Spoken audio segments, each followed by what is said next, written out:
A partire da stasera parleremo del re di Prussia Federico II, che è chiamato di solito Federico il Grande. Siccome magari non è una figura così familiare per tutti, cominciamo subito a collocarlo nel suo tempo. Federico nasce nel 1712, quindi in piena epoca dell'assolutismo. Per dire, in Francia Luigi XIV, il re Sole, è ancora vivo, anche se è molto vecchio e morirà 3 anni dopo. Pietroburgo è stata appena fondata e lì regna Pietro il Grande, lo zar che con metodi brutali sta strappando la Russia al Medioevo. Qualche grossa novità però bolle in pentola anche nel resto d'Europa. Per esempio si comincia a parlare di illuminismo. Voltaire, che sarà forse il più famoso portavoce delle nuove idee illuministe, il più loquace dei filosofi, Voltaire, che come vedremo avrà una parte importante anche nella vita di Federico il Grande, ha 18 anni quando Federico nasce. Di illuminismo quindi si comincia a parlare. Di rivoluzione industriale, di capitalismo, di liberalismo invece non si parla ancora. L'Europa è un paese agricolo. Adam Smith, il grande teorico settecentesco dell'economia liberale, non è ancora nemmeno nato. Federico il Grande dunque nasce nel 1712, morirà nel 1786, quindi vive 74 anni. Sembra strano, ma per quell'epoca sono moltissimi. Quando morì, Federico era considerato decrepito. E il mondo intanto era molto cambiato rispetto a quello in cui era nato. L'assolutismo, per esempio, era agli sgoccioli. L'Inghilterra era appena stata costretta a riconoscere, dopo una lunga guerra, l'indipendenza degli Stati Uniti d'America. Mancavano 3 anni alla Rivoluzione francese e Napoleone Bonaparte aveva 17 anni. La vita di Federico dunque si colloca tutta nel XVIII secolo e a suo modo è una vita emblematica di quel secolo, di quello straordinario Settecento che vede l'ultima stagione dell'assolutismo europeo, prima delle grandi rivoluzioni. E Federico il Grande fu uno dei massimi esponenti di quell'ultimo assolutismo, insieme a certe donne sue coetanee come Maria Teresa d'Austria o un po' più giovani di lui come Caterina di Russia. È il secolo che vede le riforme illuministiche e l'egemonia intellettuale dei filosofi, e Federico aveva la civetteria di considerarsi anche lui un filosofo, un re, ma filosofo. Il Settecento poi è il grande secolo della musica classica, e Federico ebbe rapporti con Bach, anche se non con Mozart, e fu un discreto compositore lui stesso. Ma il Settecento è anche un'epoca di guerre. Quelle che i francesi chiamano guerre en dentelle, le guerre con i pizzi, perché i soldati, è vero, portavano uniformi sgargianti, multicolori, cravattini ricamati, i capelli incipriati, il codino. Gli ufficiali portavano la parrucca, nastri, galloni. Ma in realtà la guerra, anche allora, era un affare brutale, sporco e sanguinoso. Il Settecento è il secolo di quelle guerre di successione che a scuola non riuscivamo mai a distinguere una dall'altra, spagnola, polacca, austriaca, ma anche della guerra dei 7 anni, che è stata descritta come la prima vera guerra mondiale, perché fu combattuta in America e in India, oltre che sui campi di battaglia d'Europa. E vide il trionfo dell'Inghilterra, che diventò la massima potenza coloniale del pianeta. Federico combatté e vinse contro tutte le difficoltà 2 di quelle grandi guerre. Visse col suo esercito al campo per circa 10 anni. Combatté 16 grandi battaglie, ne vinse 13, ne perse solo 3, che è un record quasi insuperato. Ed è soprattutto per queste sue imprese militari, anche se a dire il vero spiace un po' dirlo, che i suoi contemporanei cominciarono molto presto a chiamarlo Federico il Grande. In Germania, verso la fine della sua vita, il re di Prussia, Federico II, era chiamato anche Federico l'Unico. Ma questo appellativo non è poi rimasto nell'uso, invece Federico il Grande sì. E allora rievocare la vita e le imprese di questo re sarà anche un modo per riflettere insieme su che cosa sia la grandezza. Perché i popoli chiamano grande qualcuno dei loro capi? Non sono poi molti i casi nella storia. Pensandoci così rapidamente, viene in mente Alessandro Magno, certo. Costantino il Grande. Oggi non lo chiamiamo più tanto così, Costantino, ma fu chiamato così dagli storici cristiani, per ovvie ragioni. Carlo Magno. Magno in latino, ricordiamocelo, vuol dire grande. E poi in Russia Pietro il Grande, che fu chiamato così quando era ancora vivo, per decreto dello Stato, cioè di lui stesso. E Caterina la Grande, che abbiamo già ricordato prima, che fu contemporanea del nostro Federico. Ma ci sono anche casi, e sono molto istruttivi, in cui la pretesa di attribuire a un re questo epiteto grande non ha attecchito. In Francia, per esempio, Luigi XIV, il re Sole, venne chiamato dai suoi cortigiani Luigi il Grande, ma nessuno lo chiama più così, nemmeno in Francia, anche se a Parigi c'è ancora un famoso liceo Louis le Grand. Negli Stati Uniti, poi, che in origine erano una vera democrazia, radicale, non hanno mai chiamato grande nessuno dei loro presidenti, nemmeno George Washington, anche lui un contemporaneo di Federico, appena un po' più giovane. Federico II, re di Prussia, invece, venne chiamato il Grande spontaneamente, quando era ancora vivo. Anzi, quando era ancora abbastanza giovane. Pare che sia stato proprio Voltaire a mettere in circolazione per primo questo appellativo, nelle chiacchiere di salotto. Poi fece anche un opuscolo, in realtà, in cui faceva l'elogio di Federico, lo chiamava il Grande, cosa che diede abbastanza fastidio al governo francese, che in quel momento era in guerra contro Federico. Naturalmente Voltaire lo chiamò così in francese, che allora era la lingua parlata da tutte le persone colte e in tutti gli ambienti politici d'Europa. Frédéric le Grand. Alla gente piacque. Quando tornò nella sua capitale, Berlino, dopo la fine della guerra di successione austriaca, Federico, che aveva sui 35 anni, fu accolto con archi di trionfo, acclamazioni e discorsi ufficiali, in cui era regolarmente chiamato il Grande. Ora, una caratteristica comune a quasi tutti i sovrani che sono stati chiamati grandi, e a dire il vero lo stesso discorso varrebbe anche per Napoleone. Napoleone non è stato chiamato il Grande semplicemente perché basta dire Napoleone, c'è soltanto lui. Poi c'è stato Napoleone III, ma insomma non è stata una gran cosa. Però anche per Napoleone vale quello che sto per dire, e cioè che sul piano umano, sul piano del carattere, e anche su quello morale, ecco, quando impariamo a conoscerli un po' meglio, questi grandi, spesso c'è da mettersi le mani nei capelli. Sia Costantino il Grande, sia Pietro il Grande, per esempio, fecero uccidere il proprio figlio, perché avevano paura che congiurasse per spodestarli. Pietro il Grande, anzi, a quanto pare lo frustò a morte con le sue mani, in uno dei bastioni sotterranei della fortezza di Pietro e Paolo a Pietroburgo. Costantino no, però già che c'era fece uccidere anche la propria moglie, perché pensava che congiurasse col figlio. E allora dove sta la grandezza? La risposta va al di là di qualunque considerazione morale. Sta nel segno che questi uomini hanno lasciato nella storia, nel fatto che hanno compiuto delle scelte decisive, che in qualche modo hanno cambiato il corso della storia. E pazienza, se questo è costato un bagno di sangue. Sono stati chiamati grandi lo stesso. Le 16 battaglie di Federico sono costate, secondo un calcolo approssimativo che ho fatto io stesso, ma insomma mi pare che grosso modo funzioni, qualcosa come 300.000 morti e feriti. E questo senza contare tutti i morti dovuti agli stenti, alla fame, alle malattie, anche fra i civili, durante le guerre combattute da lui. Eppure noi oggi dedichiamo queste nostre conversazioni a Federico il Grande.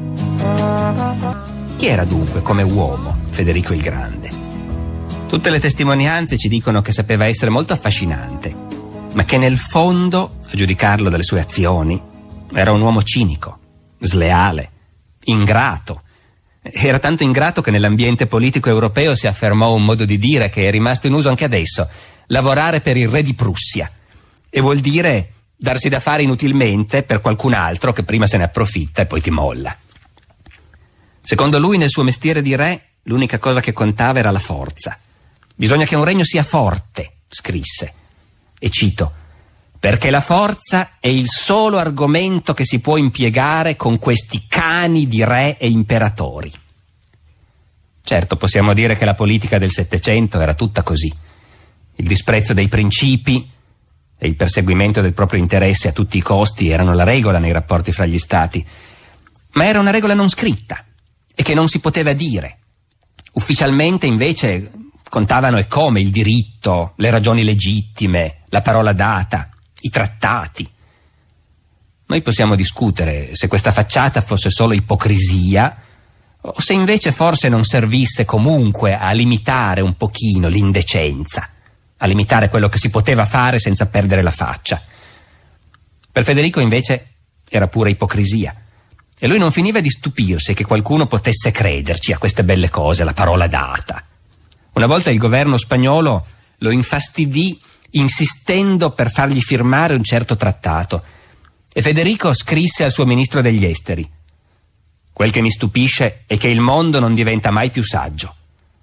Anche dopo che si è visto quel che valgono le garanzie scritte, la gente si fa ancora fregare dai trattati.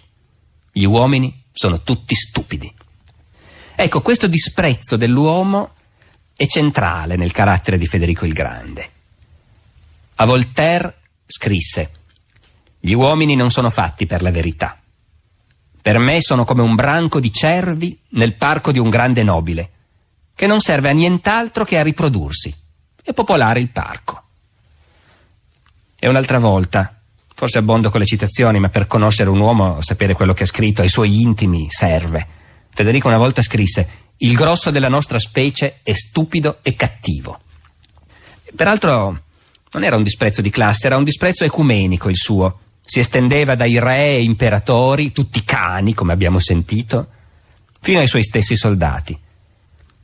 Alla battaglia di Kunersdorf, quando la sua fanteria cominciò a scappare davanti ai russi, Federico cercò di fermarli urlando: cani! Vorreste forse vivere per sempre? Questa sfiducia nell'uomo spiega anche il cinismo di Federico, il suo tono che è sardonico e anche volgare, quasi sempre sgradevole. Un ispettore delle finanze in pensione gli mandò una supplica chiedendo un aiuto perché era in miseria. A margine del memoriale Federico annotò di suo pugno: l'avevo legato alla greppia, perché non ha mangiato? E lo stesso tono lo usava con tutti, anche con le persone che in realtà amava. Di tutta la sua famiglia l'unica persona che amò veramente fu sua sorella, Guglielmina, moglie del margravio di Bayreuth, che allora non era ancora la capitale dell'opera wagneriana, ma un minuscolo principato sconosciuto e senza un soldo. Eppure Guglielmina scrive nelle sue memorie che i soggiorni alla corte di suo fratello erano un tormento. Federico se ne stava sempre in compagnia dei suoi amici intellettuali, Voltaire, Algarotti. Per la sorella non aveva tempo. Quando la incontrava riusciva solo a tirar fuori delle cortesie impacciate, oppure la prendeva in giro perché suo marito era povero. Ma poi faceva delle battute cattive anche su se stesso. Mi faceva molta pena, dice Guglielmina. E in realtà Federico aveva come una compulsione a umiliare chi gli dimostrava affetto, come se si vergognasse del sentimentalismo, come se per principio desse per scontato che tutti erano ipocriti, che qualunque manifestazione di affetto o di calore umano era falsa. Non ebbe figli e negli ultimi anni di vita era solo come un cane, anzi trovava un po' di calore proprio solo nei suoi cani. Aveva la passione dei levrieri, Federico, e quelli li amava e li viziava. Di loro riusciva a fidarsi. E allora perché lo chiamiamo Federico il Grande? Quest'uomo che era sgradevole perfino dal punto di vista fisico. Si cambiava poco, era sporco, vestiva sempre la stessa vecchia uniforme, fiutava tabacco e il tabacco gli colava dappertutto, aveva sempre i cani addosso. Come mai lo chiamiamo Grande? La risposta ovviamente non è una risposta morale, è una risposta puramente storica. Federico ha cambiato il mondo, ha lasciato un'impronta che ha influenzato la storia dell'8 e Novecento in un modo impressionante e anche terrificante in un certo senso. Perché? Proviamo a spiegarlo. Quando Federico diventa re di Prussia, la Prussia non conta niente. È un piccolo regno tedesco, non è egemone in Germania. In Germania l'egemonia ce l'ha l'impero asburgico. È ancora il Sacro Romano Impero medievale, e quella è la grande potenza tedesca. Poi ci sono tanti piccoli regni e principati, Prussia, Sassonia, Baviera, tanti altri, che contano poco. Ma il Sacro Romano Impero, che è governato da secoli dagli Asburgo, non è una realtà soltanto tedesca, è anche un impero meridionale. Possiede l'Ungheria, che a quell'epoca non era la piccola Ungheria di adesso, ma comprendeva anche un grosso pezzo di Balcani, di Romania, la Slovacchia. Quindi l'impero asburgico teneva insieme la Germania e l'Europa sudorientale e balcanica. era aperto in quella direzione, non tanto verso nord invece, non tanto verso nord-est, verso il mondo slavo del nord. L'impero asburgico faceva sì che la Germania fosse molto diversa da quella che diventerà poi in seguito, perché la Germania unita dell'Ottocento, che poi è uno dei grandi responsabili delle guerre mondiali, non l'ha fondata l'impero degli Asburgo, l'ha fondata la Prussia. E questo cambiamento di equilibri è interamente dovuto a Federico il Grande. Federico il Grande prende il potere in un momento in cui la Prussia conta poco e la Germania è dominata dall'imperatore asburgico, e con le sue guerre, ma già con la sua prima guerra, addirittura con la sua prima conquista, entro il suo primo anno di regno, ha cambiato questi equilibri. Poi continuerà tutta la vita a combattere per difendere questo cambiamento.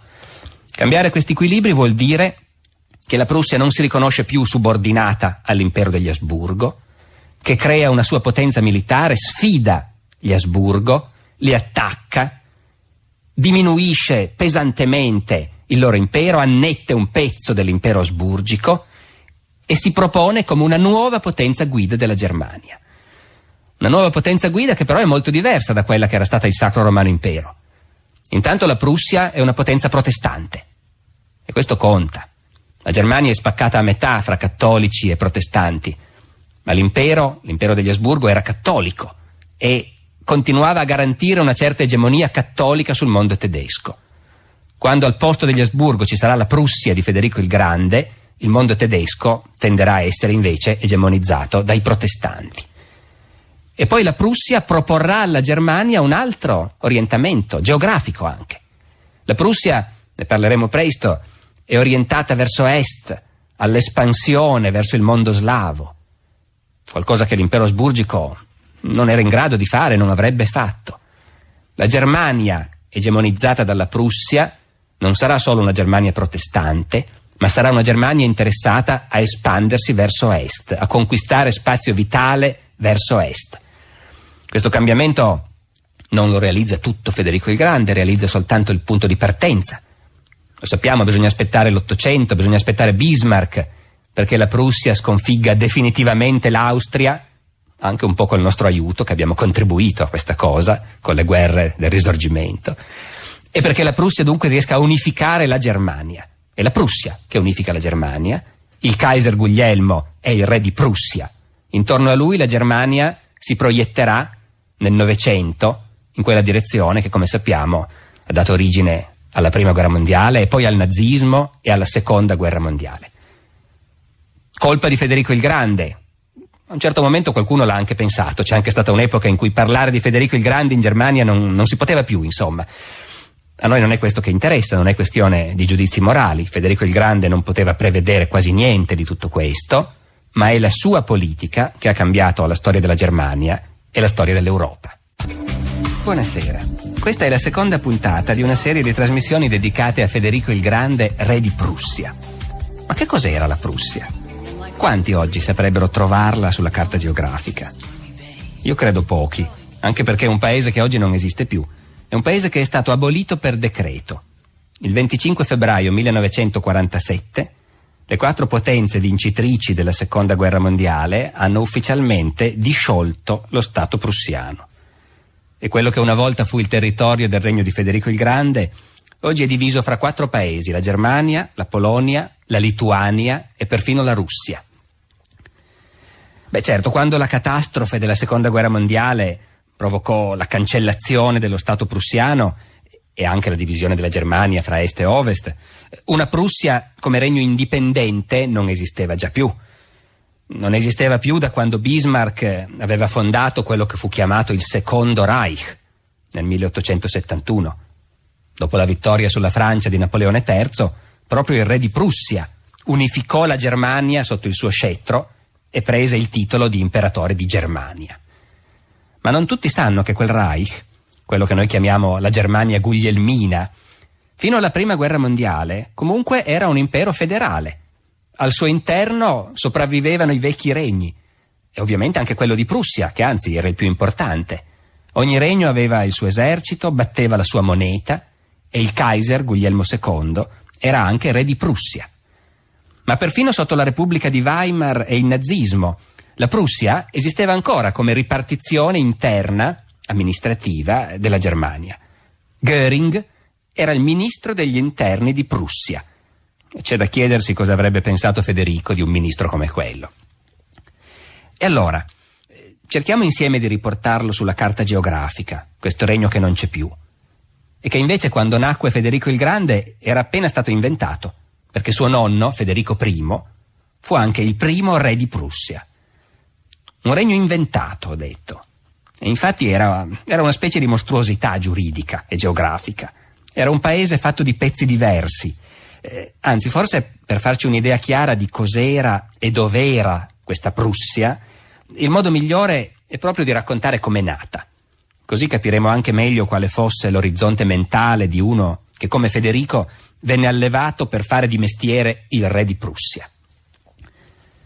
Allora, all'inizio c'era una famiglia di principi tedeschi, gli Hohenzollern.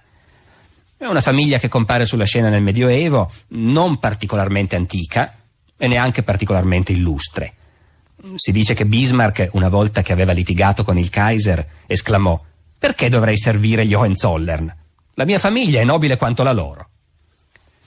Dicevo che erano originari della Germania meridionale, ma nel corso del Medioevo qualcuno di loro cominciò a cercare fortuna da un'altra parte, lontano, verso est, come molti altri tedeschi d'altra parte.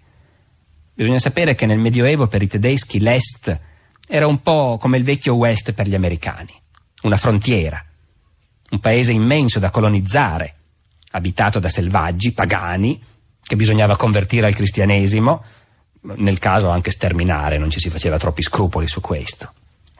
Un paese dove c'era spazio per tutti, per principi e nobili che avevano voglia di conquistare nuove signorie, ma anche per masse di contadini che cercavano lavoro. È quello che in tedesco si chiama il Drang nach Osten, la spinta verso est, e che fino all'epoca nazista ha continuato a segnare il rapporto dei tedeschi con le pianure dell'Europa orientale. Terre da conquistare, da colonizzare, spazio vitale, come dirà Hitler. Ebbene, il Drang nach Osten, che comincia nel Medioevo, è anche all'origine del Regno di Prussia. Stiamo parlando di come nel Medioevo la colonizzazione tedesca verso est, oltre l'Elba, ha dato origine a quello che sarà poi il regno di Federico il Grande, il Regno di Prussia.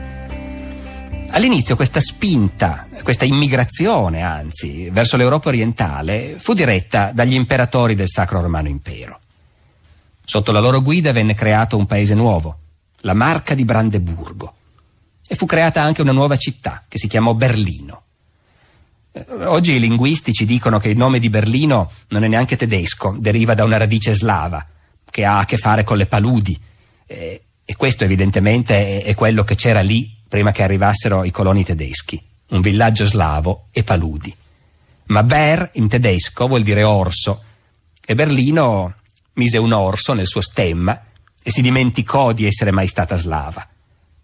Crebbe, diventò la capitale di un regno, il Regno di Prussia, fu la capitale del nostro Federico, e oggi è di nuovo, come sappiamo tutti, la capitale della Germania Unita. Ecco, il primo nucleo storico del futuro Regno di Prussia è questo, il Brandeburgo. Esiste ancora oggi, è un Land tedesco, uno di quei nuovi Länder orientali economicamente depressi, ex Germania Est. Quando nacque era una marca, che vuol dire terra di frontiera. E ancora nell'Ottocento i suoi abitanti la chiamavano semplicemente così, familiarmente, la Marca. Si parlava della vecchia nobiltà della Marca, di come gli abitanti della Marca fossero i più fedeli fra i sudditi degli Hohenzollern. E così perché nel Brandeburgo molti secoli fa arrivarono appunto gli antenati di Federico il Grande. All'inizio del 400 uno di loro, un altro Federico di Hohenzollern, ottenne dall'imperatore del Sacro Romano Impero l'investitura a signore della Marca di Brandeburgo.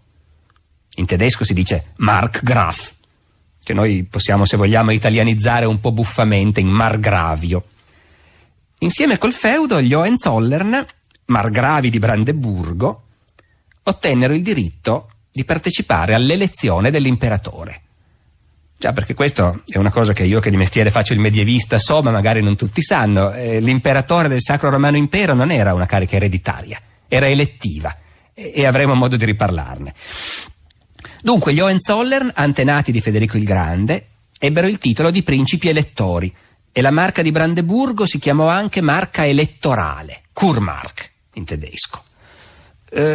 Vi chiederete perché ci soffermiamo su questi dettagli oscuri di un sistema politico morto e sepolto da tanto tempo, ma il fatto è che è questo l'orizzonte in cui Federico nacque.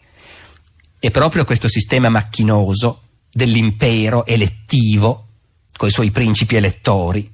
Proprio questo spiega le scelte politiche di Federico. E anzi, possiamo anticipare fin d'ora che proprio Federico ebbe un ruolo decisivo nel seppellire questo sistema medievale. Ed è facendo così che cambiò il volto della Germania. E dunque, teniamo a mente questo. A partire dal 400 gli Hohenzollern, margravi di Brandeburgo, con la loro capitale a Berlino, sono vassalli del Sacro Romano Impero e il loro paese, la Marca, fa parte di questo impero, che diventerà poi, dopo Carlo V, l'impero asburgico. Ma la colonizzazione tedesca verso est non si era fermata a Berlino.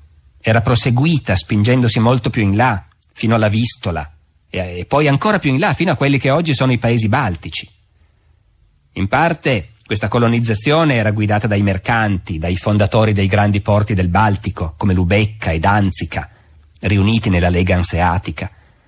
Ma nell'interno la spinta espansiva tedesca verso est era guidata da un'altra forza, una forza assolutamente fuori del comune e che anch'essa era destinata a avere un ruolo decisivo nella nascita della Prussia: i cavalieri teutonici. Alle origini della Prussia, dunque, c'è anche l'ordine teutonico. Era uno di quegli ordini militari, mezzo monaci, mezzo cavalieri, che erano stati creati per difendere le conquiste cristiane in Terra Santa, come i Templari, o quelli che saranno poi i Cavalieri di Malta. L'unica stranezza è che accoglieva soltanto cavalieri tedeschi. Ora, dalla fine del 200, di possedimenti cristiani da difendere in Terra Santa non ce n'erano più. I musulmani erano riusciti a riconquistare tutto e a ributtare in mare i crociati. E allora i cavalieri teutonici avevano dovuto inventarsi una nuova vocazione. E questa nuova vocazione li portò a nord, sul Baltico. Lì, l'abbiamo detto, da secoli la colonizzazione tedesca si accompagnava allo sforzo di convertire i pagani. E era un impegno duro perché i popoli baltici resistevano, non volevano diventare né tedeschi né cristiani. Ora, un ordine religioso di monaci guerrieri tedeschi sembrava fatto apposta per operare in quel teatro. Fin dalla loro fondazione, in realtà, i cavalieri teutonici erano operativi sul Baltico.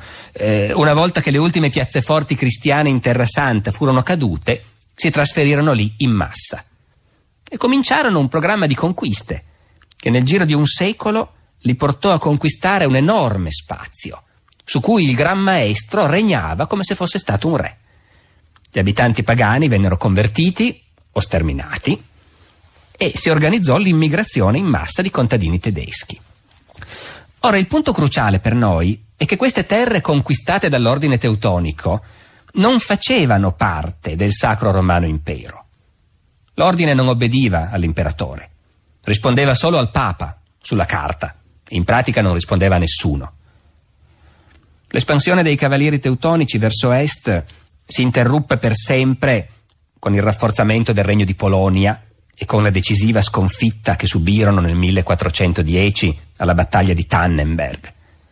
Una parte delle loro terre fu occupata dai polacchi e il Gran Maestro si trovò a controllare solo un territorio più ristretto, una porzione della costa baltica e dell'entroterra, intorno alla città di Königsberg.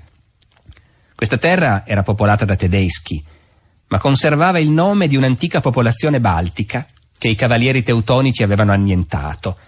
Quelli si chiamavano i Prussi, o anche i Pruteni, e il paese si chiamò Prussia. Rimase parte della Germania fino al 1945, quando ci fu l'invasione sovietica e la popolazione tedesca fuggì in Occidente, e il paese venne annesso da Stalin e ancora oggi è parte della Russia. La sua capitale oggi si chiama Kaliningrad, ma è l'antica Königsberg, dove insegnò Kant. Ma torniamo all'inizio del Cinquecento, quando la Prussia formava il nucleo dei possedimenti dell'ordine teutonico. Come ci ricolleghiamo con Federico il Grande? Ci ricolleghiamo così. Il gran maestro dell'ordine teutonico all'inizio del Cinquecento era un Hohenzollern, Alberto, cugino del principe elettore di Brandeburgo. Quando la riforma protestante dilagò in tutta la Germania del Nord, anche il gran maestro Alberto di Hohenzollern scelse di abbandonare il Papa e i possedimenti dell'ordine vennero secolarizzati, come si diceva, che vuol dire che diventarono praticamente proprietà privata, dinastica, di Alberto. Dopo la sua morte, Alberto lasciò tutto quanto in eredità al cugino. E così l'elettore del Brandeburgo si trovò a possedere due paesi, il Brandeburgo intorno a Berlino e la Prussia, molto più a est, intorno a Königsberg. Ma con questa stranissima differenza giuridica, che il Brandeburgo faceva parte del Sacro Romano Impero e invece la Prussia no, apparteneva agli Hohenzollern e basta.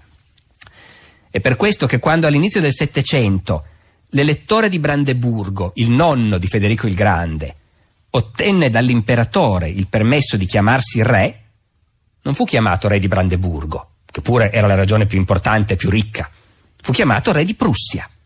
Anzi, per quelle stesse ragioni di protocollo non ebbe il permesso di chiamarsi proprio re di Prussia, ma re in Prussia, come per ricordargli che appena tornava nell'impero non era più un re, ridiventava un vassallo dell'imperatore. Questa sottigliezza protocollare poi venne dimenticata, ma il nuovo regno comunque si chiamò Regno di Prussia. Nel XVIII secolo, dunque, Federico il Grande governò un regno costituito dai vari territori che per ragioni diverse erano finiti nelle mani della sua famiglia. Territori che non erano nemmeno collegati dal punto di vista geografico, perché anche solo fra i due paesi principali, il Brandeburgo e la Prussia, c'era una fascia di territorio polacco che culminava nella città di Danzica. E questo credo che sia familiare a molti, è quello stesso corridoio di Danzica o corridoio polacco che venne ricreato dopo la Prima Guerra Mondiale col Trattato di Versailles, quando fu ricostituita la Polonia, e quel corridoio polacco che ebbe poi delle conseguenze tragiche nella storia del Novecento, perché è proprio quello il motivo che spinse Hitler a aggredire la Polonia e scatenare la Seconda Guerra Mondiale. Dunque il Regno di Prussia era formato da pezzi di territorio disparati che non c'entravano niente l'uno con l'altro, se non per il fatto che appartenevano alla dinastia degli Hohenzollern. E però le identità nazionali sono delle cose che cambiano nel tempo, che si possono anche inventare. Dal momento in cui ci fu un re di Prussia e tutti i sudditi seppero di dover ubbidire al re di Prussia, da quel momento cominciò anche a nascere una coscienza nazionale prussiana, o comunque un'identità prussiana. E si cominciò a chiamare Prussia l'intero territorio del regno, tant'è vero che la vera Prussia, a oriente, cominciò a essere chiamata Prussia orientale, che è il nome con cui poi è stata chiamata anche nell'8 Novecento, Prussia orientale. In ogni caso, il grosso dei territori che formavano il regno avevano qualcosa in comune.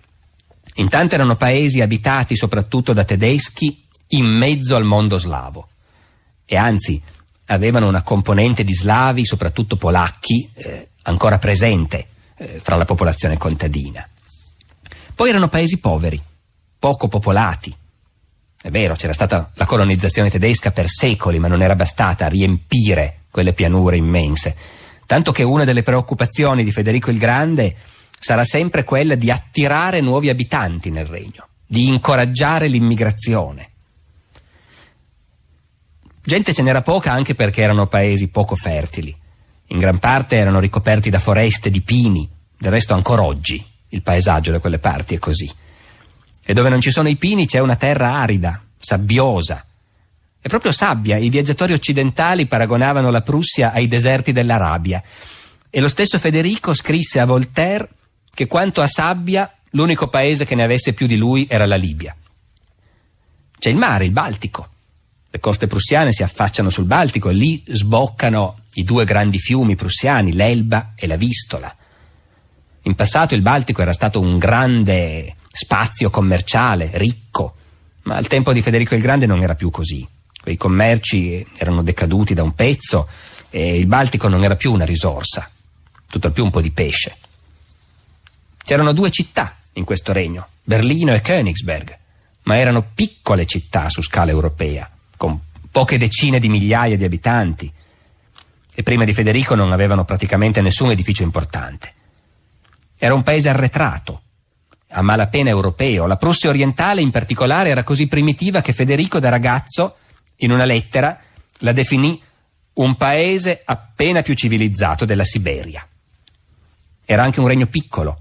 Quando Federico era bambino aveva 2 milioni di abitanti. A titolo di confronto, la Francia ne aveva 20 milioni. L'impero asburgico ne aveva 10. Un regno così debole, per sopravvivere, doveva fare delle scelte e i re di Prussia le fecero. Si trattava di puntare tutto sulla forza militare. Non fu Federico il Grande a pensarlo per primo. Già i suoi predecessori l'avevano ben chiaro. Quando Federico aveva 5 anni, un viaggiatore straniero scrisse da Berlino: «Qui non c'è niente di interessante. L'unica cosa magnifica sono i soldati». Ma che un posto così poco promettente sia diventato la forza propulsiva che unificò la Germania, questo sì, fu opera di Federico il Grande. La famiglia e l'educazione sono importanti per capire un uomo, e nella puntata di stasera cercheremo appunto di ritrarre l'ambiente familiare in cui crebbe quello che poi sarebbe diventato Federico il Grande. Nacque a Berlino il 24 gennaio del 1712. In quel momento suo nonno, il primo re di Prussia, Federico I, era ancora vivo, e il padre del nostro, che si chiamava Federico Guglielmo, era soltanto il principe ereditario. Ma Federico I morì un anno dopo, all'inizio del 1713. Federico Guglielmo divenne re e il futuro Federico il Grande, a 13 mesi di età, diventò principe ereditario del Regno di Prussia.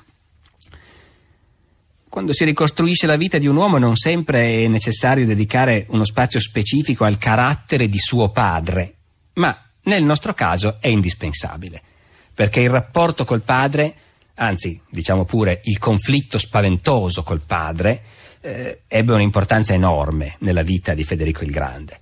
Ebbe un'importanza enorme nel formare o forse nel deformare il suo carattere.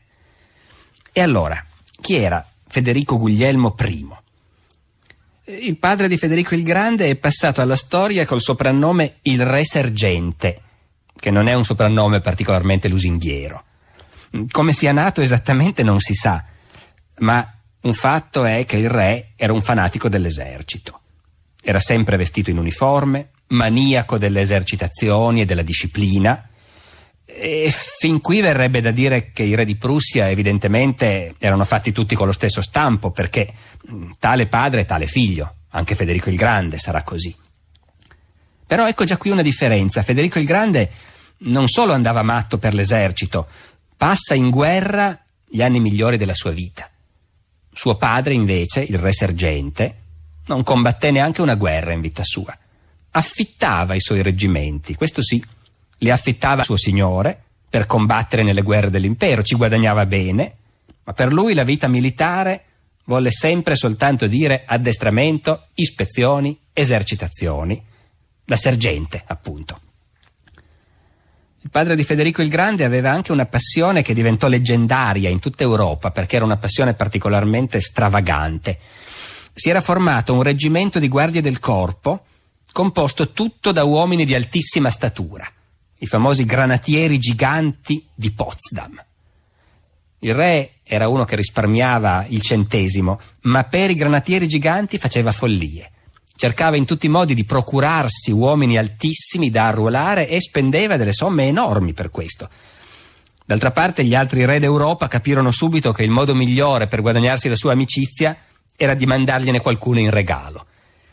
I colonnelli di tutti i reggimenti dell'esercito prussiano erano costretti a darsi da fare per scovare reclute alte, perché quando il re passava in ispezione il reggimento, se trovava una recluta bella alta, subito la prendeva per il suo reggimento dei granatieri, e per il colonnello erano ricompense, gratificazioni e pacche sulle spalle. Invece i colonnelli che non trovavano giganti cadevano in disgrazia. Naturalmente, se un suddito prussiano era abbastanza sfortunato da essere alto 1,90 m, il suo destino era segnato, doveva arruolarsi. Ricordiamoci che siamo in pieno assolutismo e il re può fare quasi tutto quello che vuole. Ma Federico Guglielmo andava anche oltre. Faceva rapire giganti all'estero e li arruolava illegalmente nel suo reggimento. Cercò anche di allevarli, costringendo a sposarsi fra loro uomini e donne di alta statura. Ecco, uno pensa che il militarismo di Federico il Grande, la sua abitudine all'uniforme, la sua mania della disciplina gli siano venute direttamente dal padre. È vero, è sicuramente così.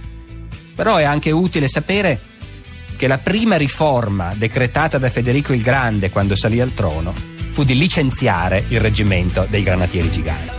Abbiamo detto che il padre di Federico il Grande era chiamato il re sergente, e questo anche per un altro motivo. Quella era un'epoca in cui le maniere dei re, soprattutto in Europa orientale, bisogna dire, non erano particolarmente raffinate, e i loro divertimenti erano spesso abbastanza grossolani. Anche per questo basta pensare a Pietro il Grande, alle sue ubriacature, ai suoi buffoni. Ma il re di Prussia, Federico Guglielmo, aveva un suo stile personale. Era uno che amava la vita semplice. In casa non voleva nessuna etichetta, odiava i salotti e le conversazioni, il teatro e la musica lo facevano sbadigliare, degli intellettuali non sapeva cosa farsene, peggio che mai poi i filosofi francesi.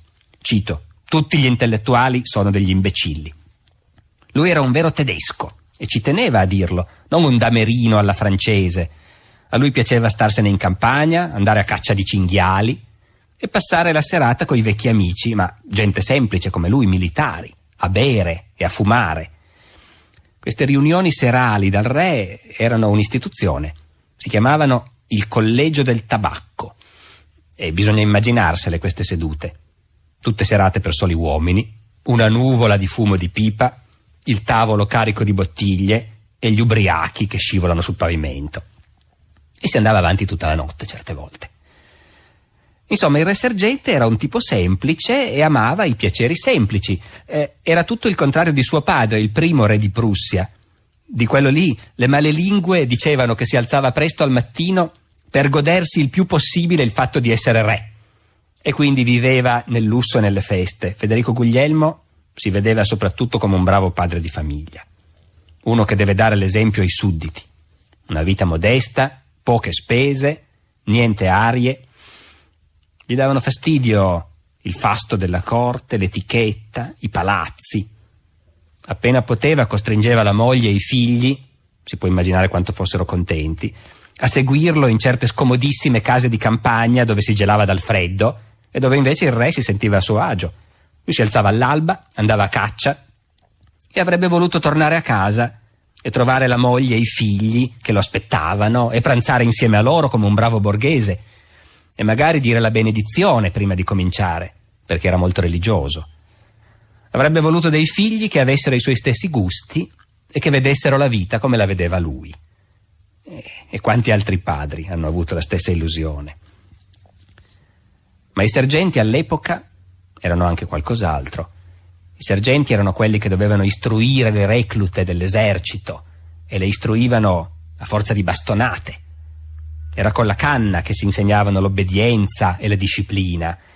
E il re sergente era fedele al suo soprannome anche in questo.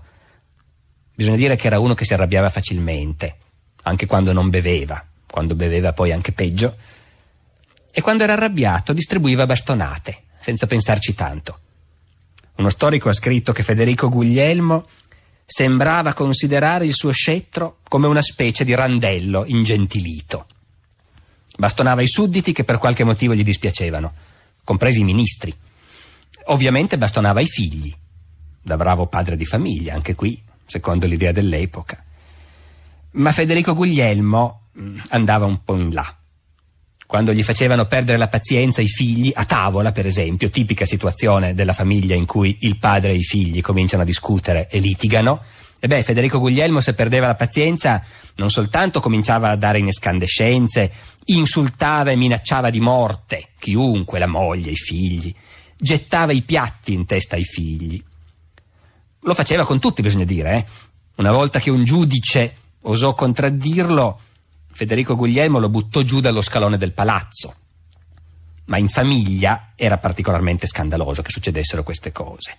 In parte è perché il re era così di carattere, in parte perché beveva troppo, del resto si ammazzò a forza di bere. morì quando non aveva ancora 50 anni. Abbiamo presentato il padre di Federico il Grande e parleremo ancora parecchio di lui, perché abbiamo appena cominciato a raccontare il tipo di conflitti che questo padre tremendo ebbe con un figlio, anche lui tremendo, come Federico. Ma fermiamoci un momento anche sull'altra figura familiare, la madre. Bisogna dire che in confronto a un padre ingombrante come quello che abbiamo descritto, la mamma di Federico il Grande è una figura più scialba. Però anche lei ebbe influenza su Federico, per contrasto, anzi forse ne ebbe ancora di più. Si chiamava Sofia Dorotea di Hannover ed era figlia del re d'Inghilterra. All'inizio del Settecento i principi tedeschi di Hannover erano diventati re d'Inghilterra. Sofia Dorotea quindi veniva da una grande dinastia, molto più potente degli Hohenzollern.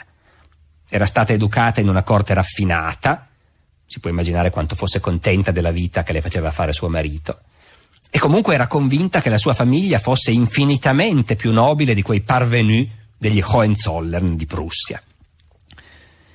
Nelle memorie di sua figlia Guglielmina, che sono uno straordinario ricettacolo di pettegolezzi, Sofia Dorotea fa una figura terribile, bisogna dire.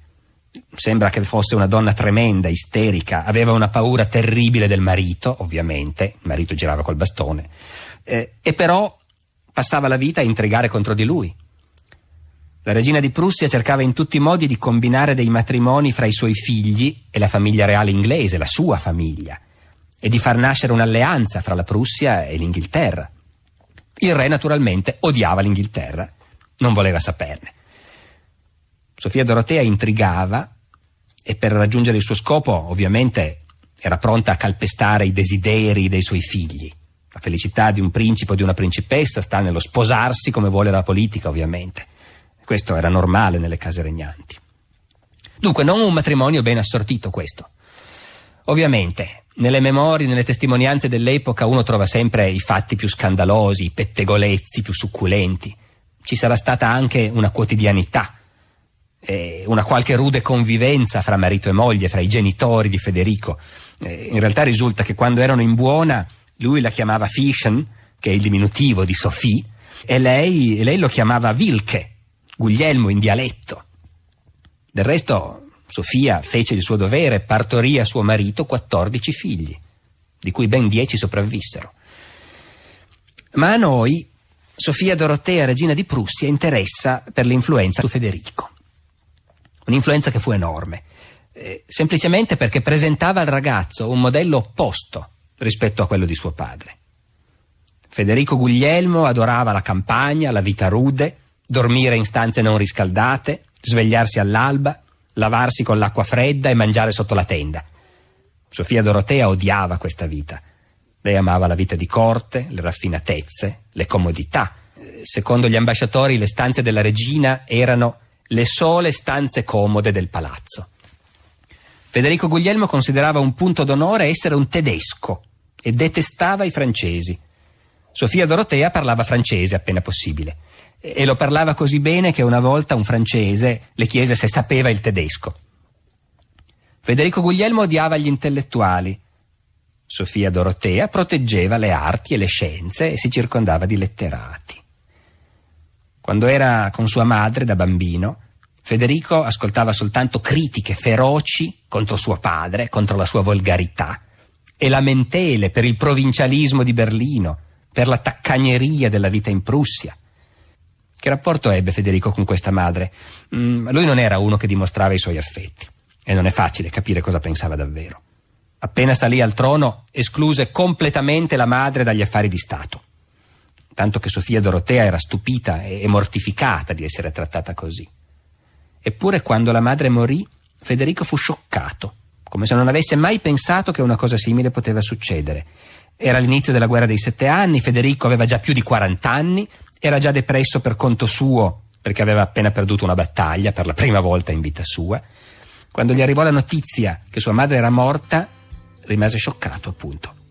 Il suo segretario scrive: il dolore del re è stato molto grande e violento, e Federico stesso scrisse alla sorella: sono più morto che vivo.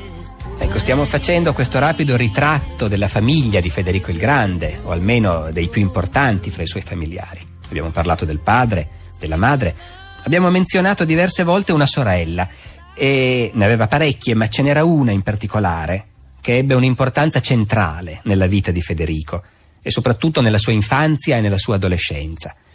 Questa sorella si chiamava Guglielmina, è quella che poi divenne margravia di Bayreuth. Guglielmina era la sorella maggiore, aveva 3 anni più di lui, e quando Federico era bambino fra loro si creò una complicità fortissima, una complicità che ovviamente era tanto più preziosa visto il tipo di famiglia tremenda in cui gli toccava vivere. Insieme leggevano i libri che il padre proibiva loro di leggere perché i libri fanno male, insieme facevano musica, si scrivevano quelle lettere a cuore aperto in cui gli adolescenti si rivelano tutto. Avevano un linguaggio segreto, comune, con cui si facevano beffe di tutti, dei genitori, dei cortigiani, dei ministri. Uno storico ha scritto che il loro affetto reciproco era rafforzato dall'odio che provavano per il resto del mondo. Per Federico e Guglielmina, quando si scrivevano, il re loro padre era il ciccione.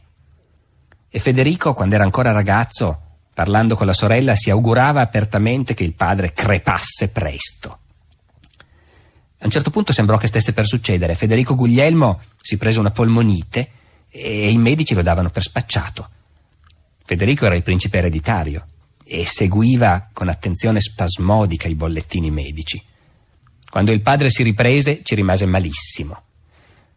Perché racconto questo? Perché negli stessi giorni arrivò la notizia che era morto un altro qualunque principe tedesco, il duca di Brunswick, e Federico scrisse a sua sorella Guglielmina: il duca di Brunswick, essendo un uomo d'onore, ha avuto la decenza di morire, al contrario di qualcun altro.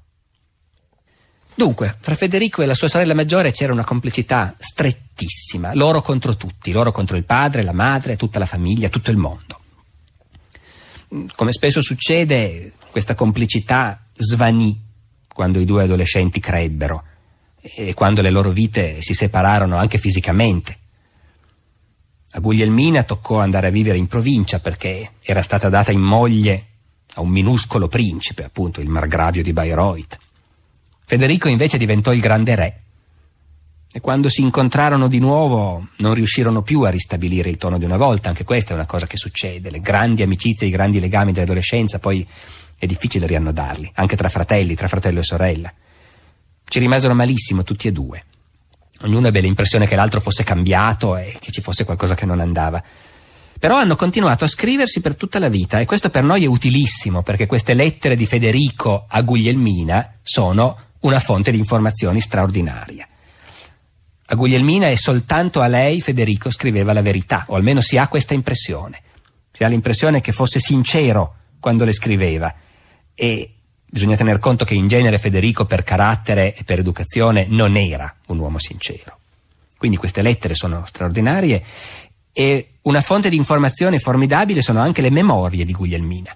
Guglielmina da vecchia scrisse delle memorie che parlano soprattutto della sua infanzia e adolescenza alla corte di Prussia e sono memorie fantastiche perché ci fanno toccare con mano quanto era scomoda la vita in queste piccole corti tedesche, quanto erano pesanti le feste, i banchetti, quanto erano scarse le risorse sotto l'apparenza fastosa. È tutta una galleria di stanze gelide, finestre rotte, abiti vecchi, cattivi odori, cibi cucinati male. E poi c'è il ritratto tremendo del mondo femminile. La regina, le principesse, sorelle di Guglielmina, le parenti, le dame, le domestiche, vivono tutte insieme, prigioniere di un mondo di pettegolezzi, di rivalità, ripicche, cattiverie e di solitudine. Anche questo è il mondo della madre di Federico. Gli storici scrivono che negli appartamenti di sua madre Federico imparò l'amore per il lusso, per l'arte, il gusto della musica, ma dalle memorie di sua sorella esce un quadro diverso. È un quadro che ci fa capire come mai, fra le altre cose, Federico da adulto sia diventato anche un famoso misogino. Nella famiglia di Federico il Grande la figura più ingombrante era senza dubbio il padre, Federico Guglielmo, che però non era soltanto quella specie di caricatura di sergentaccio grossolano e ubriacone che viene fuori dalle lettere e dalle memorie dei suoi figli. Anche se può sembrare strano, aveva ricevuto un'educazione raffinata. Aveva imparato il francese e perfino il latino. aveva imparato a suonare il clavicembalo e il flauto e chiaramente aveva odiato questo tipo di educazione. E appena era stato libero di fare a modo suo si era buttato in un tipo di vita completamente opposto. Però era pieno di zelo per il suo mestiere di re, oltre a un formidabile senso del dovere protestante. E in realtà fu lui e non Federico a inventare la famosa frase per cui il re è il primo servitore dello Stato. Non andava a caccia, Federico Guglielmo lavorava come un bue, si alzava alle 5 del mattino e quando alla sera si sprofondava nella birra insieme agli amiconi del Collegio del Tabacco aveva alle spalle una giornata di lavoro che avrebbe stroncato chiunque altro. Lui si occupava personalmente di tutto. Rafforzava l'esercito, sviluppava l'economia, favoriva l'immigrazione, costruiva strade e canali, bonificava paludi, emanava regolamenti, correggeva le leggi, soprattutto realizzava economie di bilancio, sempre pretendendo di vedere tutto di persona, bastonando i ministri che non obbedivano abbastanza in fretta, controllando i conti fino all'ultimo centesimo e accumulava barili di talleri d'argento negli scantinati del palazzo di Berlino. Ora, questo modello paterno si impresse totalmente nel figlio. Sotto tutti questi aspetti Federico sarà identico a suo padre. E però Federico Guglielmo si immaginava di dover plasmare il figlio, di doverlo rendere identico a lui per mezzo dell'educazione, non solo dell'esempio. E perciò escogitò per Federico un progetto educativo minuziosissimo che regolava l'impiego di ogni ora della giornata e che naturalmente era il contrario di quello che lui aveva ricevuto da ragazzo. A lui avevano insegnato il francese, il latino e la musica, uno spreco di tempo, tutte cose che aveva imparato solo a odiare e che a un re non servivano a niente, ma lui non avrebbe fatto lo stesso errore. Suo figlio non doveva perdere tempo con queste stupidaggini. Niente latino e storia antica, tutta roba superata che non serve nel mondo moderno. Mio figlio, disse Federico Guglielmo, non deve essere educato come un re di ieri. Niente francese e musica, che vanno bene per le donne, non per un soldato. In generale niente libri, che servono solo a mettere grilli per la testa. Il principe doveva imparare il suo mestiere di re sul campo e siccome non sarebbe stato un re qualsiasi, ma un re di Prussia, innanzitutto doveva imparare il mestiere delle armi. A 5 anni Federico aveva già imparato a memoria i 54 movimenti del manuale di esercizio della fanteria prussiana. A 6 anni comandava una compagnia di 130 bambini in uniforme e doveva addestrarli e farli marciare in parata. A parte questo, l'unico altro contenuto dell'educazione di Federico era la religione. Bisogna dire che il re era un fervente cristiano, anche se a modo suo. La situazione religiosa della Prussia era strana, i sudditi erano luterani, quasi tutti. La famiglia reale era calvinista per tradizione. Però Federico Guglielmo non era neanche calvinista, era sotto l'influenza di certi predicatori pietisti che rifiutavano il calvinismo vero e proprio, rifiutavano la dottrina della predestinazione. E allora le istruzioni di Federico Guglielmo per l'educazione di suo figlio erano tutte intrise di spirito religioso. Dopo le 5 del pomeriggio il bambino aveva il diritto di divertirsi come voleva, ma solo all'aria aperta, che è sana, e, cito, purché non vada contro la volontà di Dio. Dopo la sveglia all'alba, e poi di nuovo prima di andare a dormire, Federico doveva dire le preghiere in ginocchio insieme a tutti i suoi domestici e ascoltare una lettura della Bibbia. Bisognava spiegargli l'assurdità dell'ateismo e, per citare le precise parole del re, la bassezza e l'assurdità del cattolicesimo. I suoi tutori dovevano insegnargli a disprezzare il lusso, la mollezza, il vizio, insomma farne un vero uomo, un vero cristiano e un vero soldato. Nessuno si stupirà, credo, apprendendo che il meraviglioso programma educativo allestito da Federico Guglielmo per il principe ereditario risultò in un completo fallimento. O almeno questa fu l'impressione dei due interessati e anche di tutti quelli che ebbero la disgrazia di esservi coinvolti. Federico doveva essere allevato come un vero tedesco, senza libri inutili e senza pericolose lingue straniere, ma nell'ambiente di sua madre trovò tutti gli stimoli per assaggiare il frutto proibito. A 9 anni, con la complicità della solita sorella maggiore, leggeva di nascosto romanzi francesi e imparò addirittura a leggere l'italiano. Quando fu più grande, con la complicità di uno dei suoi precettori, si costituì una biblioteca segreta in una casa presa in affitto di nascosto vicino al Palazzo Reale, e lì mise insieme qualcosa come 3 o 4 mila libri, fra cui tutti i primi grandi autori dell'illuminismo, Locke e naturalmente Voltaire. Il padre voleva fare di lui un principe tedesco. Federico per tutta la vita pensò e scrisse in francese. Il tedesco lo parlò sempre male. Lo considerava una lingua barbara che era costretto a usare per parlare con gli inferiori, e se ne vantava: parlo tedesco come un cocchiere. Quando cercò di leggere il più grande filosofo tedesco dell'epoca, Wolf, dovette farselo tradurre in francese, e nel suo palazzo di Sanssouci non fece mai entrare neanche un libro tedesco. E continuiamo allora. Federico doveva essere allevato come un buon cristiano nella fede riformata. Suo padre aveva in orrore la teoria della predestinazione, che era diffusa fra i calvinisti più rigorosi. Proibì anche soltanto di menzionarla nell'educazione del bambino. Ora, finché Federico rimase un bambino, la cosa funzionò.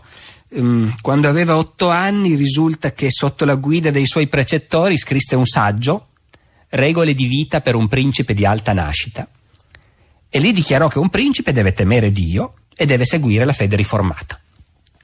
Ma durò poco. In seguito e per tutta la vita Federico si infischiò completamente della religione. Ma l'unica questione religiosa che in qualche modo lo appassionava e di cui gli piaceva discutere era precisamente la dottrina della predestinazione. E poi, suo padre aborriva più di tutto i filosofi francesi, stranieri e atei. A 16 anni Federico firmò una lettera a Guglielmina, Frédéric le philosophe. Suo padre disprezzava la musica, Federico di nascosto si dedicò al flauto. Ma la cosa più sorprendente per noi che conosciamo la futura carriera di Federico è che da ragazzo odiava anche la vita militare. Odiava portare la divisa, una volta la definì un sudario. Appena poteva se la toglieva e si vestiva con abiti all'ultima moda parigina, confezionati da sarti francesi. Ecco, se mai c'è stato un esempio di educazione fallita, questa fu l'educazione escogitata dal re sergente per il suo principe ereditario. E tuttavia abbiamo già visto che in realtà ci sono in Federico diversi aspetti in cui l'impronta paterna viene fuori, somigliante come un calco. E anche lo sforzo di appassionarlo alla vita militare, lo sforzo di convincerlo che l'esercito è la cosa più importante di un regno e che la gloria militare è il destino più alto per un re, quello sforzo alla fine riuscì. Vale la pena di citare una delle disposizioni di Federico Guglielmo. I precettori avevano l'ordine di instillargli il più possibile un vero amore per la professione militare e convincerlo che niente al mondo può dare a un principe più fama e onore della spada, e che sarebbe la creatura più spregevole della terra se non nutrisse reverenza per la spada e non cercasse lì la sua gloria. Ecco, sono parole che oggi suonano un po' sinistre, ma profetiche. E da questo punto di vista non possiamo non concludere che in realtà il progetto educativo di Federico Guglielmo riuscì fin troppo bene. Noi oggi possiamo stupirci di come alla fine Federico il Grande sia venuto fuori così somigliante a suo padre, almeno sotto molti aspetti. Mentre da ragazzo Federico odiava e disprezzava il padre con tutte le sue forze e l'idea di assomigliare a lui gli avrebbe fatto orrore. Dall'altra parte, stessa cosa. Il re sergente non capiva il figlio, aveva degli accessi di rabbia tutte le volte che discuteva con lui, si disperava che il ragazzo stesse crescendo così male e alla fine arrivò seriamente a pensare di diseredarlo. Per come la vissero loro due, l'educazione di Federico si trasformò in una tragedia per entrambi, per il figlio ma anche per il padre. Già Federico Guglielmo era sconcertato di avere fabbricato un erede così meschino dal punto di vista fisico, perché Federico era piccolo, magro, per niente atletico, era negato per la caccia. Il re si era inventato la passione per i granatieri giganti e adesso si ritrovava come erede un ragazzino effeminato, pensava lui, sempre malato, uno che non osava neanche guardarlo in faccia. E ci sono dei racconti da questo punto di vista tremendi nelle memorie dei cortigiani. Il re piombava all'improvviso nelle stanze di Federico per controllare cosa stava facendo. In genere trovava delle cose che non gli piacevano, andava su tutte le furie, lo prendeva a schiaffi, e gli intimava di giustificarsi, e quello per la paura non osava neanche aprir bocca. Se ne stava lì zitto, con gli occhi bassi, e il re dava di matto. Erano tutti terrorizzati, non solo Federico, ma tutti i suoi domestici e i precettori, che potevano essere licenziati o anche sbattuti in galera per un nonnulla. Federico stava zitto, ricacciava le lacrime e in cuor suo sperava che il padre morisse. Qualcuno magari si chiederà come facciamo a sapere cosa passava nel cuore di Federico, ma forse ci ricordiamo che Federico certe cose le scriveva nelle sue lettere a Guglielmina, con lei si confidava e di queste speranze ne parla più volte. Ovviamente Federico Guglielmo era deluso, amareggiato e offeso di questo figlio degenere. La considerava veramente un'offesa personale, il fatto che suo figlio stesse venendo su così diverso da come lui l'avrebbe voluto. Quando Federico aveva 12 anni, per la prima volta il re confidò a un amico che c'era qualcosa che non andava. Cito: «Non capisco che cosa passa in quella piccola testa, ma so che non la pensa come me». La colpa naturalmente era dei precettori, tutti furfanti da licenziare, ma anche della regina e delle principesse e delle cortigiane che gli mettevano in testa chissà cosa. Al re sembrava che da tutte le parti si congiurasse per portargli via suo figlio. Man mano che il ragazzo cresceva andò sempre peggio. Il comportamento di Federico diventò una sfida permanente a suo padre. Al re sergente sembrava che il ragazzo sfidasse apposta tutti i suoi valori, tutti i suoi principi, insomma tutte le paure che un padre può avere quando vede crescere un figlio diverso da come lo vorrebbe, lì si stavano materializzando.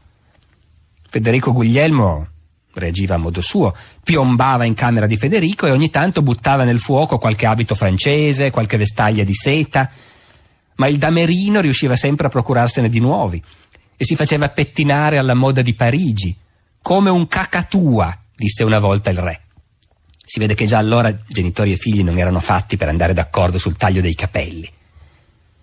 Quando era costretto a seguire il padre nelle sue partite di caccia, Federico si portava il flauto nella sacca e appena possibile se la svignava, si nascondeva da qualche parte e passava il tempo a suonare. Il re era fuori di sé e si lamentava coi suoi amici del collegio del tabacco. Gli era toccato come erede un pifferaio e un poeta. Il conflitto fra Federico Guglielmo e suo figlio maggiore covò a lungo sotto la cenere e sotto gli occhi dei cortigiani spaventati che si aspettavano che prima o poi succedesse qualcosa di tremendo. Pian piano l'adolescenza di Federico diventò una specie di inferno per lui e per suo padre. Anche qui c'è un'ironia, sono cose che succedono ancora oggi in qualunque famiglia. Alla fine, dopo tutto, il desiderio del re sergente di vivere come un normale padre di famiglia era stato soddisfatto. Tutto quello che amava Federico era costretto a farlo di nascosto, che si trattasse di leggere libri o di suonare o perfino di vedere la madre, perché Federico Guglielmo, che normalmente appunto con la moglie non aveva buoni rapporti, era ossessionato all'idea che fosse lei a rovinare Federico e cercava di tenerli separati. Quando era col figlio, il re lo prendeva continuamente di punta, lo interrogava, lo insultava, e quando Federico rifiutava di rispondergli lo picchiava, anche in pubblico, perfino quando erano in visita presso una corte straniera. Federico subiva, Guglielmina scrive nelle sue memorie che era semplicemente pietrificato dalla paura, e dice anche che continuò ad aver paura di suo padre per tutta la vita. Il re invece si convinceva sempre di più che suo figlio era un degenerato, un vigliacco, una femminuccia. «Se mio padre mi avesse trattato così», disse una volta, «mi sarei fatto saltare le cervella, ma questo ragazzo è senza onore». Ora, ovviamente una situazione del genere invita a ogni tipo di interpretazioni, anche psicanalitiche, e effettivamente gli storici che amano le letture psicanalitiche trovano che nel comportamento di Federico Guglielmo c'è un tratto di psicosi molto riconoscibile, ed è l'odio inconscio per quello che era destinato a prendere il suo posto. Già all'epoca un ambasciatore scrisse a chiare lettere che il re era geloso del principe ereditario. Una volta Federico Guglielmo prese di punta suo figlio davanti agli ufficiali e lo accusò di congiurare per ucciderlo, non apertamente perché sei troppo vigliacco, ma gli avrebbe dato prima o poi una pugnalata alla schiena. Diciamo ancora una cosa, che qualche anno dopo, quando il re ormai era in punto di morte, aveva la gotta, l'idropisia, ogni sorta di malattie, e tuttavia continuava a passare la notte a bere e a fumare, legge del tabacco, ebbene una volta Federico entrò nella stanza. Ormai era il principe ereditario, era adulto, il re stava per morire, tutti i presenti si alzarono in piedi, che non era previsto dall'etichetta, perché i generali in Prussia erano tenuti ad alzarsi in piedi soltanto quando entrava il re. Ebbene, Federico Guglielmo ebbe un attacco di collera, li cacciò tutti dal palazzo, gridando che gli avrebbe insegnato lui a rendere omaggio al sole nascente. Ecco, è un tema abbastanza ovvio, insomma, questo del conflitto tra il padre che se ne sta andando e il figlio che aspetta di prendere il suo posto. Questa era la gente che non aveva letto Freud e che però queste cose le sapeva esprimere. Federico, quando era principe ereditario, sul soffitto del salone del suo palazzo fece affrescare Apollo, il dio del sole, che spunta all'orizzonte e disperde le nubi. Ecco, evidentemente questo tema appunto del sole nascente era un'ossessione per tutti e due, e non c'è bisogno di essere psicanalisti per capire cosa voleva dire. Ma per adesso siamo ancora lontani da quegli ultimi anni. Stiamo parlando del 1730, quando Federico era un adolescente e a palazzo si moltiplicavano le scenate col re che lo costringeva a mangiare cose che non gli piacevano e gli tirava dietro i piatti, e quando era inchiodato sulla sedia a rotelle da un attacco di gotta, come gli succedeva di solito, gli arrancava dietro e cercava di bastonarlo con le stampelle. Alla fine Federico scrisse una letterina a suo padre chiedendogli se lo odiava. Il re gli rispose: «Il principe ha un carattere ostinato e malvagio e non ama suo padre. Un figlio che ama suo padre gli ubbidisce. Io non so cosa farmene di un ragazzo effeminato che non sa cavalcare né sparare e che per di più è sporco, non si taglia mai i capelli e se li arriccia come un idiota. Un signorino presuntuoso che non si degna di parlare con nessuno, fa solo smorfie come se fosse matto». Ecco, noi qui non vogliamo esagerare con le attualizzazioni, ma evidentemente la difficoltà dei padri di capire i figli adolescenti esisteva già prima che fosse inventato il concetto di adolescenza. Nel nostro racconto della vita di Federico il Grande, re di Prussia, siamo arrivati a una svolta decisiva, all'episodio che forma la cesura fra l'adolescenza e la vita adulta. Un episodio che gli provocò un trauma da cui, secondo molti, il suo carattere uscì danneggiato in modo permanente. E come vedremo effettivamente è un episodio abbastanza traumatico. Federico aveva 18 anni e aveva un rapporto così catastrofico col padre che prese una decisione disperata: scappare di casa. Che i ragazzini in crisi adolescenziale nutrano spesso progetti di questo genere, si sa, è un luogo comune, ma un principe ereditario che scappa di casa è già una cosa più insolita. Eppure Federico ci pensò seriamente e si preparò a lungo, aspettando l'occasione. Ne parlò con sua sorella Guglielmina. Sappiamo già, ne abbiamo parlato, che era la sua unica confidente, l'unica persona con cui parlasse sinceramente e forse l'unica persona a cui voleva davvero bene. Guglielmina cercò di spiegargli che stava facendo una sciocchezza, ma non sembra che sia servito a molto.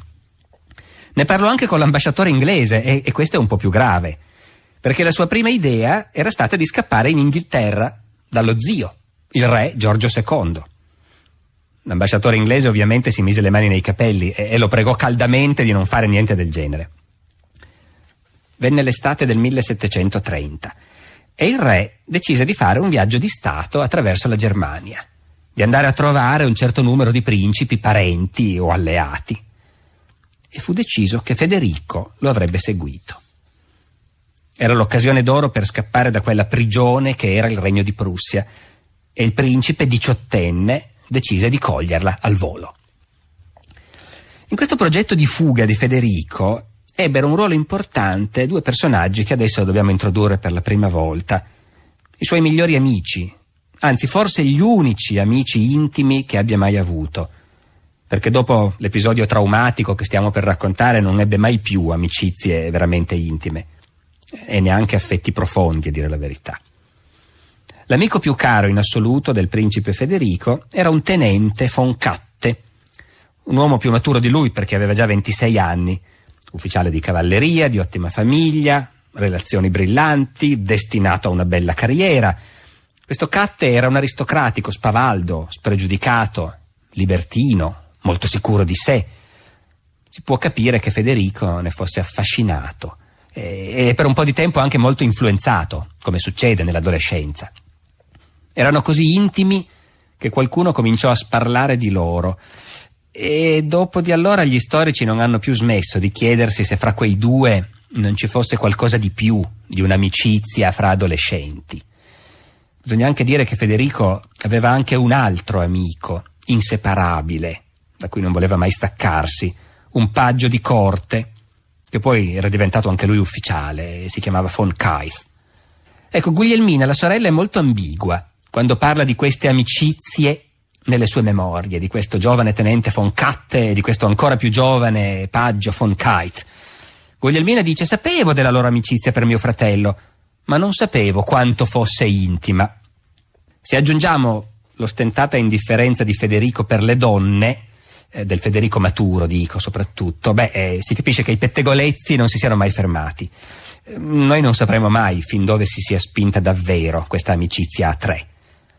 Va comunque registrato che il Federico adolescente non era così indifferente alle ragazze come il Federico maturo, e nella sua corrispondenza i riferimenti a scappatelle e a morazzi non mancano.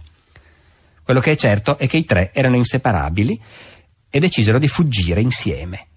Federico staccò dalle sue decorazioni le pietre preziose, le sostituì con vetrini perché nessuno se ne accorgesse e le fece vendere di nascosto per procurarsi dei fondi e pagare la fuga di gruppo. Federico aveva deciso di fuggire di notte, mentre il re e il suo seguito facevano tappa in un villaggio vicino a Heidelberg.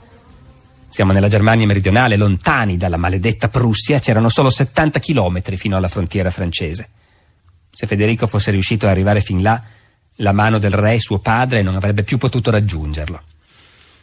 Uno dei suoi complici, il fratello del tenente von Keith, che era anche lui un paggio a seguito del re e quindi accompagnava questa spedizione, questo viaggio all'estero della corte, ebbene questo paggio doveva sellare 2 cavalli e raggiungere Federico alle 2 di notte.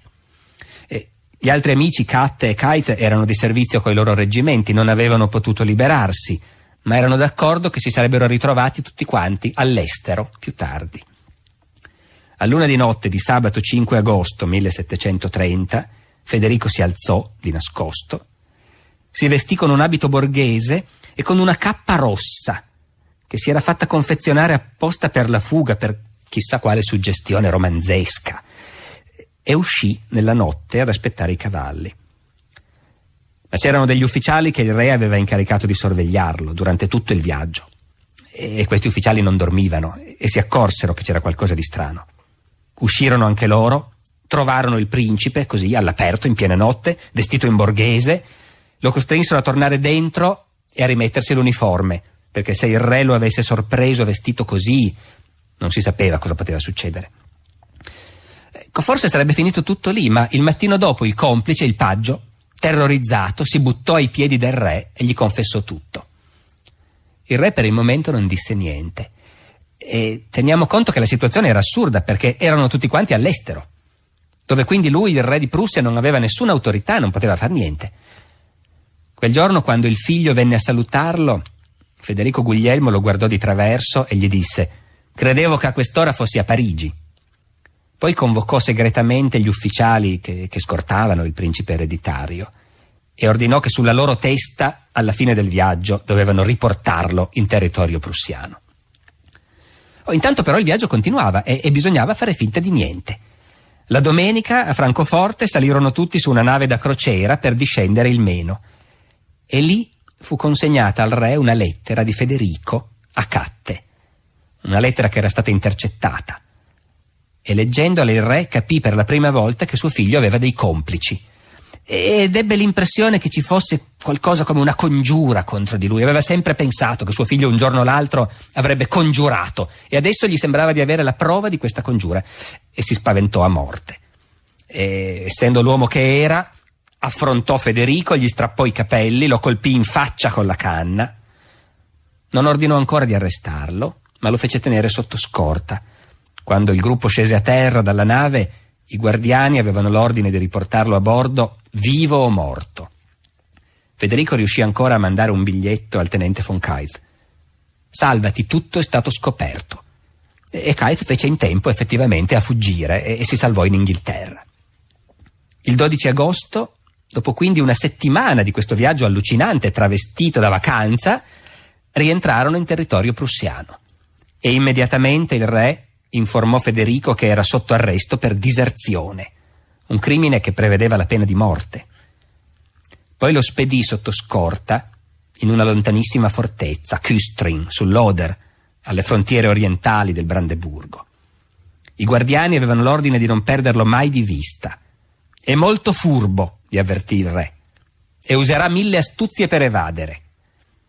A Küstrin Federico venne rinchiuso in una cella senza mobili, senza candele, senza riscaldamento, vestito con un abito da carcerato di panno bruno, grezzo. Nessuno aveva il diritto di rivolgergli la parola e i pasti arrivavano già tagliati a pezzettini in modo che non avesse bisogno di coltello. Un servo veniva 3 volte al giorno a svuotare il bugliolo. Non poteva avere libri, tranne la Bibbia. Il ritorno del re a Berlino, dopo la tentata fuga e l'arresto di Federico, fu una scena da tragedia elisabettiana. Federico Guglielmo fece irruzione negli appartamenti della regina, le disse in faccia che suo figlio era morto e si mise a frugare alla ricerca delle sue lettere, per trovare le prove della congiura. La sorella preferita, la confidente di Federico, Guglielmina, svenne. Quando si riprese, il re la colpì a pugni in faccia e la avvertì che la colpa era tutta sua e che l'avrebbe pagata con la testa. Poi disse alla regina di smetterla di frignare, che quel furfante di Fritz non era ancora morto, ma lo ammazzerò. Poi diede ordine di tagliare la lingua a chiunque osasse parlare in pubblico di questa faccenda. Tutti coloro che erano stati più vicini al principe ereditario, precettori, domestici, vennero tutti quanti licenziati, se erano fortunati, e se no mandati in esilio o sbattuti in galera. Ecco, anche se sembra incredibile, Federico rischiava la pelle davvero. Il re aveva molti altri figli maschi. Non ne abbiamo parlato finora perché erano tutti piccoli, Federico non aveva un grande rapporto con loro, ma questi figli c'erano. Il re non aveva nessun bisogno di lui. E per qualche motivo il confidente di Federico, il tenente von Katte, non era scappato. L'altro amico, von Keith, sì, ma von Katte no. E il re lo fece arrestare, ovviamente, e lo fece sottoporre a durissimi interrogatori. Volevano fargli confessare che il principe ereditario aveva congiurato contro il regno. Non si arrivò a mettere Katte alla tortura, come pretendeva il re, perché era figlio e nipote di generali, e lo scandalo sarebbe stato troppo grande. Però lo interrogavano in presenza del boia e con gli strumenti di tortura in bella vista, in modo che avesse qualcosa a cui pensare. Anche Federico era interrogato continuamente da un tribunale militare. Il re aveva preparato un questionario di 185 domande a cui l'accusato doveva rispondere, e anche a Federico fu minacciata la tortura. Federico confessò poi a Guglielmina che si era sentito gelare il sangue nelle vene quando gliene avevano parlato. Si andò avanti qualche settimana in questo modo. Ovviamente i due erano separati, rinchiusi in fortezze separate, venivano interrogati separatamente, tutti e due negavano. Non c'era stata nessuna congiura, non avevano mai complottato contro il re. Federico insisteva che il suo amico non aveva nessuna colpa, l'idea di fuggire era venuta a lui e basta. Il re ovviamente era fuori di sé. Ricordiamoci che il capo d'accusa contro Federico era di diserzione, perché il principe era pur sempre colonnello dell'esercito. A quell'epoca i principi ereditari diventavano colonnelli appena nati. E il codice militare prussiano prevedeva la pena di morte per la diserzione.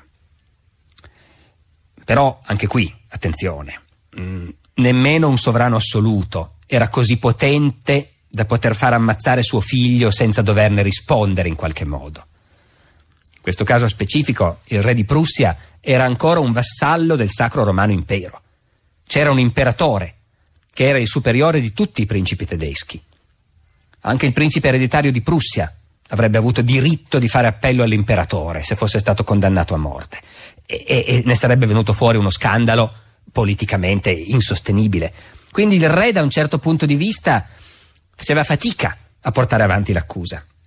Però, se Federico avesse confessato di aver congiurato contro lo Stato, allora Forse il re non lo avrebbe condannato a morte comunque, ma sarebbe stato abbastanza forte da costringerlo a rinunciare alla successione. I verbali degli interrogatori danno l'impressione che fosse proprio quella l'intenzione del re. Specialmente le ultime domande battevano tutte su quel punto. A Federico si chiedeva se dopo quel che aveva fatto meritava ancora di regnare e se per avere salva la vita non avrebbe fatto meglio a rinunciare al trono. E anche Federico aveva capito che la posta in gioco era quella e riuscì a rispondere sempre con tanta ambiguità e con tali giri di parole da non compromettersi mai. Si sottometteva alla volontà del re, ma confidava che il re non sarebbe stato così crudele con lui, eccetera, eccetera, eccetera. Appigli non ne fornì mai. Davanti al mondo, la responsabilità di un'eventuale condanna rimaneva tutta sulle spalle di suo padre. Alla fine delle indagini, in una triste giornata autunnale, il tribunale militare si riunì per giudicare il principe ereditario Federico e il tenente von Katte, imputati di diserzione. Era composto da 3 tenenti, 3 capitani, 3 maggiori, 3 colonnelli, 3 generali, tutti estratti a sorte, perché nessun ufficiale aveva accettato di farne parte.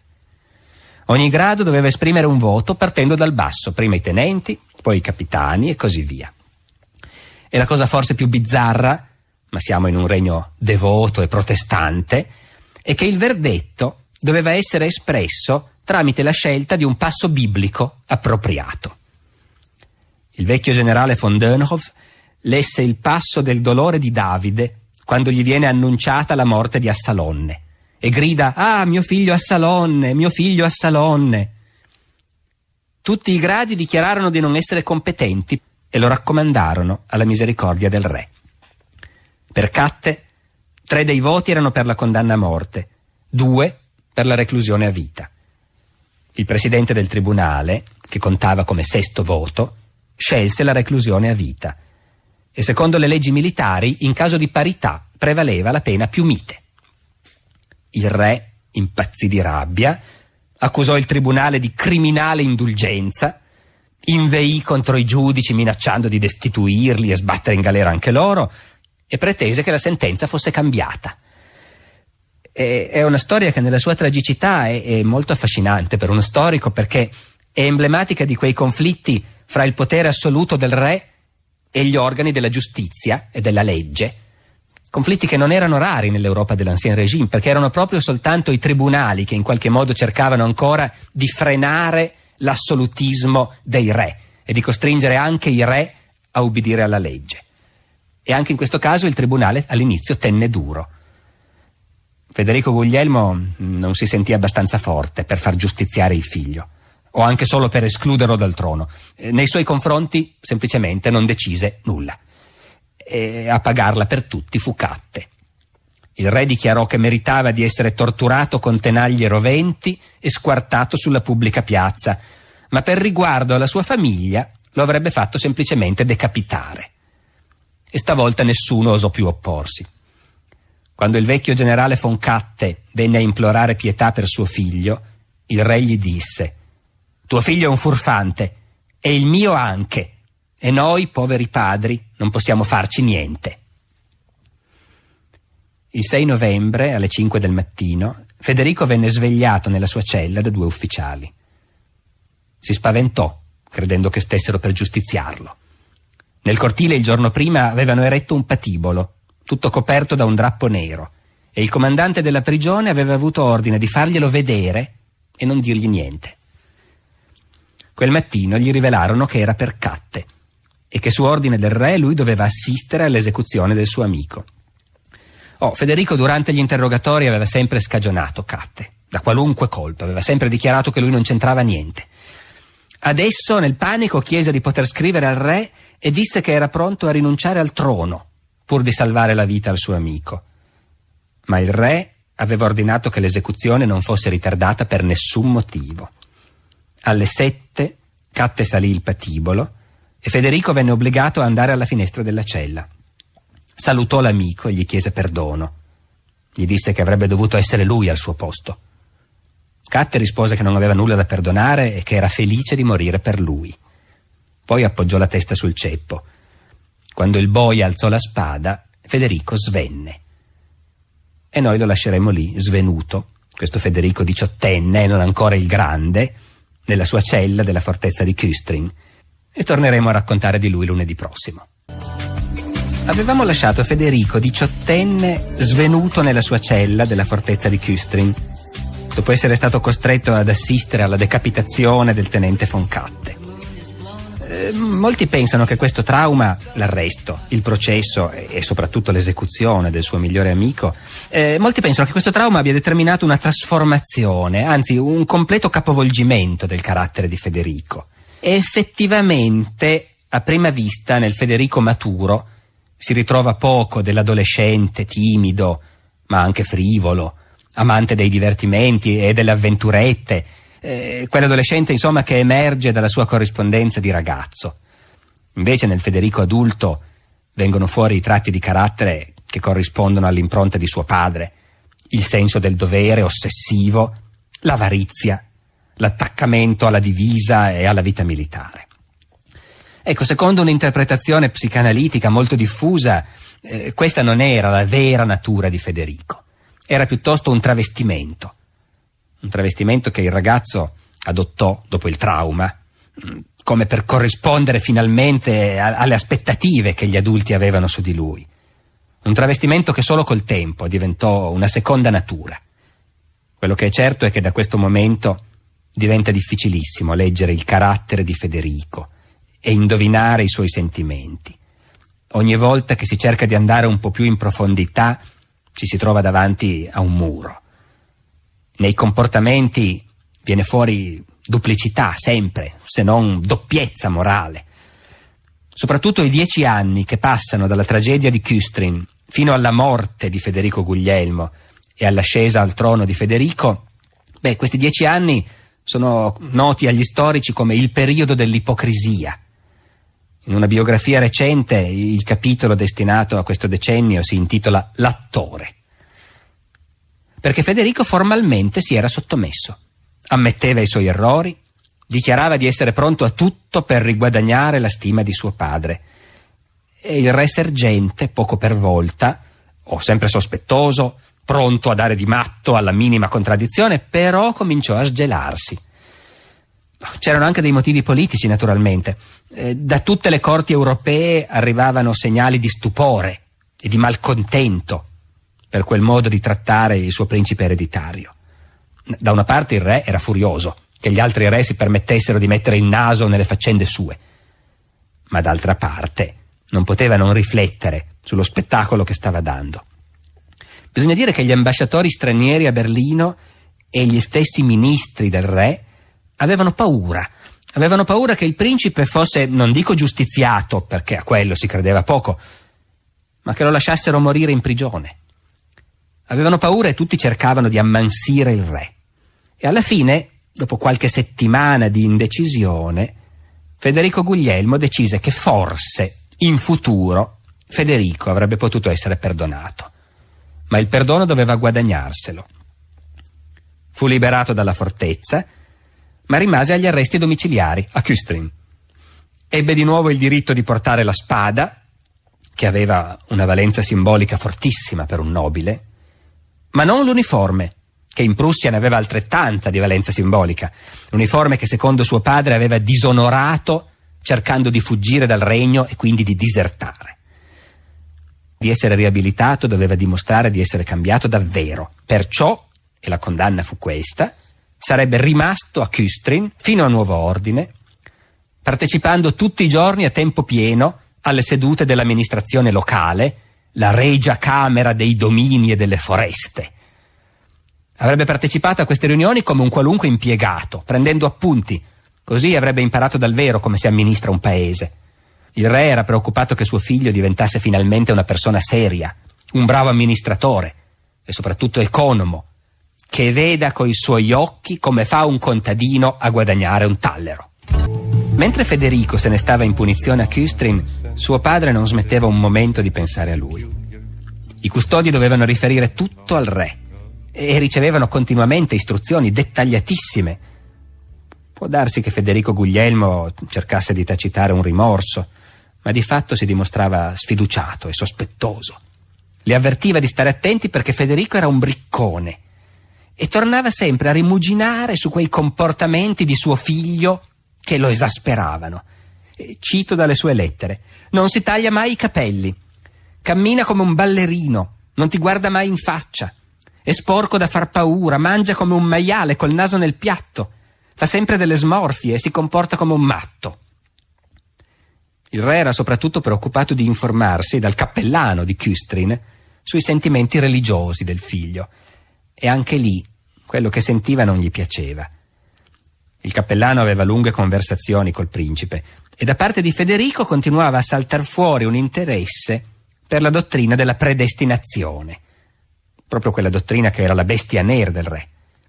Scrisse al cappellano che se Federico doveva andare all'inferno ci andasse pure, ma intanto bisognava dimostrargli che aveva torto e cercare di convertirlo.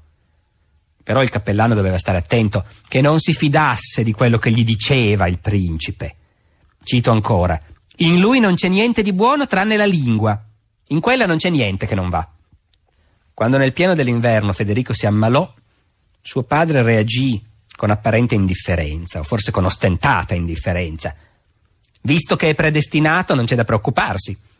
Comunque non morirà, perché l'erba cattiva non muore mai. Passarono 9 mesi così, prima che il re decidesse di venire a Küstrin a vedere se quel cuoricino malvagio è cambiato o è ancora pieno di ipocrisia. Federico si gettò ai suoi piedi e il padre cominciò a interrogarlo. Era Catte che lo aveva corrotto o piuttosto il contrario? Sono io che l'ho corrotto, disse Federico. Il re fu soddisfatto. Bene, sono contento di sentirti dire la verità, per una volta. A tutte le domande Federico rispose esattamente quello che il padre voleva sentire.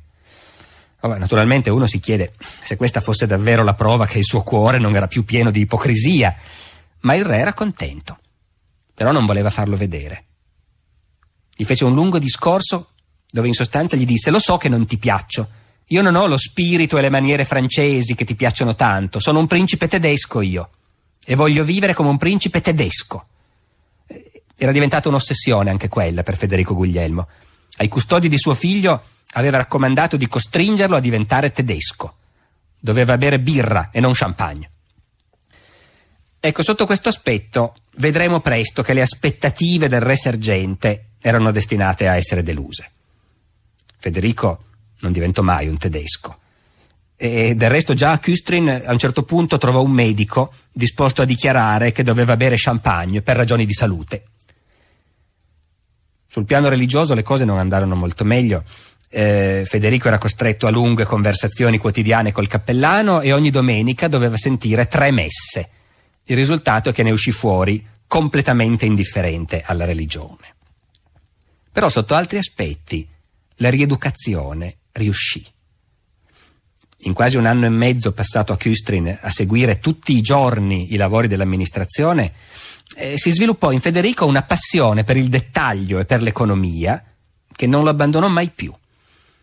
Al padre mandava certi rapporti minuziosissimi, riferiva di aver comprato cavalli per l'esercito, di averli esaminati personalmente uno ad uno, aveva ispezionato la fabbrica di vetro che c'era lì in zona e mandava al re dei campioni di prodotto.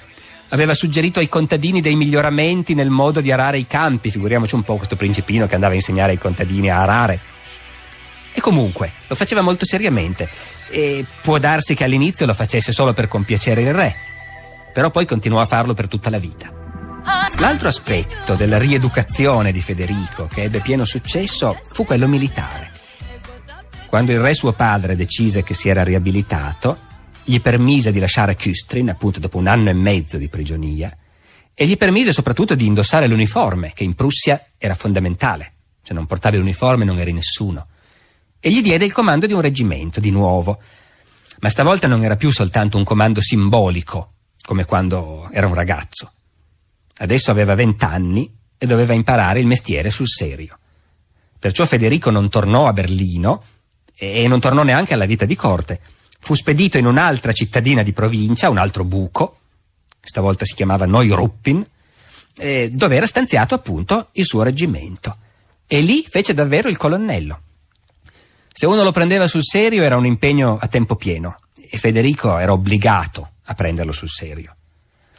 A Guglielmina, che gli scriveva per chiedere notizie, rispondeva: «Ho fatto gli esercizi, faccio gli esercizi, farò gli esercizi. Ecco tutte le notizie». E però anche qui, a forza di fare quel mestiere, cominciò ad accorgersi di una cosa inaspettata che in fondo gli piaceva. Quella vita non solo in mezzo ai soldati, ma soprattutto quella vita con le responsabilità di un comandante, sempre impegnato a organizzare, a ispezionare, a punire, con un organismo complesso interamente ai suoi ordini e con il compito di mantenerlo in perfetta efficienza, anzi, se possibile, di migliorarlo. Ecco, questo era qualcosa che rispondeva alla sua natura. Quando divenne re e si trovò di colpo libero di fare quello che voleva, non smise affatto. Semplicemente cominciò ad applicare lo stesso impegno all'intero esercito prussiano, anziché a un solo reggimento. Nel 1734, a 22 anni, Federico partecipò per la prima volta in vita sua a una campagna militare e ne tornò entusiasta. Il re suo padre aveva affittato 10.000 uomini all'imperatore che era in guerra con la Francia e Federico ebbe il permesso di accompagnarli sul Reno e conobbe personalmente il comandante dell'esercito imperiale, il principe Eugenio. Era il soldato più famoso del suo tempo, quello che quasi 30 anni prima aveva vinto la battaglia di Torino. E a questo punto era già molto vecchio, era quasi decrepito e come generale era l'ombra di se stesso, però Federico rimase lo stesso, impressionatissimo di fare la conoscenza di questo mostro sacro che aveva una presenza così forte nell'immaginario dell'epoca.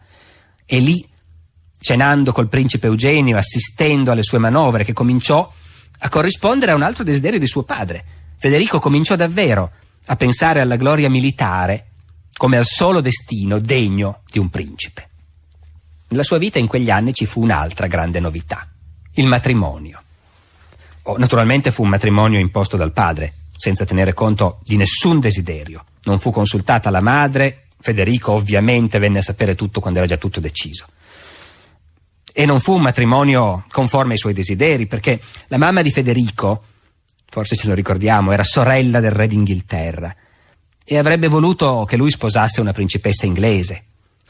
E Federico da ragazzo era d'accordo con la madre, perché, anche qui cerchiamo di immaginarci la situazione, sposarsi con la casa regnante inglese sarebbe stato un matrimonio splendido, prestigioso, per un re di Prussia che era pur sempre un re di secondo piano in Europa ancora. Avrebbe avuto una ricaduta internazionale clamorosa. Federico Guglielmo non ne volle sapere. Gli inglesi erano stranieri e non gli piacevano. Suo figlio doveva sposare una brava principessina tedesca, che fosse una buona padrona di casa e che gli facesse tanti figli. E pazienza se non sarebbe stato un matrimonio illustre. Venne scelta una principessa, Elisabetta di Brunswick, che non era né bella né ricca, ma in compenso era nipote dell'imperatore. E Federico Guglielmo, al suo dovere di vassallo del Sacro Romano Impero, ci teneva.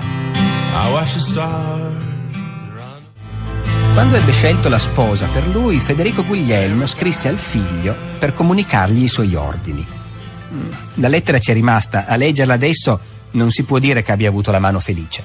Dice: non è brutta, ma non è neanche bella, però è timorata di Dio e questa è l'unica cosa che conta. Federico protestò, ma alla fine capì che nella sua posizione non c'era lo spazio per opporsi. Pazienza, disse, ci sarà una principessa infelice in più.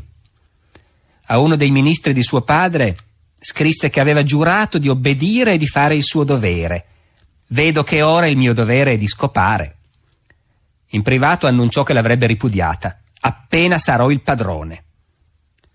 Il matrimonio fu celebrato nel 1733. Federico aveva 22 anni. La futura sposa gli era stata presentata qualche tempo prima e non gli aveva fatto cambiare parere. La trovò né bella né brutta, qui aveva ragione suo padre, ma timida, goffa, maleducata. La prima volta che si trovò a chiacchierare con lei perse la pazienza e la chiamò bestia.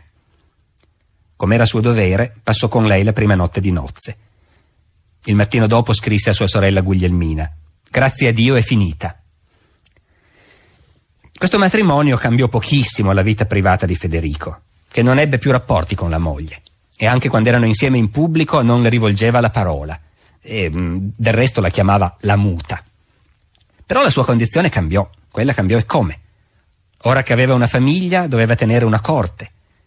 Il re gli concesse un finanziamento per comprarsi un palazzo, vicino a Neuruppin, dove era a distanza il suo reggimento. Comprò questo palazzo e cominciò a ristrutturarlo secondo il suo gusto, con quadri francesi e affreschi di pittori alla moda. E in questo palazzo, che si chiamava Rheinsberg, e dove i suoi appartamenti erano completamente separati da quelli della moglie, bene, qui Federico finalmente ricominciò a vivere la vita di un principe, dando dei balli, invitando a cena dei letterati, sentendosi finalmente padrone di vivere come voleva. Non che nuotasse nell'oro, perché il bilancio concesso dal re non era tanto generoso e i gusti di Federico erano costosi, che si trattasse di comprare dei Watteau o di rifornire le cantine di champagne. Ecco, a questo problema dei soldi Federico, principe ereditario, rimediò in un modo che oggi può apparire abbastanza scioccante rispetto alle nostre abitudini e al nostro modo di fare politica. Adesso che era stato riabilitato, è chiaro che le potenze straniere si interessavano a lui. Tutti pensavano che un giorno sarebbe stato re, e forse abbastanza presto. Conveniva tenerselo buono. Quando capirono che era in ristrettezze economiche, i governi stranieri cominciarono a offrirgli dei prestiti, in segreto naturalmente, senza che il re ne sapesse nulla. E Federico non si fece nessuno scrupolo di accettarli. Insomma, il principe ereditario prendeva denaro dalle potenze straniere all'insaputa di suo padre. La corte di Vienna pagava. Poco, perché di soldi non ce n'erano neanche lì. Allora Federico si mise d'accordo con l'ambasciatore sassone a Pietroburgo perché gli facesse avere un prestito dalla zarina. Stabilirono un codice segreto per parlare di questa faccenda nelle loro lettere senza che nessuno potesse accorgersene. Mi mandi quel libro voleva dire che Federico aveva bisogno di soldi. Aspetto quei 12 volumi voleva dire che gli servivano 12.000 talleri. Quando i soldi arrivarono, Federico scrisse all'ambasciatore che era molto soddisfatto dell'edizione russa. Lei è il miglior libraio del mondo. Ma quello che lo foraggiava più di tutti era lo zio Giorgio, il re d'Inghilterra, che fu abbastanza imprudente da offrirsi di pagare tutti i debiti di Federico e ricevette una stoccata micidiale. Il codice dei libri funzionava anche qui e l'ambasciatore inglese a Berlino scrisse a Londra: ho anticipato allo studente qualche opuscolo, ma qui ci vogliono dei tomi in folio. Ben presto il principe ereditario fu indebitato di nuovo fino al collo e c'è da chiedersi se questi giochi pericolosi non lo avrebbero messo nei guai prima o poi. Ma non ci fu il tempo. Quando gli inglesi cominciarono a pagare, il re suo padre aveva solo 1 anno di vita. Nei primi mesi del 1740 la salute del re Federico Guglielmo, il padre del nostro Federico il Grande, declinò rapidamente. Il re ispezionò la bara preparata per lui, lasciò istruzioni dettagliate per il suo funerale e il 31 maggio morì. Non aveva ancora 50 anni. Federico ne aveva 28 e dopo aver rischiato il patibolo e poi essere rimasto per così tanto tempo in purgatorio, ora finalmente era il padrone, per usare la sua terminologia. I ministri e i generali di suo padre vennero a rendergli omaggio, si inchinarono ai suoi piedi e il più autorevole di tutti quei ministri era un vecchio principe, Leopoldo di Dessau, un generale che fra l'altro è considerato il vero creatore dell'esercito prussiano. Bene, il vecchio principe di Dessau, dopo avergli giurato fedeltà, si permise di esprimere la speranza che Sua Maestà gli avrebbe lasciato le sue cariche e la sua autorità. Fu un'espressione infelice. Federico lo abbracciò, lo fece rialzare, gli confermò le cariche, ma poi aggiunse: quanto all'autorità non so cosa intende dire. In questo regno ci sono soltanto io che esercito un'autorità. In Europa la morte del re sergente e l'ascesa al trono del nuovo re vennero accolte con generale soddisfazione. Bisogna dire che negli ultimi anni Federico si era fatto un nome come principe illuminato, anzi filosofo, come protettore delle lettere e delle arti. Voltaire gli dedicava delle odi piene di adulazioni e profetizzava l'avvento di un Salomone del Nord. I governi che lo avevano pagato sotto banco si aspettavano di poterlo manovrare facilmente e tutti quelli che gli erano stati vicini negli anni in cui teneva la sua corte di principe ereditario, al castello di Rheinsberg. Tutti quanti ovviamente si aspettavano promozioni e onori. In genere si pensava che dopo l'austerità di Federico Guglielmo, suo figlio, visti i suoi gusti, avrebbe aperto una nuova era di piaceri e di festeggiamenti. In realtà rimasero tutti delusi. È vero che Federico, dopo essere salito al trono, diede nuovi ordini ai cuochi e a quanto pare il menù della tavola reale fu migliorato drasticamente. E si concesse anche un lusso, comprò a Parigi un servizio da tavola d'oro. Ma per il resto fu lui a cambiare vita. Aveva delle idee molto chiare sulla responsabilità di un re.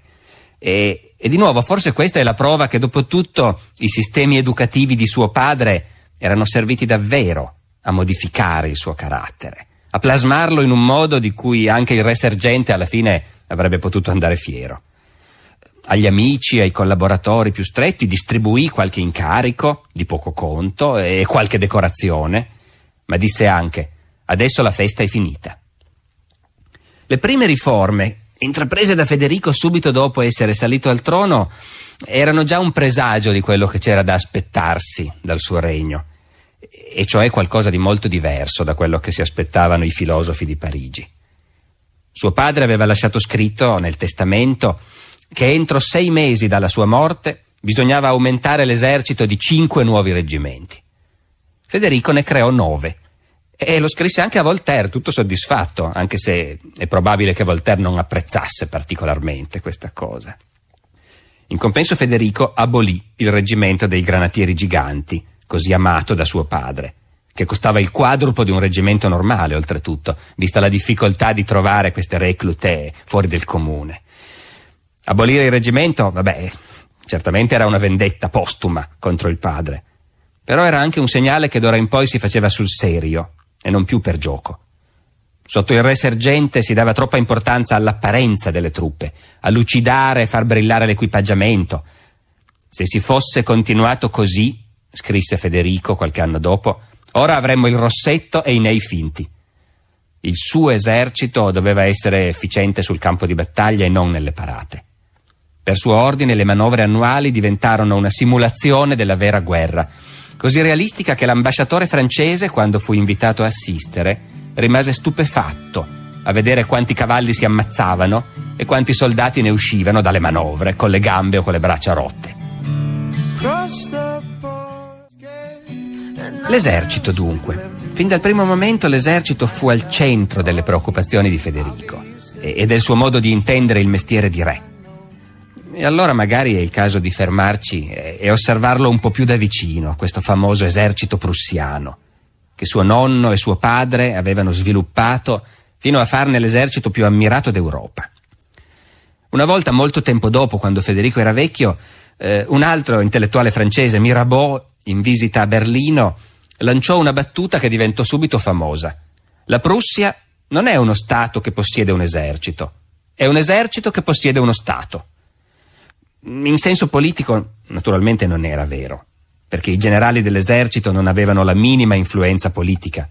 Nessuno in Prussia aveva influenza, tranne il re. Però nella battuta di Mirabeau c'è qualcosa di vero, nel senso che le risorse dello Stato erano interamente concentrate nell'esercito. Sotto Federico Guglielmo le entrate del Regno di Prussia ammontavano a 7 milioni di talleri e 6 di questi erano destinati alle spese militari. Naturalmente bisogna dire che sotto l'antico regime i bilanci erano molto diversi dai nostri. Le spese per stipendi erano minime perché gli impiegati statali erano pochissimi. La scuola e la sanità per lo più non erano a carico dello Stato e quindi in tutti i regni le spese militari facevano la parte del leone, insieme con quelle per la corte e per i palazzi, per l'edilizia. Però nessun regno aveva un bilancio così militarizzato come quello di Prussia. Diamo qualche cifra. Alla radio le cifre non funzionano bene di solito, ma queste sono veramente indispensabili per capirci. All'avvento di Federico il paese aveva 2.250.000 sudditi e manteneva sotto le armi 81.000 soldati, cioè il 7% della popolazione maschile. A titolo di confronto, il paese più potente d'Europa, la Francia, che aveva 20 milioni di abitanti e quindi una popolazione 9 volte quella della Prussia, manteneva un esercito grande appena il doppio. La Prussia dunque era davvero, e già prima di Federico, uno stato militarista, in cui tutte le risorse della società erano indirizzate all'accrescimento della forza militare. Durante il regno di Federico questo militarismo venne ancora più ostentato. Basta dire che la popolazione del regno in quel mezzo secolo crebbe fino a raddoppiarsi, ma anche l'esercito venne raddoppiato. Alla fine era grosso come quelli della Francia o dell'Austria, e cioè di paesi che avevano ancora il triplo o il quadruplo degli abitanti. Però nel corso del Settecento ci fu anche qualcos'altro che cambiò. Cambiarono gli umori della società europea più colta e più avanzata, e si cominciò a dare un giudizio più duro dell'assolutismo e del suo versante militare. Quando Federico era giovane, nessuno ci trovava niente di sbagliato nel fatto che un re avesse un grande esercito e spendesse tutte le risorse del paese per l'esercito. Ma quando Federico era vecchio, c'erano molti a cui questo sistema faceva orrore.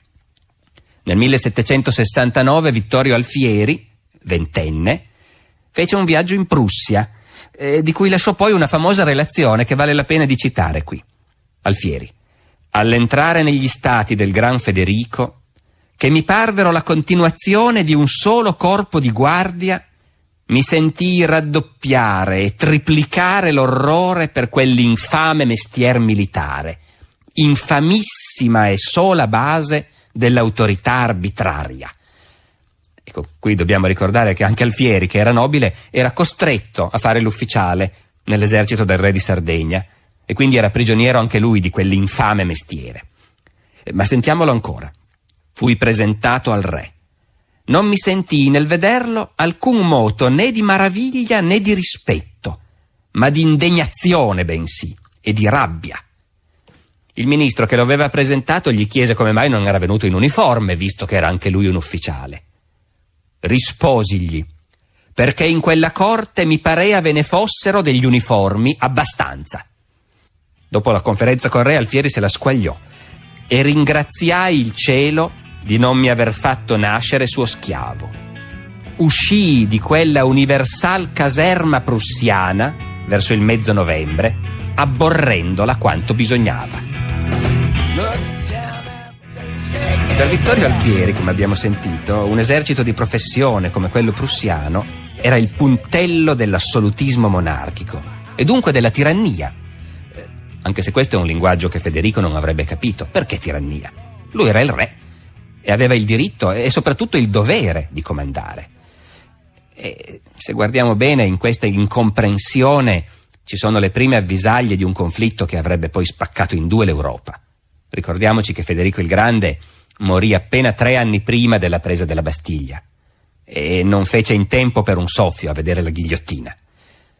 Però al di là dell'assolutismo, più o meno illuminato o più o meno arcaico e medievale, a seconda dei punti di vista, quello che rendeva unica la Prussia, quello che agli occhi di uno straniero come Alfieri la faceva assomigliare a una universal caserma, era la militarizzazione della società. E questo anche se in realtà l'esercito di Federico era un esercito mercenario, che arruolava chiunque, di qualsiasi nazionalità, tanto che metà della truppa era formata da stranieri. Questo tra l'altro aveva delle conseguenze tutt'altro che secondarie, perché i mercenari stranieri ovviamente non erano legati al re da una particolare fedeltà o devozione e alla prima occasione disertavano. Come mai allora un esercito così importante come quello prussiano, a cui il re dedicava così tante cure, era costretto a arruolare mercenari inaffidabili?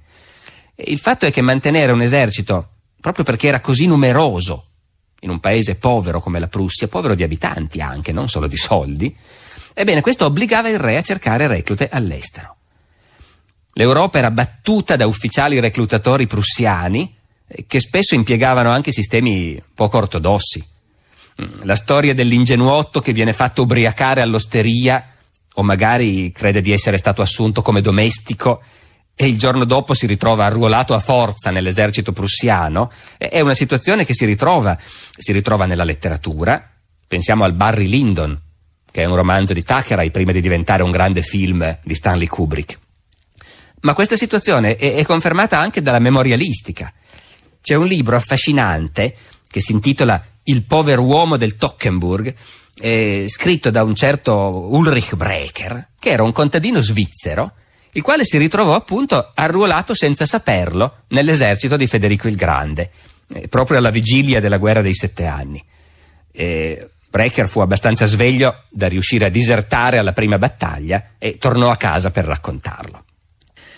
Ecco, questo fatto sorprendente, cioè che l'esercito di Federico II era composto quasi per metà da stranieri, deve essere però visto in prospettiva. Intanto quegli stranieri erano quasi tutti tedeschi, perché la Prussia era solo uno fra i molti stati indipendenti in cui era divisa la Germania. E comunque, anche solo fornire le reclute all'altra metà dell'esercito, quella che era formata da sudditi, era uno sforzo tale, per una popolazione così scarsa come quella prussiana, che alla fine l'intera organizzazione sociale finiva per identificarsi con l'esercito. Qui dobbiamo ricordarci che la società prussiana non era una società evoluta, era una società arretrata rispetto a quelle dell'Occidente, assomigliava molto di più a quella russa o polacca. In che senso era una società arretrata? Intanto la stragrande maggioranza della popolazione era contadina e soprattutto i contadini erano servi della gleba, erano legati fin dalla nascita a un latifondo nobiliare o statale. E quindi che i loro giovani fossero costretti a prestare servizio militare era una disgrazia che i contadini accettavano senza discuterla, come la grandine o la peste. E però Federico riorganizzò il reclutamento territoriale su una base più moderna. Ogni reggimento fu assegnato a una circoscrizione chiamata un cantone e anno dopo anno reclutava lì i suoi coscritti. E quindi ogni reggimento acquistò una coloritura provinciale, con i soldati che venivano dagli stessi villaggi e spesso si conoscevano fra loro, e quindi con un certo orgoglio localistico. E di qui prese forma anche lentamente un patriottismo prussiano.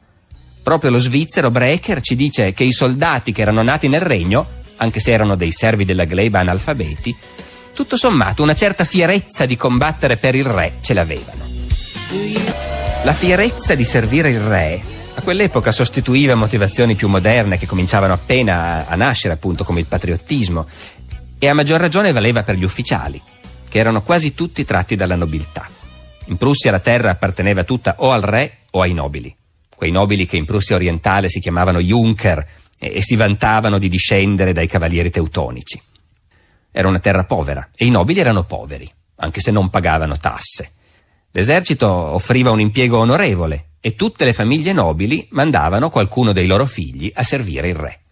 Come la società era fatta di padroni nobili e contadini servi, così l'esercito era fatto di ufficiali nobili e soldati contadini.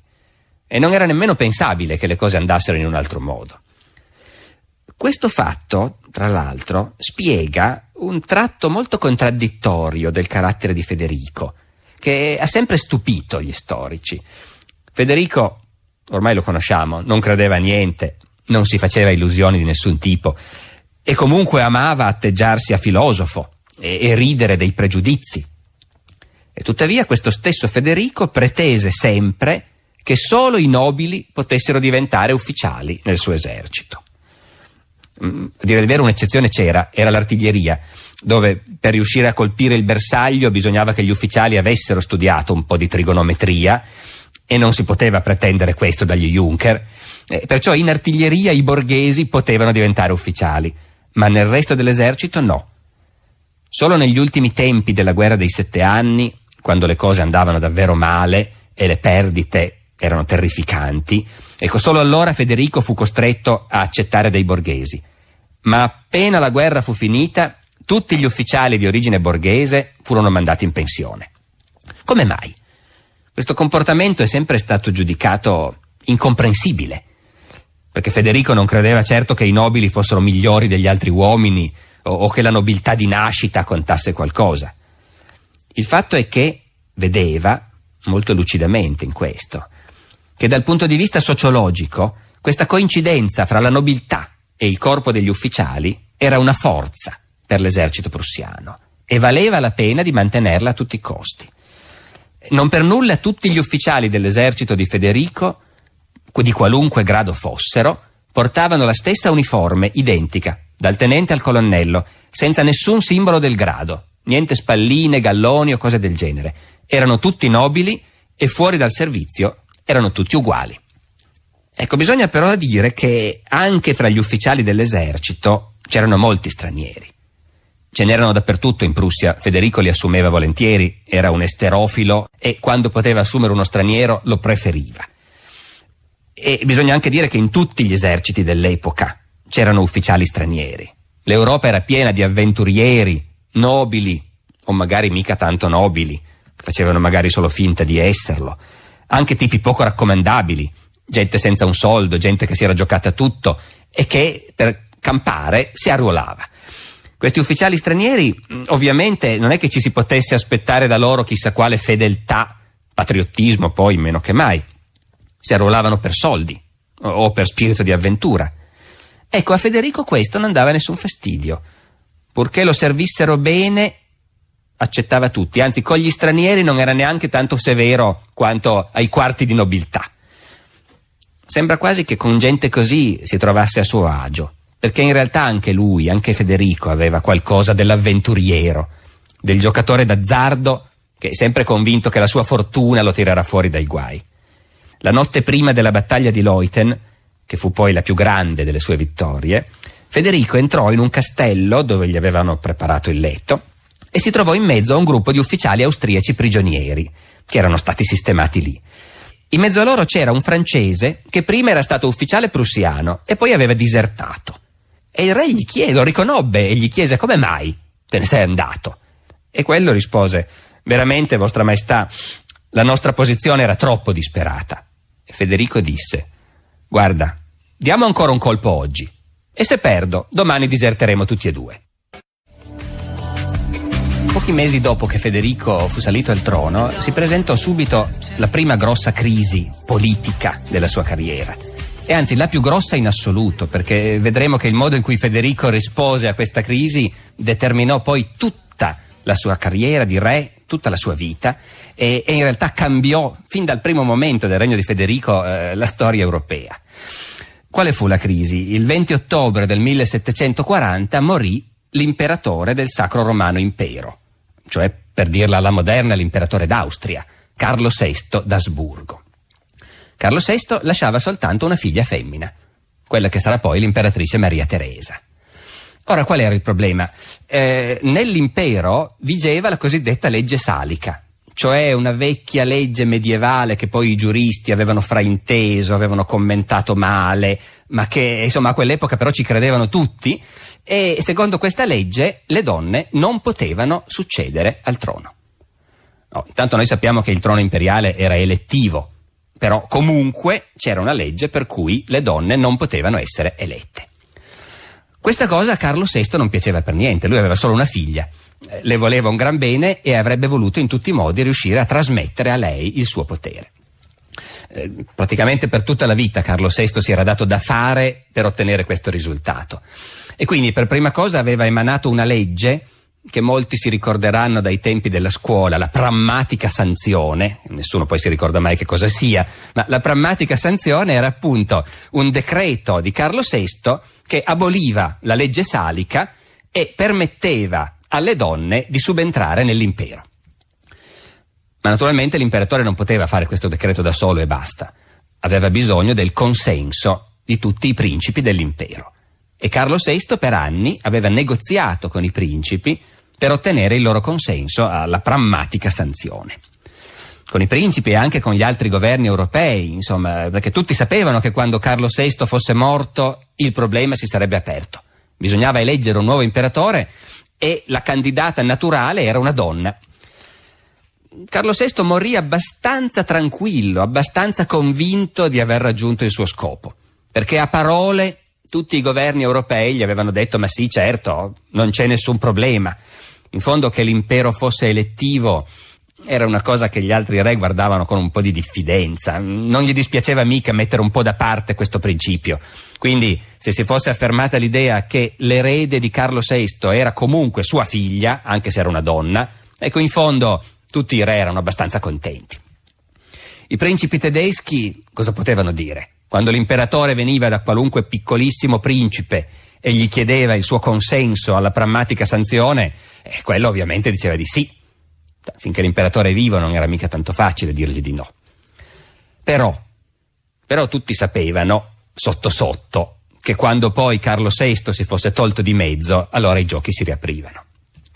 Federico lo sapeva meglio di tutti, come vedremo, ma in realtà tutte le corti d'Europa aspettavano abbastanza ansiosamente di vedere cosa sarebbe successo. E finalmente appunto Carlo VI morì molto presto. Federico era re da 5 mesi.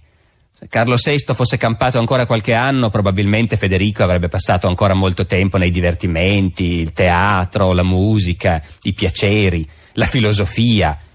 E invece si trovò bruscamente a dover prendere delle scelte, perché appena Carlo VI morì fu subito chiaro che qualche principe tedesco cominciava a alzare la testa e a dire: l'impero è elettivo, che una donna sia imperatrice non si è mai sentita.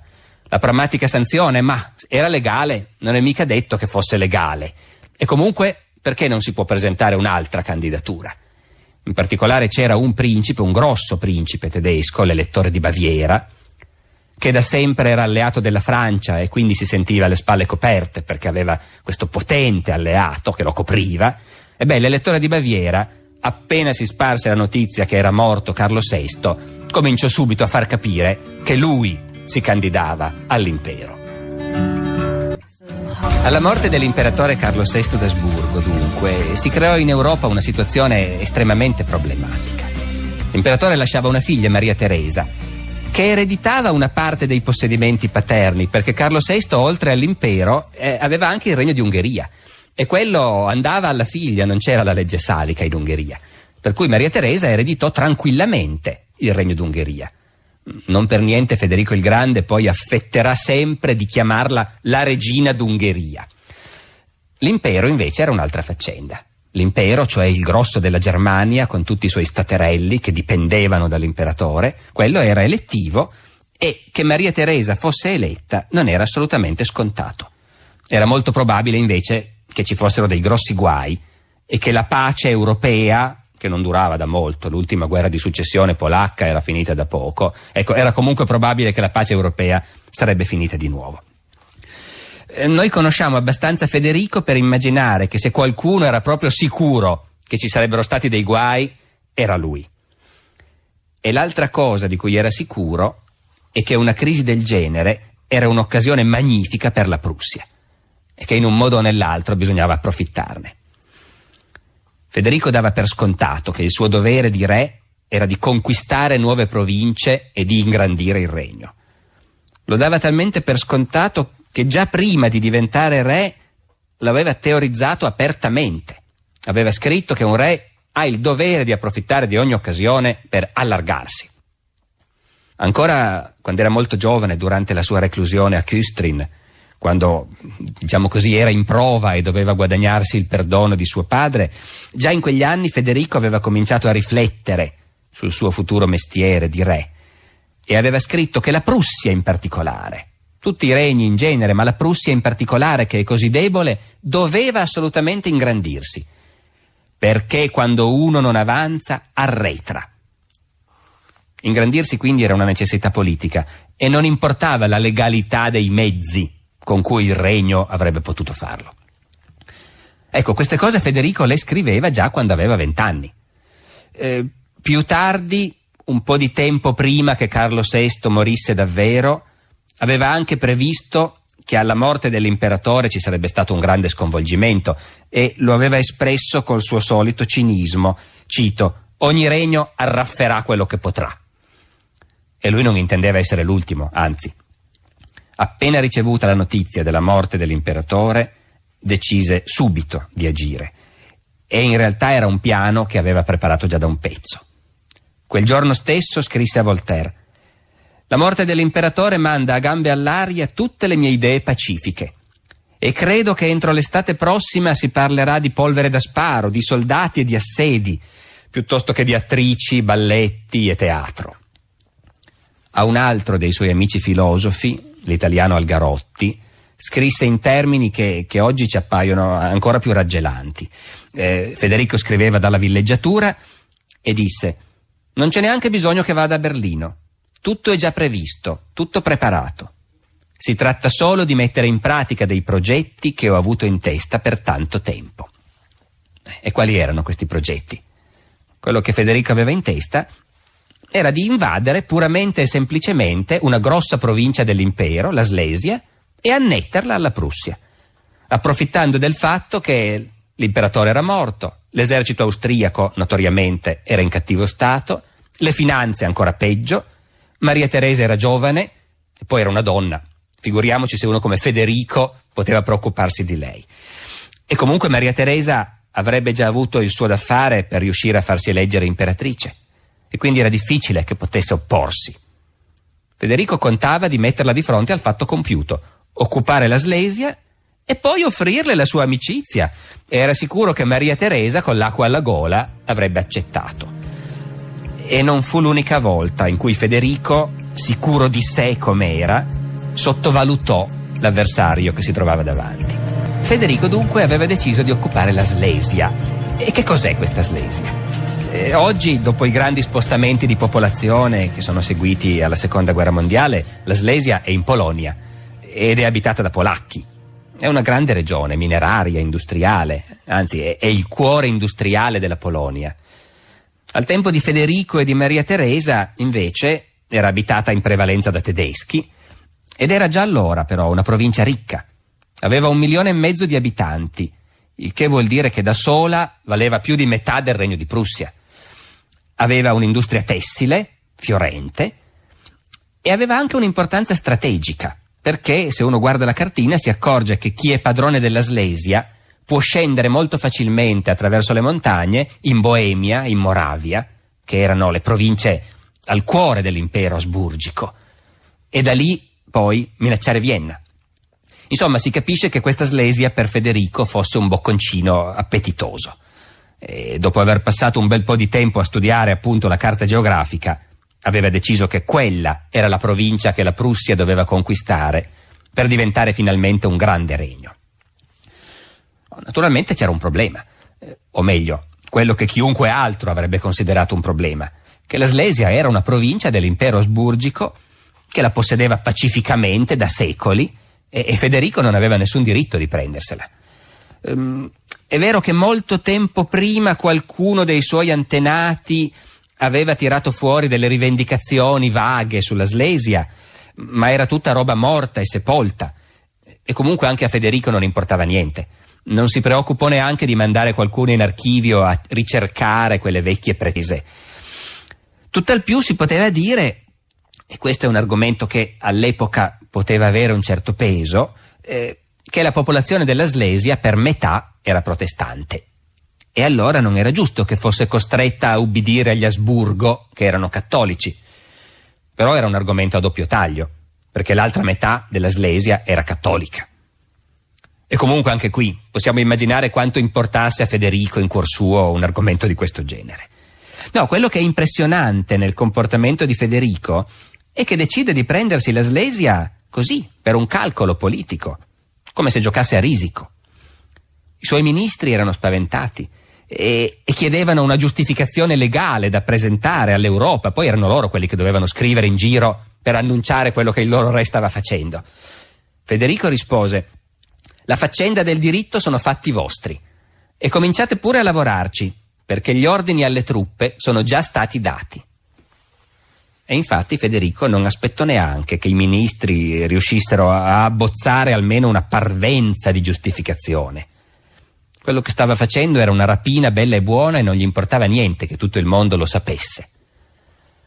Per cui mandò a Vienna un ultimatum. Possiamo immaginare Maria Teresa, che era appena subentrata al padre, era disperata per la situazione in cui si trovava, non sapeva se sarebbe riuscita a farsi eleggere all'impero. Tutte le sue risorse si riducevano al Regno d'Ungheria e in quel preciso momento, pochi giorni dopo che suo padre è morto, le arriva un ultimatum del re di Prussia che le ordina di cedere la Slesia, così, senza neanche una giustificazione. E subito dopo i prussiani invadono la Slesia, senza neanche aspettare la risposta da Vienna. Ora, è vero che in politica il cinismo e la ricerca del proprio interesse sono normali, e nel Settecento lo erano anche più di oggi. Però le corti europee rimasero scioccate lo stesso dalla spregiudicatezza di questa mossa. Federico aveva inaugurato uno stile nuovo, in cui la facciata non contava niente, contavano solo gli interessi bruti. Nemmeno il Re Sole si era mai comportato così, con tanta indifferenza per le regole. Insomma, il re di Prussia aveva reinventato la Realpolitik alla Machiavelli, dopo che l'Europa dei re cristiani aveva fatto di tutto per farla dimenticare. Il problema è tutto qui, disse Federico ai suoi ministri. Quando ci si trova in vantaggio, bisogna approfittarne o no?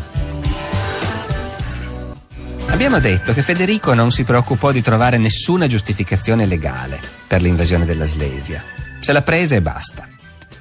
Ma questo non vuol dire che non abbia cercato di ammantare questa rapina di giustificazioni ipocrite, che in realtà fanno più male che bene, perché ci si legge un cinismo veramente straordinario. Federico fece sapere a Vienna che se occupava la Slesia non era per ostilità verso l'impero, anzi, era proprio per garantire la pace fra la Prussia e l'Austria, perché senza quella provincia lui si sentiva minacciato, e invece, in cambio della Slesia, Maria Teresa poteva contare sulla sua sincera amicizia, perché tutto quello che lui aveva a cuore era il bene della casa d'Austria. Tutta questa roba sta stampata e la si legge ancora oggi negli archivi di Vienna, così come si ritrova stampato il proclama che Federico rivolge ai popoli della Slesia e che è redatto nello stesso linguaggio strabiliante. Ho dovuto, dice, entrare con le mie truppe in Slesia per proteggerla, perché in Europa sta per scoppiare la guerra. Insomma, se non c'entrava lui, chissà chi l'avrebbe fatto. E lui non intendeva assolutamente nuocere all'imperatrice, anzi, il suo unico desiderio era di essere amico della venerata casa d'Austria e di proteggerla con tutti i mezzi, come avevano già fatto i suoi antenati. Ecco, ovviamente questo linguaggio non ingannò nessuno neanche per un momento, però vale la pena di commentarlo, perché è proprio questo linguaggio che ci fa vedere come l'aggressione di Federico alla Slesia sia stata una rottura di portata storica. Torniamo un po' con la memoria a suo padre, ai tempi di suo padre e di suo nonno. Il re di Prussia era vassallo dell'imperatore. Certo, ora che Carlo VI era morto, un imperatore non c'era, e non si sapeva chi sarebbe stato eletto, e non era detto che Maria Teresa ci riuscisse. Però Carlo VI aveva chiesto ai principi tedeschi la garanzia che l'avrebbero eletta. E il vecchio re di Prussia, Federico Guglielmo, aveva firmato, come tutti gli altri. Il padre di Federico si era sempre considerato un fedele vassallo dell'impero. Non si sarebbe mai sognato di ingrandire il suo regno a spese dell'impero. Aveva costretto Federico a sposare la disgraziata principessa Elisabetta di Brunswick, anche perché lei era nipote dell'imperatore. E il re sergente ci teneva ai buoni rapporti con l'impero. Invece Federico fa esattamente il contrario. Proprio nel momento in cui l'impero è in crisi, è più debole e rischia di sprofondare, nel momento in cui l'erede di Carlo VI è una donna giovanissima e tutti pensano che sia debole e indifesa, poi noi conosciamo Maria Teresa, si sbagliavano di grosso, ma questo non poteva saperlo nessuno. In quel preciso momento Federico aggredisce l'impero senza nessuno scrupolo e gli porta via la più ricca delle sue province. E allora mettiamo questa cosa in una prospettiva storica un po' più lunga. Per la prima volta, in quel dicembre del 1740, si propone quell'antagonismo mortale fra la Prussia e l'Austria, quella concorrenza per l'egemonia in Germania, che si concluderà definitivamente più di un secolo dopo, col trionfo della Prussia di Bismarck e con la decadenza dell'impero asburgico. Ecco, abbiamo visto un comportamento da parte di Federico che non si può non giudicare incredibilmente cinico. Però c'è anche un altro punto di vista. Dal suo punto di vista, Federico stava semplicemente facendo quello che suo padre gli aveva insegnato, che un principe deve cercare la gloria con la spada. Di suo ci metteva semmai il gusto dell'azzardo, più azzardo che calcolo. I ministri tremavano e lui gli fece la lezione: chi si impegna solo in piccole cose resterà per sempre un mediocre. Se tenti 10 grandi imprese e te ne riescono anche solo 2, diventi immortale. E già da un po' di tempo quelli che conoscevano Federico si erano accorti che aveva una gran voglia di diventare immortale. Uno dei suoi amici aveva addirittura previsto che avrebbe cominciato il suo regno con un colpo di fulmine. E dunque non è solo questione di cinismo, c'era anche la smania di gloria e l'entusiasmo ingenuo del ragazzo che, dopo essere entrato in Slesia, scriveva a Berlino: «Ho passato il Rubicone, con le bandiere al vento e al rullo dei tamburi.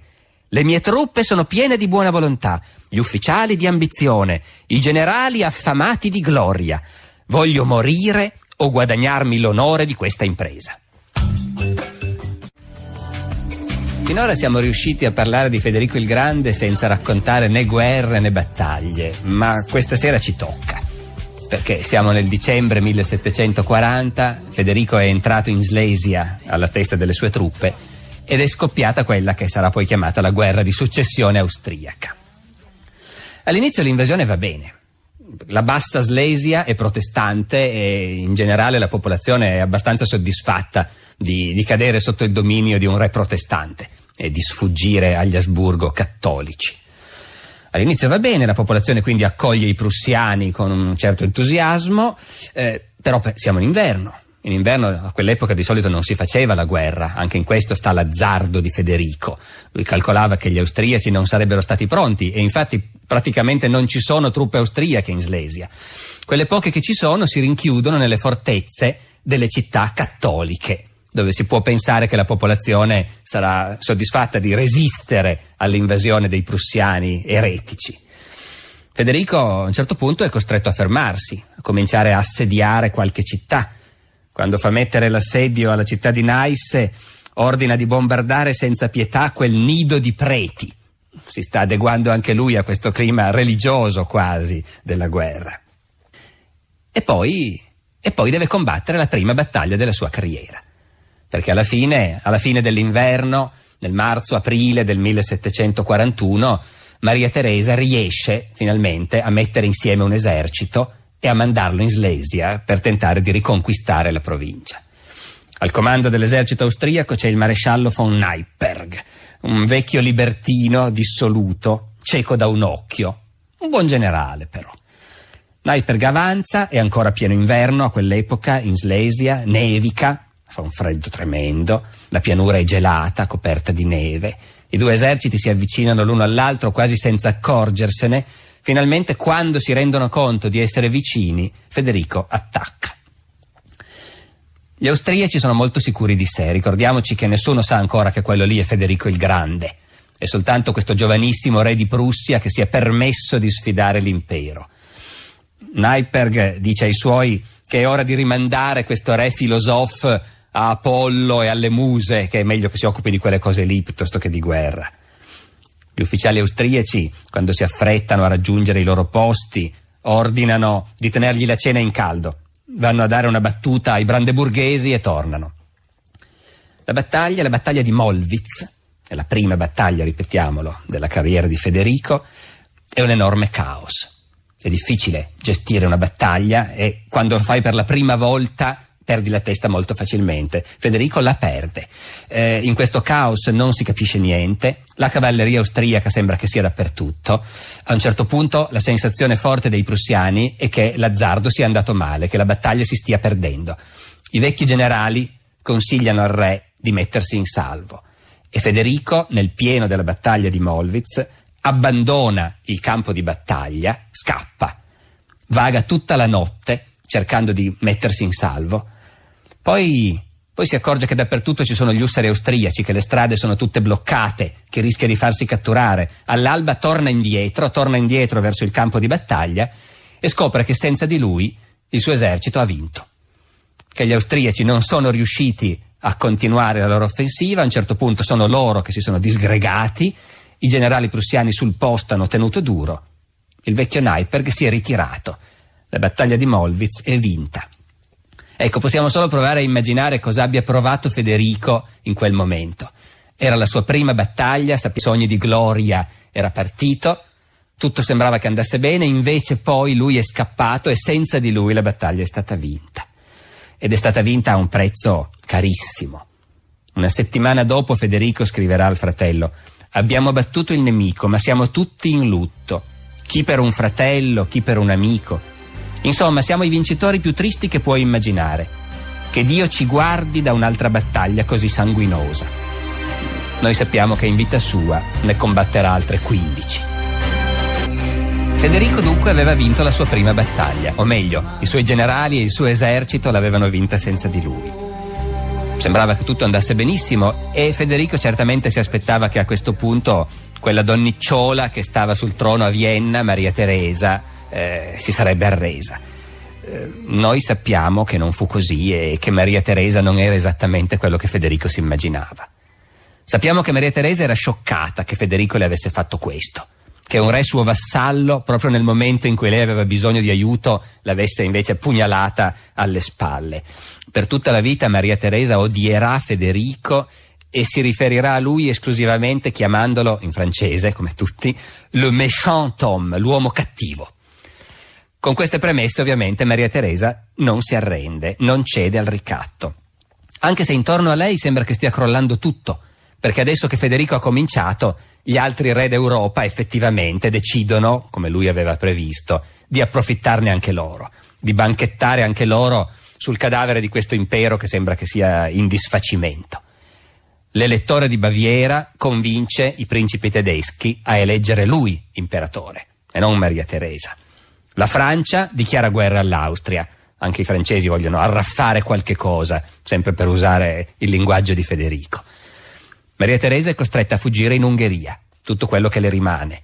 È costretta a rivolgersi ai magnati ungheresi e in una scena famosa a dirgli che lei è lì, la loro regina, perché senza di loro è perduta. E i principi ungheresi promettono di aiutarla e la aiutano effettivamente a rimettere in piedi un esercito. A questo punto Federico continua a comportarsi come l'uomo che era. Ha ottenuto quello che voleva e propone agli austriaci la pace. Potrebbero firmare un armistizio in segreto, perché Federico in realtà si è impegnato con l'elettore di Baviera, con la Francia, a continuare la guerra. Ma perché dovrebbe? Ormai quello che voleva l'ha ottenuto. Quindi propone agli austriaci di fare un armistizio segreto. Gli austriaci faranno finta di continuare a difendere la fortezza di Neisse, Federico farà finta di assediarla, poi gli austriaci faranno finta di arrendersi e se ne andranno. E Federico spinge la doppiezza fino a incontrarsi col maresciallo von Neipperg e spiegargli come deve fare per sconfiggere i francesi, che sono i suoi alleati. Lui in quel momento stesso scrive ai francesi delle bellissime lettere di incoraggiamento e intanto si prepara a mollarli. Poi però si accorge che i suoi alleati stanno subodorando qualcosa, che rischia di perdere la faccia, e soprattutto si accorge di un'altra cosa. Si accorge che in realtà l'impero austriaco sta veramente perdendo la guerra. I francesi avanzano in Boemia, l'elettore di Baviera sembra padrone della situazione, Maria Teresa sembra ridotta agli ultimi, e Federico ci ripensa, cambia idea un'altra volta e decide di ricominciare la guerra e invade la Boemia.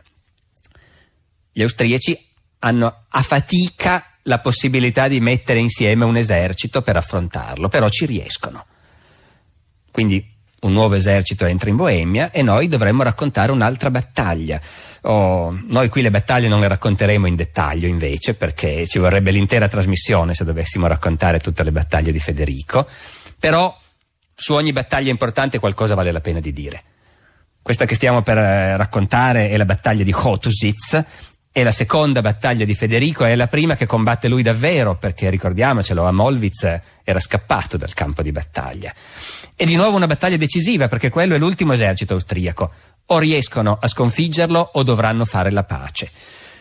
E Federico vince. Federico affronta questo esercito che è più grosso del suo, contrattacca, lo respinge, lo mette in rotta.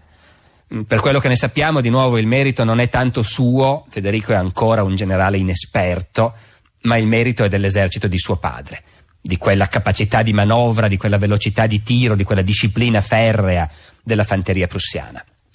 Della battaglia di Chotusitz diremo soltanto una cosa ancora, che dopo la battaglia Federico comprò 3 ettari di campi nella zona per fare un cimitero e seppellire tutti i morti. 3 ettari di morti. Però la battaglia era vinta e la guerra era vinta. Dopo la sconfitta di Chotusitz, perfino Maria Teresa si rese conto che doveva cedere qualcosa, almeno per il momento, e quindi accettò di cedere la Slesia a Federico per fare la pace. Ora, naturalmente Federico aveva promesso alla Francia, alla Baviera, di continuare la guerra fino all'ultimo, fino alla sconfitta finale dell'impero austriaco, ma di nuovo, cosa gliene importava? Aveva avuto quello che voleva. I trattati per lui erano pezzi di carta, l'aveva scritto, che chissà perché i governi sono così ingenui da credere ai trattati, da credere alla parola data. Perciò fece la pace. La notizia scoppiò in Europa, oggi facciamo fatica a immaginarcelo perché non ci importa più granché della guerra di successione austriaca, ma immaginiamoci un governo come quello francese che si è impegnato a fare questa guerra fino in fondo con l'alleanza prussiana e che all'improvviso riceve la notizia che il re di Prussia li ha mollati e ha fatto la pace. Il primo ministro francese, il cardinale di Fleury, scoppiò a piangere e qualche ministro svenne quando arrivò questa notizia. Federico si divertiva un mondo. L'ambasciatore francese dice fa delle smorfie che non riesco a descriverlo, sembra un burattino. A Voltaire scrisse: un'alleanza è come un matrimonio, uno ha sempre il diritto di divorziare. Ora, naturalmente Federico aveva fatto i suoi calcoli. Si aspettava che senza di lui la guerra sarebbe durata ancora a lungo, che la Francia, l'Austria si sarebbero dissanguate e intanto la Prussia si rafforzava. E invece aveva sbagliato i calcoli un'altra volta, perché senza la Prussia la coalizione era debole. I francesi da soli non avevano l'energia per continuare la guerra sul serio e Maria Teresa cominciò a vincerla la guerra. Tra l'altro entrò in guerra l'Inghilterra. All'Inghilterra non importava niente degli Asburgo, ma era nemica della Francia e quindi quella era una buona occasione per dare fastidio alla Francia. L'Inghilterra decise di sostenere Maria Teresa contro l'altro pretendente, amico dei francesi, l'elettore di Baviera. L'Inghilterra entrò in guerra e nel 1743 gli inglesi sbaragliarono i francesi in una famosa battaglia a Dettingen. Federico ci rimase malissimo. Che il diavolo si porti mio zio, disse. Parlava del re d'Inghilterra, naturalmente. Perché i francesi sconfitti volevano dire che Maria Teresa trionfava. E infatti è così. La candida Varese all'impero era bella e finita. Maria Teresa in pratica aveva vinto, si ritrovava le mani libere e però aveva ancora un conto da presentare.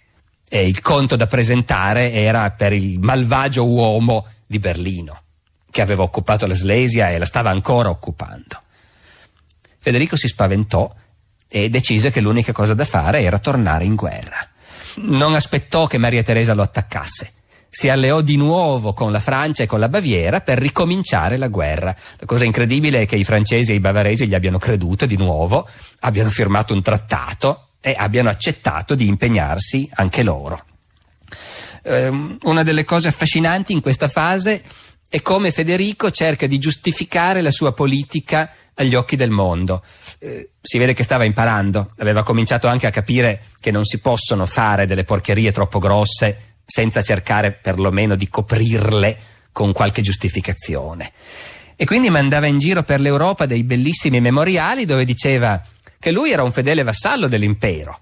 Era Maria Teresa che aveva violato la Costituzione dell'impero. E il legittimo imperatore eletto era il duca di Baviera. E quindi lui, Federico, era costretto a fare la guerra a Maria Teresa. Naturalmente lui aveva a cuore soltanto la libertà dell'impero e la pace dell'Europa.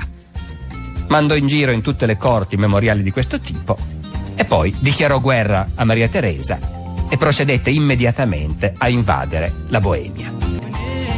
Siamo dunque nel 1744 e stiamo raccontando questa nuova fase della guerra di successione austriaca, una fase che gli storici tedeschi chiamano anche la seconda guerra slesiana, perché in realtà, appunto, al di là del trono imperiale, quello che interessava era chi avrebbe posseduto alla fine la Slesia, con tutte le sue ricchezze, con tutta la sua popolazione, la Prussia o l'Austria.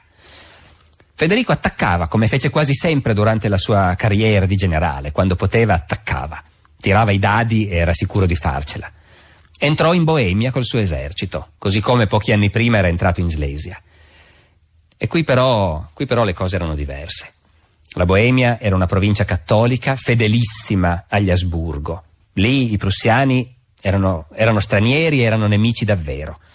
I contadini erano ostili, non si trovava da mangiare. L'esercito prussiano cominciò a soffrire la fame E quando i soldati hanno fame ovviamente requisiscono, entrano nei villaggi, portano via tutto, non pagano, bastonano, violentano. E quando succedono queste cose i contadini cominciano a aspettare i soldati isolati e fargli la pelle. E allora poi cominciano le rappresaglie, i villaggi bruciati. E la fame provoca anche le diserzioni, i soldati dopo un po' si stancano di questa vita. Nel giro di qualche mese l'esercito di Federico in Boemia si squaglia come neve al sole, senza neanche una battaglia perde metà delle sue forze e alla fine Federico si rende conto che non può fare nient'altro che tornare indietro. E intanto a livello politico le cose gli stanno andando malissimo. L'elettore di Baviera, lo pseudo-imperatore concorrente di Maria Teresa, muore e suo figlio non ne vuole più sapere di questa faccenda, fa la pace. La Sassonia si allea all'Austria e promette di aiutarla contro i prussiani, promette di aiutarla a riconquistare la Slesia. Tutto il mondo aspetta la fine di questa che è diventata una specie di caccia. Ormai sono tutti contro Federico e tutti decisi a fargliela pagare per come si è comportato fino a quel momento. Federico ripiega in Slesia con quello che gli resta del suo esercito e aspetta. Gli austriaci, i sassoni, mettono insieme un esercito grande il doppio del suo e si preparano a invadere la Slesia. E, ripeto, tutto il mondo sa che ormai è finita. Si aspetta solo la notizia che finalmente il re di Prussia è stato rimesso a posto e che ha perso questo ennesimo azzardo. Ecco, si può immaginare a questo punto l'effetto che fa nelle corti e nei caffè d'Europa la notizia che quando l'esercito austriaco e sassone finalmente ha passato le montagne e è entrato in Slesia, Federico lo ha attaccato con un esercito grande la metà, lo ha sbaragliato, ha messo in rotta l'intera forza nemica, l'ha ricacciata al di là delle montagne, praticamente distrutta, insomma ha stravinto. E questa battaglia, che si chiama la battaglia di Hohenfriedberg, che comincia veramente a creare il mito di Federico. Le prime due potevano ancora essere un caso, ma questa è la terza volta che Federico vince e vince in condizioni in cui sembrava veramente che non avesse la minima possibilità di farcela. Anche Federico considerò sempre questa battaglia di Hohenfriedberg come il momento culminante della sua carriera. Scrisse anche una marcia militare. Non abbiamo forse mai detto che Federico era un musicista, non si limitava a suonare il flauto ma componeva. Del resto ne parleremo prima o poi. Compose una grande marcia militare che chiamò la marcia di Hohenfriedberg, la dedicò alla sua cavalleria, che con una grande carica aveva vinto la battaglia, e questa marcia è suonata tuttora dall'esercito tedesco. A questo punto la situazione era ribaltata, Federico era il più forte, invade la Sassonia, occupa Dresda e a questo punto nessuno ne può più. Accettano tutti di fare la pace. Perfino Maria Teresa, a denti stretti, firma.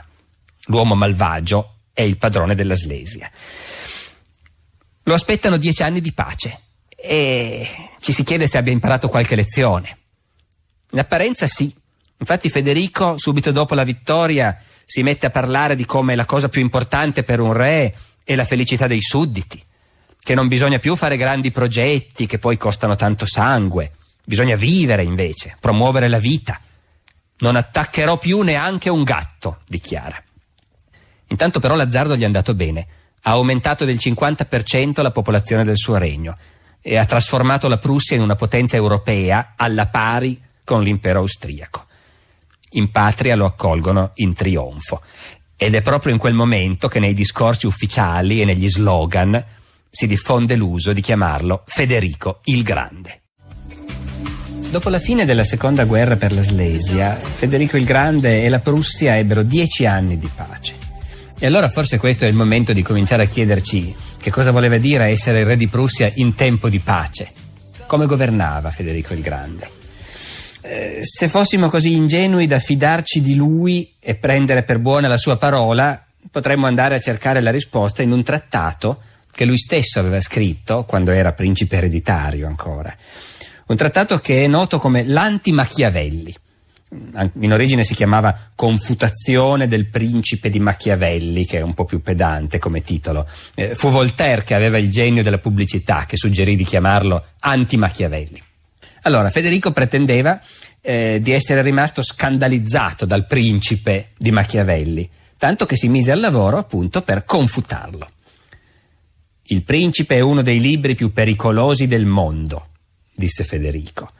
E poi continuò ragionando sul fatto che non era più l'Italia del Cinquecento, quando un principe rischiava continuamente di essere fatto fuori, avvelenato o cacciato via da una rivolta di sudditi.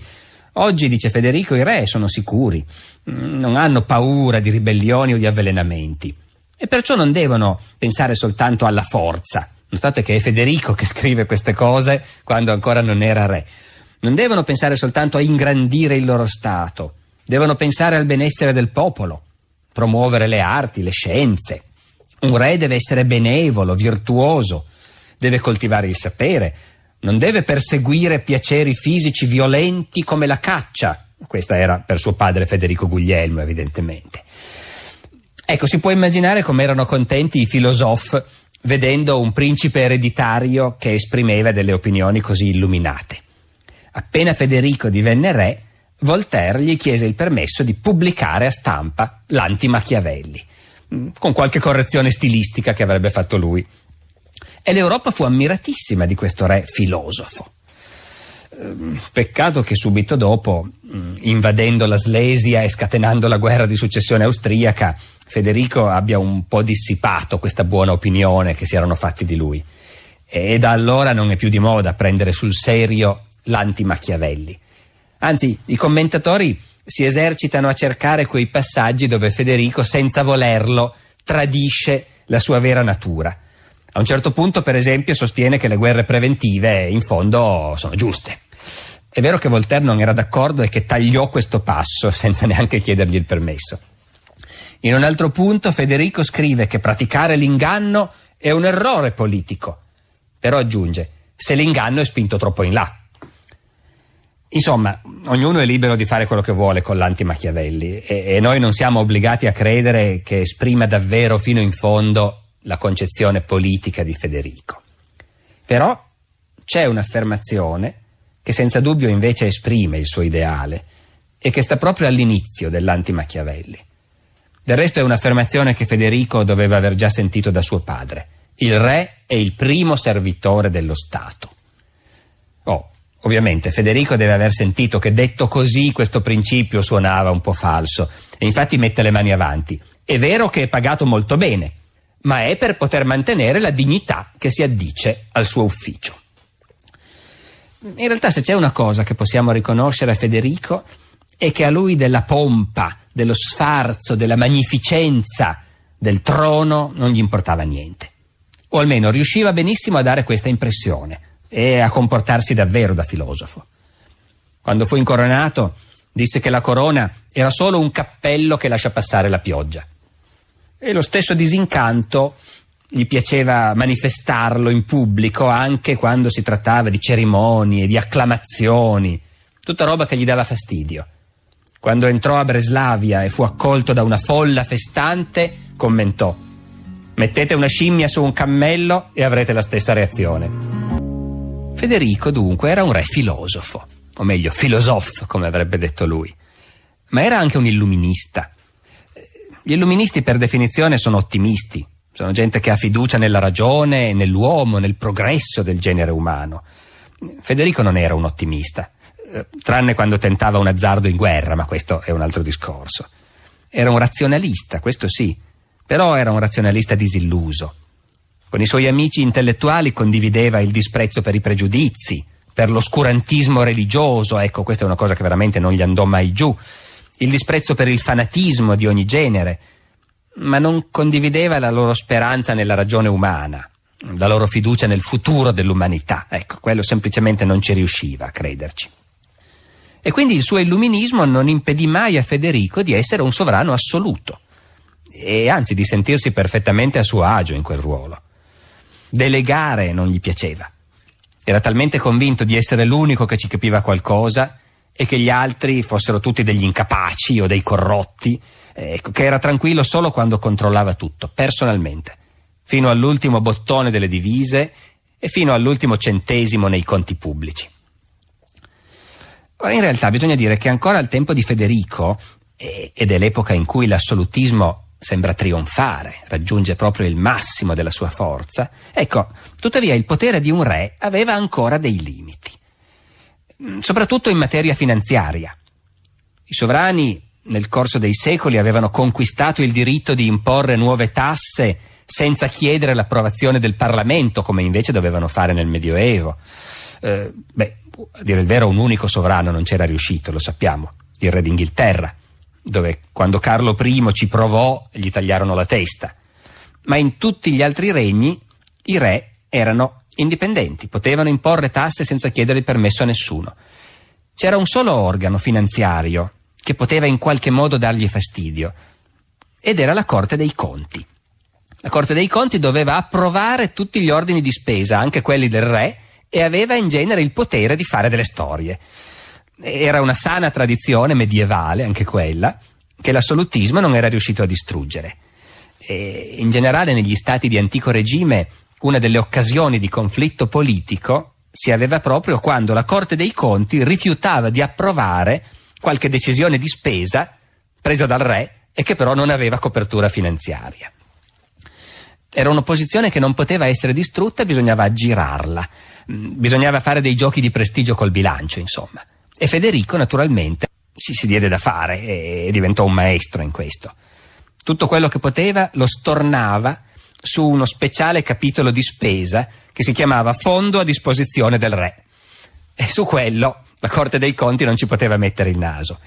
Quindi, per esempio, quando conquistò la Slesia, fu ben chiaro subito che le entrate fiscali della Slesia non confluivano nel bilancio generale, andavano nel fondo a disposizione del re.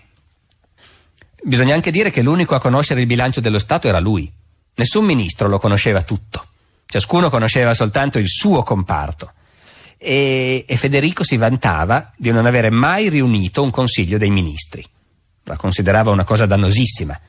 E del resto è difficile dargli torto vedendo come funzionano oggi i consigli dei ministri. Federico diceva: i problemi invece di chiarirsi si complicano. Vengono fuori rivalità individuali per cui si perde l'unità d'azione del governo. E poi è impossibile mantenere il segreto sulle decisioni che si sta per prendere. Perciò Federico riuniva i suoi ministri solo una volta all'anno per comunicare appunto a ciascuno il suo bilancio di spesa. E basta. Per il resto comunicava con loro per iscritto. I ministri gli mandavano dei rapporti, dei memoriali, presentavano i vari problemi, prospettavano le possibili soluzioni e poi il re deliberava da solo, in segreto, e pubblicava dei cosiddetti ordini di gabinetto che avevano valore di legge e ne emanava anche 12 al giorno. Del resto non erano testi complicati, bastavano 2 righe. Il re ordinava che si faccia questo, non doveva neanche spiegare le ragioni. C'era una conseguenza inevitabile del sistema di governo di Federico, di questo sistema di governo assolutistico, ed è che il re era completamente solo. Non aveva confidenti, non aveva consiglieri, non aveva neanche collaboratori, aveva soltanto servitori. Federico per carattere non accettava consigli da nessuno, anzi provare a dargli un consiglio era il modo sicuro per cadere in disgrazia. Una volta uno dei suoi ministri si permise di consigliargli di risiedere per un po' di tempo in Slesia, visto che appunto era la provincia che aveva appena conquistato e sarebbe stato bene, disse il ministro, se il re si fosse familiarizzato col paese, poi la gente sarebbe stata contenta. Federico rispose: occupatevi di quel che vi riguarda e non permettetevi di dirmi dove devo o non devo andare. Qualche volta i ministri osavano anche criticare le decisioni economiche di Federico. Bisogna dire che si rimane ammirati di fronte al coraggio di questi ministri che nonostante tutto ogni tanto timidamente osavano alzare la mano e criticare. Questa volta la risposta del re fu un ordine che suonava così: io mi meraviglio dell'impertinente memorandum che lor signori mi hanno mandato. Posso scusare i ministri per la loro ignoranza, ma la malizia e la corruzione di chi l'ha scritto deve essere punita in modo esemplare, altrimenti non riuscirò più a farmi ubbidire dalle canaglie. Ecco, questo è il modo in cui Federico parlava con i suoi ministri. In genere li trattava come scolaretti che dovevano essere esaminati e puniti se sbagliavano, o in alternativa come furfanti che dovevano tremare all'idea di una sua ispezione. Federico era convinto che dappertutto c'era del marcio, che tutti rubavano e che il suo compito era di fare il castigamatti e andare a mettere le cose a posto. Una volta gli capitò di arrabbiarsi con l'amministrazione di una nuova provincia, si chiamava il Westpreußen, Prussia occidentale, che poi era un pezzo di Polonia che Federico si era annesso. Gli capitò dunque di arrabbiarsi con l'amministrazione di questa provincia e quei funzionari si videro recapitare la seguente lettera del loro re. Voi siete arcicanaglie che non valgono il pane che mangiano e che meritano di essere messe alla porta. Aspettate che io venga nel Westpreußen? Insomma, anche i ministri più importanti erano solo dei servitori, che dovevano preoccuparsi di eseguire gli ordini e scattare. Federico non li bastonava come aveva fatto suo padre, ma per il resto li trattava allo stesso modo. Non rispondevano a nessuno tranne a lui. Del resto la Prussia aveva la fortuna di essere un regno nuovo. Ricordiamoci che era nata soltanto al tempo del nonno di Federico. Essere un regno nuovo aveva dei grossi vantaggi per il re, perché non c'era l'ingombro di tutte quelle istituzioni medievali, come il Parlamento in Inghilterra o come gli Stati Generali in Francia, che limitavano in qualche modo il potere del re. In Prussia, grazie a Dio, il re era davvero il padrone. E visto che era il padrone, ci teneva a occuparsi personalmente di tutto. Un altro aspetto che è diventato leggendario della personalità di Federico è che lui prendeva tutte le decisioni, ma davvero tutte. Ancora verso la fine della sua vita nominava personalmente, non dico gli ufficiali, ma i sergenti e i caporali di tutto l'esercito, un esercito che intanto era salito a 200.000 uomini. Gran parte del suo tempo la dedicava a dei viaggi di ispezione e dovunque andasse prendeva nota di tutto quello che gli sembrava da correggere e poi ordinava di provvedere. Durante un viaggio in Slesia prese un appunto di questo tenore. Nella città di Schweidnitz ci sono ancora troppo pochi tetti coperti di tegole. Bisogna provvedere. E uno si immagina i funzionari locali che, sospirando, convocano i padroni di casa e ordinano di sostituire i tetti di paglia con tetti di tegole, a loro spese, si capisce, e che facciano in fretta perché la prossima volta che il re passa di lì, se non si accorge di qualche miglioramento, saranno guai per tutti. Lo stile di governo assolutistico e intollerante di Federico si riconosceva anche nella sua politica finanziaria. Il re era molto attento ai bilanci e in genere in tempo di pace riusciva anche a realizzare un grosso avanzo di bilancio. Un paio di volte si bruciò tutti i risparmi con delle guerre costosissime che lasciavano le casse vuote e i contribuenti stremati. Però la seconda metà del suo regno fu un'epoca di pace e alla sua morte Federico lasciò il tesoro pieno di soldi. Però quando aveva bisogno di fare quattrini in fretta non si faceva comunque scrupoli.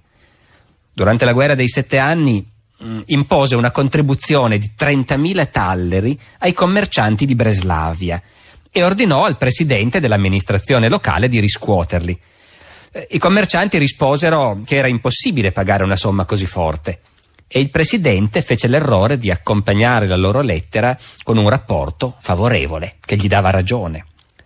In margine al rapporto Federico annotò: «Io preparo qualcosa per il presidente se non ottiene subito e senza discussione il denaro da questi mercanti». Ecco, oggi non c'è nessun ministro delle finanze che possa usare questo linguaggio, anche se a qualcuno probabilmente piacerebbe, ma gli stati assoluti invece funzionavano così. E diciamocelo, soprattutto in quell'Europa orientale, dove la società civile era più debole e dove il complesso dei privilegi medievali, che erano l'unica difesa contro l'assolutismo, era meno forte di quanto non fosse in Francia o soprattutto in Inghilterra. In campo finanziario Federico non introdusse grandi riforme. In realtà la sua preoccupazione era di far rendere di più le imposte e di fare economie di spesa. Mentre lo dico mi accorgo che questo suona abbastanza attuale, ma evidentemente certe preoccupazioni i governi le hanno sempre avute. Dopo la fine della guerra dei 7 anni Federico decise un'unica grossa riforma e fu uno sbaglio. Si giocò gran parte della sua popolarità andando a toccare il sistema fiscale. Si sa che tutti i governi che vanno a mettere le mani nel sistema fiscale corrono dei rischi. E d'altra parte Federico non doveva andare alle elezioni, poteva anche infischiarsene. In sostanza questa riforma del sistema fiscale fu un frutto della solita esterofilia di Federico, che era sempre convinto che all'estero le cose le sapessero fare meglio che in Prussia, all'estero e soprattutto in Francia. Perciò decise di introdurre l'appalto delle tasse ai privati, sul modello francese appunto. Si chiamava la régie questo sistema. E naturalmente affidò la gestione dell'appalto totalmente a personale francese. Fece venire dalla Francia centinaia di impiegati, gli mise alla testa un'equipe di manager super pagati, tutti francesi, anche loro, e questa squadra di esperti si mise subito al lavoro per combattere l'evasione, per combattere il contrabbando, e si possono immaginare le reazioni della gente. I bravi sudditi prussiani erano furiosi con questa folla di stranieri che si arricchivano a loro spese e che, appunto, ripetiamolo, avevano in mano l'intera riscossione delle tasse. Oltretutto, il bello è che anche in Francia si sapeva benissimo che appaltatori di questo genere erano sempre corrotti e realizzavano dei profitti enormi. Ma Federico era talmente convinto che i francesi fossero più in gamba dei tedeschi che per un bel po' si rifiutò di ammetterlo e non volle cambiare il sistema. Finì che la gente si stancò di protestare e cominciò ad aggredire gli impiegati francesi della régie, e ci scappò anche qualche morto. E alla fine Federico si lasciò convincere, licenziò i francesi e nominò personale prussiano. È forse l'unico caso in cui la protesta dell'opinione pubblica abbia convinto Federico a cambiare idea. Tanto è potente la rabbia della gente quando si tratta di tasse. E per stasera io vi saluto e ci risentiamo lunedì prossimo. Al tempo di Federico il Grande, i re pensavano che fosse loro dovere promuovere lo sviluppo economico. Non erano ancora i tempi dell'economia liberale, del laissez-faire, delle borghesie che pretendono di essere lasciate in pace dal governo. Al contrario, in genere c'era pochissima fiducia nell'iniziativa privata e i governi tendevano a regolamentare tutto e a pensare che solo in quel modo si poteva avere un'economia prospera. Federico ovviamente in un sistema del genere era nel suo elemento e si buttò anima e corpo nello sforzo di sviluppare un'industria in Prussia. E lo fece a modo suo, preoccupandosi cioè dei minimi dettagli. Sono rimaste sue istruzioni sul modo migliore di allevare il bacco da seta, sul metodo più economico per fabbricare lacci da scarpe e così via. E queste istruzioni venivano stampate e venivano fatte circolare nel regno e i predicatori erano incaricati di comunicarle dal pulpito. Insomma, il re ficcava il naso in tutte le attività dei suoi sudditi e ovviamente voleva essere ubbidito. A un certo punto decise di fondare una cartiera a Berlino. A quel tempo la carta si faceva con gli stracci, no? Si facevano macerare. E un rapporto rivelò che in Prussia gli stracci-vendoli non raccoglievano abbastanza stracci. Allora il re si mise a pensare come fare in modo che gli stracci-vendoli raccogliessero più stracci. E alla fine lasciò un promemoria. È tutta colpa di una pessima abitudine che abbiamo qui in Prussia, che le massaie usano gli stracci per accendere il fuoco. Perciò bisogna ordinare agli stracci-vendoli di provvedersi di combustibile e fare in modo che lo diano alle massaie in cambio dei loro stracci. Ecco, agli occhi di oggi un re che si occupa di queste cose è abbastanza sorprendente. E in realtà non si può dire che Federico avesse una concezione moderna dell'economia. Il suo era un approccio mercantilista che stava già passando di moda, era di moda al tempo del Re Sole. Cosa vuol dire mercantilista? In due parole, era una teoria economica secondo cui per garantire la prosperità di una nazione il commercio doveva essere rigidamente regolamentato. Non si pensava che la libertà di commercio fosse vantaggiosa per tutti. Il commercio era visto come uno scambio in cui uno guadagna e l'altro perde, e quindi un governo saggio doveva regolarsi di conseguenza. L'esportazione andava benissimo per procurare valuta pregiata, però per esempio non bisognava esportare materie prime, come per esempio la lana, perché così si aiutavano le industrie straniere. L'importazione era considerata un pericolo, una debolezza per lo Stato. Non bisognava importare nulla e fabbricare nel paese tutto quello di cui c'era bisogno. Se non era economico, pazienza. Si tenevano in vita le industrie a forza di protezioni doganali e di sovvenzioni statali. Ecco, dicevo che queste idee già al tempo di Federico cominciavano a sembrare antiquate e erano criticate dai nuovi economisti. Anzi, Ci sono economisti del Settecento che additano proprio la Prussia come esempio di un paese che ha una politica economica completamente sbagliata. Ma Federico non era uno che cambiava idea facilmente e continuò per tutta la vita a praticare questi principi. E quindi, sotto il suo regno, la produzione agricola in Prussia crebbe, soprattutto perché cresceva la popolazione. Qualche industria sovvenzionata dallo Stato cominciò a svilupparsi, ma nell'insieme non ci fu un vero decollo economico. Anzi, in certi settori ci fu addirittura un regresso. Torniamo alla Slesia, di cui abbiamo già parlato tante volte. Federico conquista la Slesia e in quel momento quella è una provincia ricchissima che ha un commercio fiorente con le altre province dell'impero austriaco, la Boemia. Quando Federico conquista la Slesia non vuole più che i suoi sudditi commercino con gli stranieri e quindi fa di tutto per boicottare questi commerci della Slesia con la Boemia. Alza tutta una barriera di protezioni doganali e il risultato è che il commercio della Slesia declina. La politica economica protezionista si basava anche sui monopoli e ovviamente Federico li trovava di suo gusto. In tutti i paesi c'era il monopolio di Stato sul sale e sui tabacchi, quello che in Italia in parte c'è ancora oggi. Ma oltre a questo, Federico si inventò, per esempio, un monopolio sul caffè e ci caricò una tassa del 250%. In un caso come questo, chiaramente lo scopo non era tanto di guadagnare, quanto di scoraggiare l'importazione di una merce straniera, di qualcosa cioè che con tutta la buona volontà non si poteva produrre in casa. La nobiltà della Pomerania gli mandò una supplica chiedendo di ridurre la tassa sul caffè, perché nessuno se lo poteva più permettere. Federico rispose: «La persona di Sua Maestà è stata allevata nella sua giovinezza inzuppando il pane nella birra. Anche il popolo di quella regione può fare colazione con la zuppa nella birra. È molto più sana del caffè». Qui peraltro è obbligo dello storico osservare che Federico era in assoluta malafede, perché risulta che lui personalmente beveva 30 tazze di caffè al giorno. È vero che le correggeva con lo champagne, quindi probabilmente l'effetto si riduceva. L'altro modo di migliorare l'economia consisteva nell'incoraggiare l'industria. E gli interventi di Federico in questo campo sono molto indicativi della sua concezione.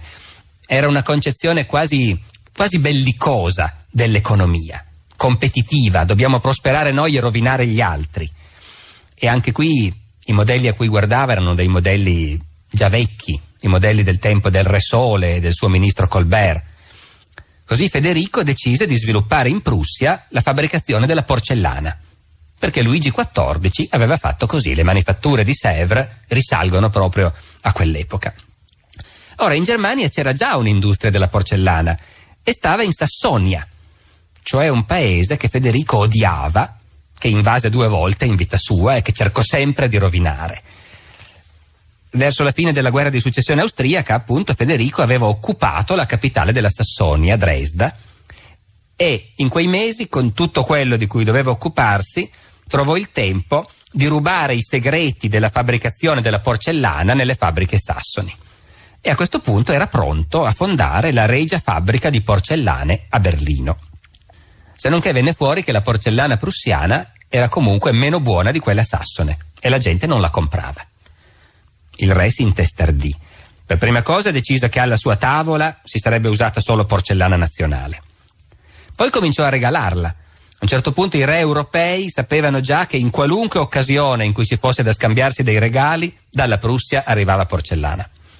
E siccome non bastava ancora, Federico escogitò un altro sistema. Bisogna dire, per capire quello che sta per succedere, che allora in tutti i paesi d'Europa gli ebrei erano soggetti a limitazioni di vario tipo. In molti paesi era vietato agli ebrei risiedere, ma anche dove erano ammessi dovevano generalmente pagare, avere un permesso di residenza, rispettare certi obblighi, certi limiti.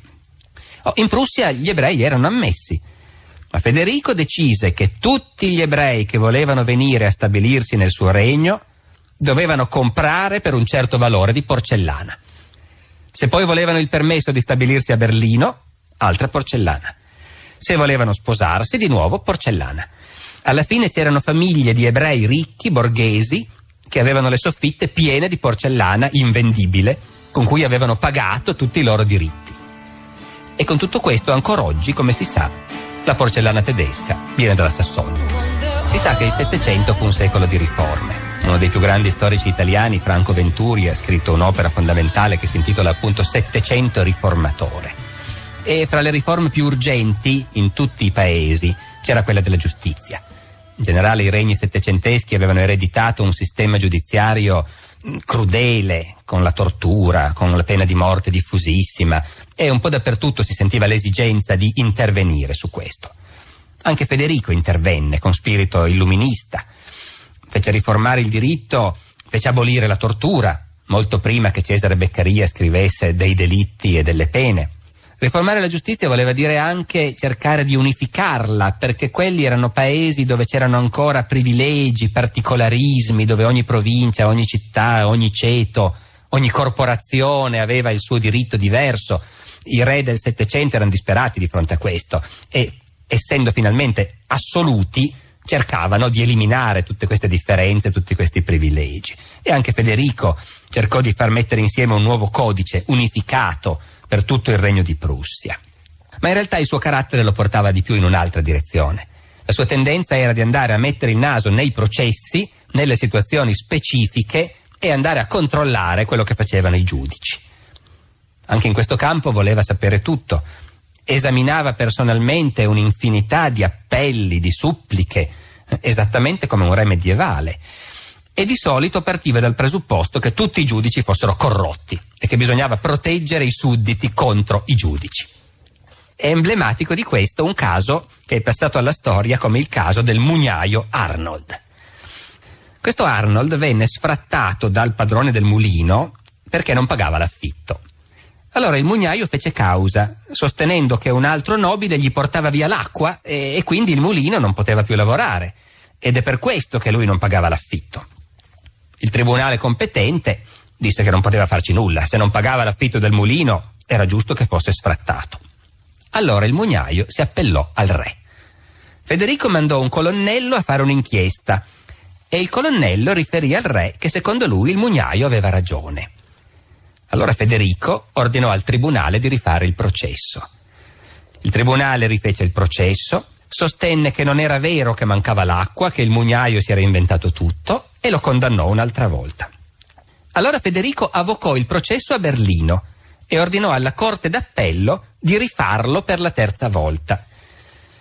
Per la terza volta il mugnaio perse la causa. A questo punto Federico decise che gliel'avrebbe fatta vedere lui a questi giudici che opprimevano i poveri applicando la legge in modo così miope.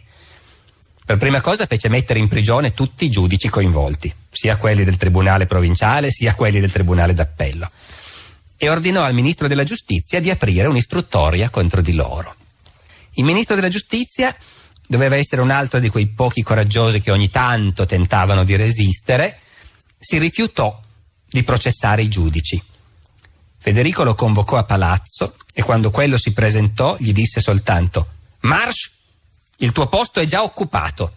Lo condannò a 1 anno di prigione e gli fece pagare le spese processuali e il risarcimento al mugnaio.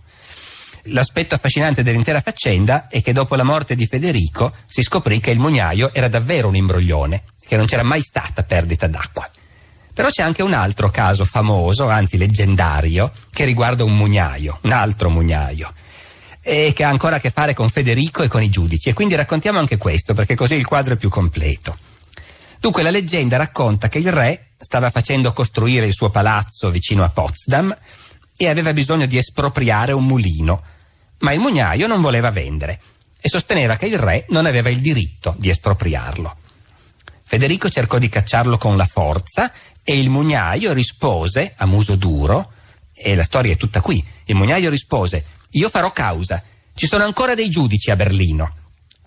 Ecco, questo aneddoto, che è probabilmente falso, diciamolo, è interessante perché in realtà solo a prima vista il re ci fa una brutta figura. In realtà il messaggio che trasmette è che sotto il regno di Federico la giustizia era talmente rispettata che i giudici avrebbero difeso anche un povero diavolo contro il re. Noi prima abbiamo raccontato la storia del mugnaio Arnold, che al contrario di questa è vera, è documentata, e insomma vediamo che le cose non dico che fossero proprio il contrario, ma certo erano un po' più complicate di così. C'è un ultimo aspetto importante del governo di Federico che voglio rievocare stasera. E per una volta è un aspetto pienamente confortante che giustifica la sua immagine di re filosofo e illuminato. Ed è la tolleranza religiosa. Ben inteso, l'epoca di Federico non era più quella delle guerre di religione. In Europa nessuno rischiava più la pelle per motivi religiosi. Ma questo non vuol dire che ci fosse la libertà di religione. Le minoranze religiose erano oppresse dappertutto. Un cattolico in Inghilterra o un valdese in Piemonte praticamente non aveva diritti. Federico volle che il suo regno fosse aperto a tutti i profughi perseguitati per ragioni religiose.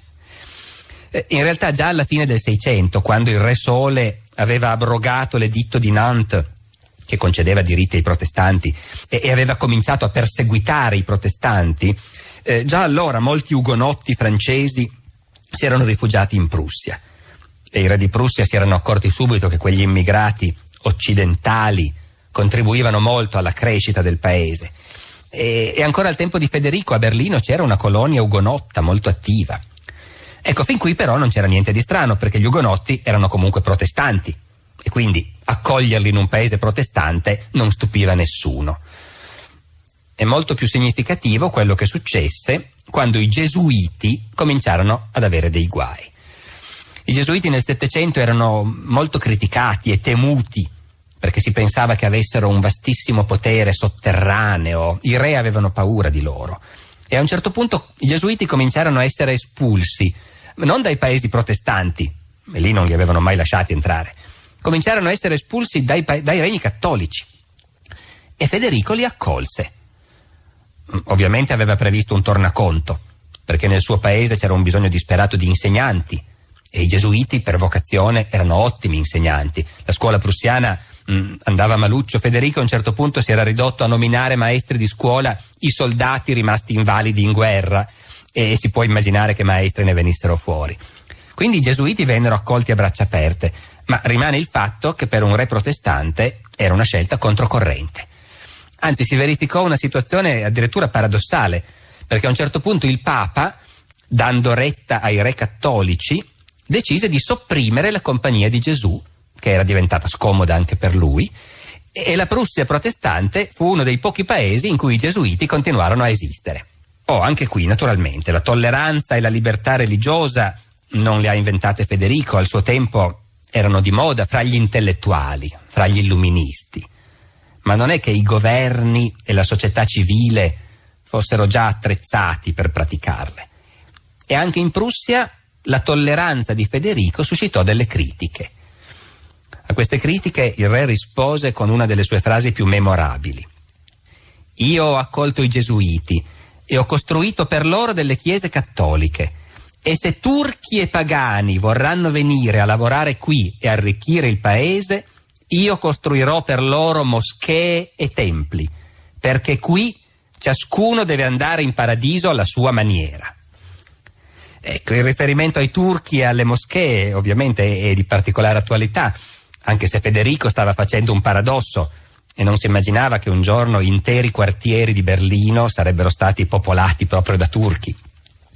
Ma il principio era quello, e Federico vi rimase sempre fedele.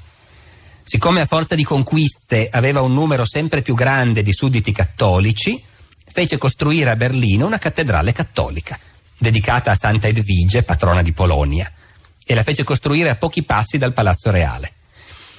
In Slesia, che era divisa fra le due confessioni, il re nominava i predicatori nelle chiese luterane e regalava addobbi per le statue della Vergine nelle chiese cattoliche. Oggi tutto questo magari non ci stupisce più, ma bisogna ricordare che all'epoca sarebbe stato completamente impensabile nei paesi più ricchi e civili d'Europa, come la Francia cattolica o l'Inghilterra protestante. Federico il Grande era acclamato dai suoi contemporanei come un re filosofo. A dire il vero avevano già deciso che sarebbe stato un filosofo prima ancora che diventasse re, perché già quando era principe ereditario tutta Europa parlava del contrasto fra suo padre, il re sergente, e ci ricordiamo ancora la rozzezza di questo personaggio, il contrasto fra il re sergente e lo stile brillante di Federico, che nel suo castello di Rheinsberg invitava intellettuali e letterati stranieri, e scriveva opere come l'Anti-Machiavelli, che poi venivano pubblicate all'estero con prefazione di Voltaire e accolte con entusiasmo dal pubblico colto. E per capire Federico, o almeno per cercare di capirlo, perché credo che nessuno possa vantarsi veramente di riuscire a capire Federico fino in fondo, per cercare di capirlo bisogna tenere conto proprio di questa sua facilità di scrittura, poi una gran voglia di pubblicare, di essere letto, di essere applaudito, di far discutere con le sue opere. Tutte queste voglie se le portò dietro per tutta la vita e scriveva continuamente. Non si capisce bene dove trovasse il tempo, visto il carico di lavoro che aveva. Eppure ha lasciato una montagna di opere. Bisogna anche dire che per il gusto di oggi sono quasi tutte illeggibili. Però questo non conta. È comunque una produzione enorme a cui lui è evidente che teneva moltissimo.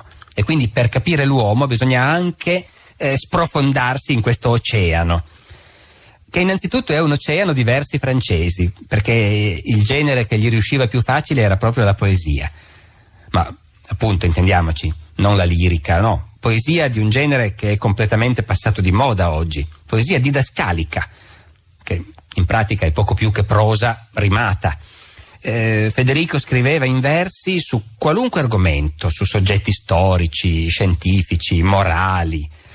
Ovviamente appunto scriveva in francese e c'è un certo tipo di verso che è tipico della poesia classica francese e del teatro classico francese, il verso che usava Racine, sono gli alessandrini, sono dei versi un po' meccanici a dire il vero. Se uno è un bravo artigiano li può fabbricare in serie. E Federico ne fabbricava instancabilmente. Anche in tempo di guerra, quando uno si immagina che avesse tutt'altro per la testa, lui stava sotto la tenda e scriveva versi francesi. L'unica cosa che si può dire è che evidentemente ne aveva bisogno, si distendeva in questo modo. Era una fuga, forse anche. Scriveva a seconda delle circostanze. Dopo la vittoria di Rosbach buttò giù tutto un poemetto per farsi beffe dei francesi che aveva sconfitto. Invece quando veniva sconfitto lui, gli venivano più facili le meditazioni poetiche sul destino o sulla morte. Ogni tanto i versi zoppicavano e allora ricorreva a Voltaire per farseli correggere. Voltaire alla fine era così stufo che la loro amicizia rischiò di guastarsi per questo. Poi, cos'altro scriveva Federico? Trattati sul buon governo, sulla buona amministrazione. Già quando era bambino avevano cominciato a fargli scrivere cose del genere, sui doveri di un principe cristiano, e anche lì non smise mai. Scriveva opere storiche. Per esempio fece una storia della sua dinastia, gli Hohenzollern, e anche qui il modello era sempre il solito Voltaire, che per l'epoca era veramente in qualche modo il punto di riferimento di tutto. Voltaire era anche il grande storico della sua epoca, scrisse Il secolo di Luigi XIV, un'opera che ancora oggi vale la pena di leggere. E Federico quindi scriveva opere storiche. Scrisse anche le sue memorie e le chiamò Histoire de mon temps, storia del mio tempo. Ed è una cosa anche questa che vale la pena di leggere. Si capisce che l'autore mente, ma non più di chiunque altro nella stessa situazione, e si capiscono tante altre cose. E poi, per un re filosofo, ovviamente c'erano anche le opere filosofiche. Non che Federico avesse una grande inclinazione per la speculazione astratta, però specialmente in vecchiaia vennero anche quelle, opere morali soprattutto. E insomma ce n'è abbastanza per giustificare il fatto che i suoi contemporanei fossero abbastanza stupiti di un re di questo genere. Abbiamo passato in rassegna così un po' rapidamente la produzione letteraria di Federico. Vale la pena a questo punto anche di riflettere un po' sui suoi limiti come filosofo, come pensatore. In realtà basta aprire un qualunque libro di Federico per accorgersi che da un lato aveva uno stile estremamente brillante, era uno spiritoso con la battuta pronta, però era anche uno stile superficiale, oggi diremmo giornalistico in qualche modo. Federico non va quasi mai a fondo nelle cose, non è un pensatore veramente, va molto in dettaglio certe volte, che però è un'altra cosa. E se uno riflette in generale sulle sue concezioni, sulla sua visione del mondo, ci si accorge che da diversi punti di vista c'erano dei limiti. Per esempio, Federico visse in un'epoca in cui il mondo stava cambiando vertiginosamente. C'era la rivoluzione industriale, c'era la rivoluzione americana a un certo punto. Ecco, Federico è vissuto attraverso tutto questo e non chiuso in un buco di provincia. Faceva il re e tutte queste cose le conosceva bene. Tuttavia non c'è rimasta neanche una riga sua in cui in qualche modo cercasse di riflettere appunto su come il mondo stava cambiando. Forse è perché non ci credeva che il mondo potesse cambiare. Era talmente disilluso nei confronti dell'uomo che non credeva che un po' di illuminismo avrebbe potuto cambiare la realtà. Non credeva nel progresso, per esempio. Certo, poi si dava da fare per migliorare l'industria prussiana o per fare economie sul bilancio dell'esercito, ma non è quello il progresso. Il progresso dell'umanità, quella cosa che proprio al suo tempo cominciava a affascinare la gente, no? E che poi più tardi nell'Ottocento diventerà l'illusione, no? Di tutta la civiltà europea, il progresso. Ecco, questo nella prospettiva di Federico non c'è. E magari aveva anche ragione, però ovviamente questo vuol dire che non ha nessuna stima, nessun interesse per quei progressi reali, scientifici per esempio, che stavano davvero cominciando a venire fuori. Del progresso scientifico Federico non si interessava, a meno che non si trattasse magari di migliorare i cannoni, ecco. Ma in generale era fuori dalla sua prospettiva. Una volta disse a uno dei suoi amici intellettuali, uno dei grandi illuministi, d'Alembert, gli disse: questa elettricità, tutti ne parlano tanto, ma è chiaro che è solo un giochino, non serve assolutamente a niente. E allora, nel momento in cui così ragioniamo su questi limiti dell'intelligenza di Federico, vale la pena di dire una cosa che a prima vista ci stupisce, perché insomma il personaggio è così cosmopolita, un grande sovrano, amico degli illuministi, uno che si occupa di tutto, che governa e che si è orientato con successo per mezzo secolo nella politica europea. Ecco, in apparenza dovremmo pensare a Federico come qualcuno che aveva una cultura e un'esperienza enorme, vastissima, diversificata. Eppure, per esempio, Federico non andò mai da nessuna parte. Praticamente non viaggiò mai. Ci fu un viaggio importante nella sua vita, lo abbiamo raccontato un po' di tempo fa, quando da ragazzo il re se lo portò dietro nella Germania meridionale e Federico cercò di scappare. Dopo quella volta il re non lo portò mai più da nessuna parte. Quando era ragazzo era stato una volta alla corte di Dresda, che non è poi così lontana da Berlino. Ecco, basta, per il resto Federico non è mai andato da nessuna parte.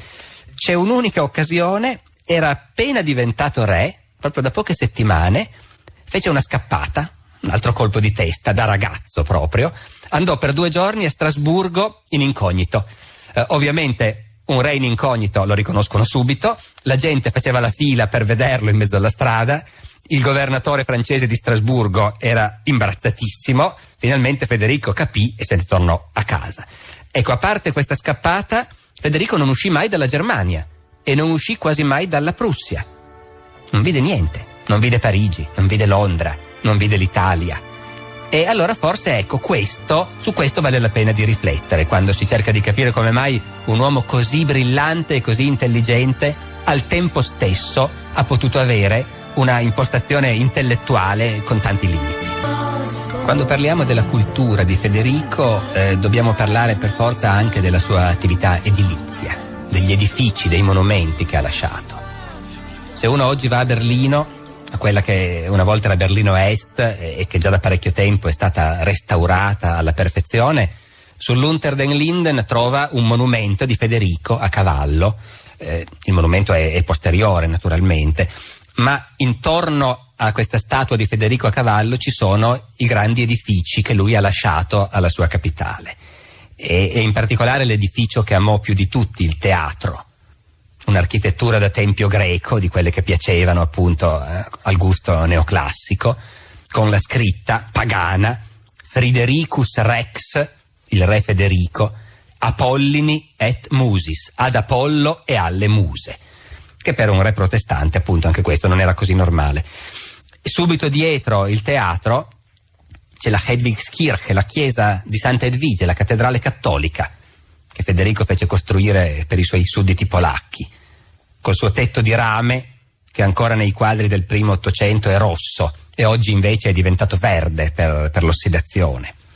Ma il gusto per le costruzioni di Federico si esplicò soprattutto nei palazzi.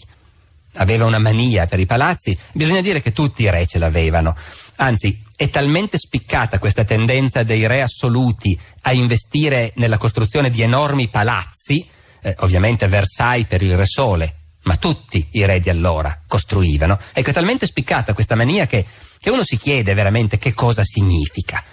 Perché da un lato sembra un tale spreco, una tale ostentazione inutile in questi paesi dove la gente moriva di fame e il re costruiva questi immensi palazzi uno dopo l'altro. Forse invece era necessario, forse era un investimento propagandistico di cui c'era bisogno, perché il re era agli occhi di tutti il suo palazzo e bisognava imprimere bene nella testa della gente che cosa voleva dire il potere del re. O forse era anche una scelta economica razionale, forse costruire questi palazzi, aprire questi enormi cantieri voleva dire anche dare lavoro. Un'infinità di operai, di artigiani, di commercianti vivevano per anni, per decenni sui cantieri di questi palazzi, chi lo sa. Certamente Federico aveva anche però il gusto personale dei palazzi. Lo disse anche a un certo punto, disse: gioco coi palazzi come una bambina gioca con le bambole. E il palazzo più importante, quello che ancora oggi è identificato più di tutti con l'immagine di Federico, è il palazzo di Sanssouci a Potsdam, la cittadina vicino a Berlino.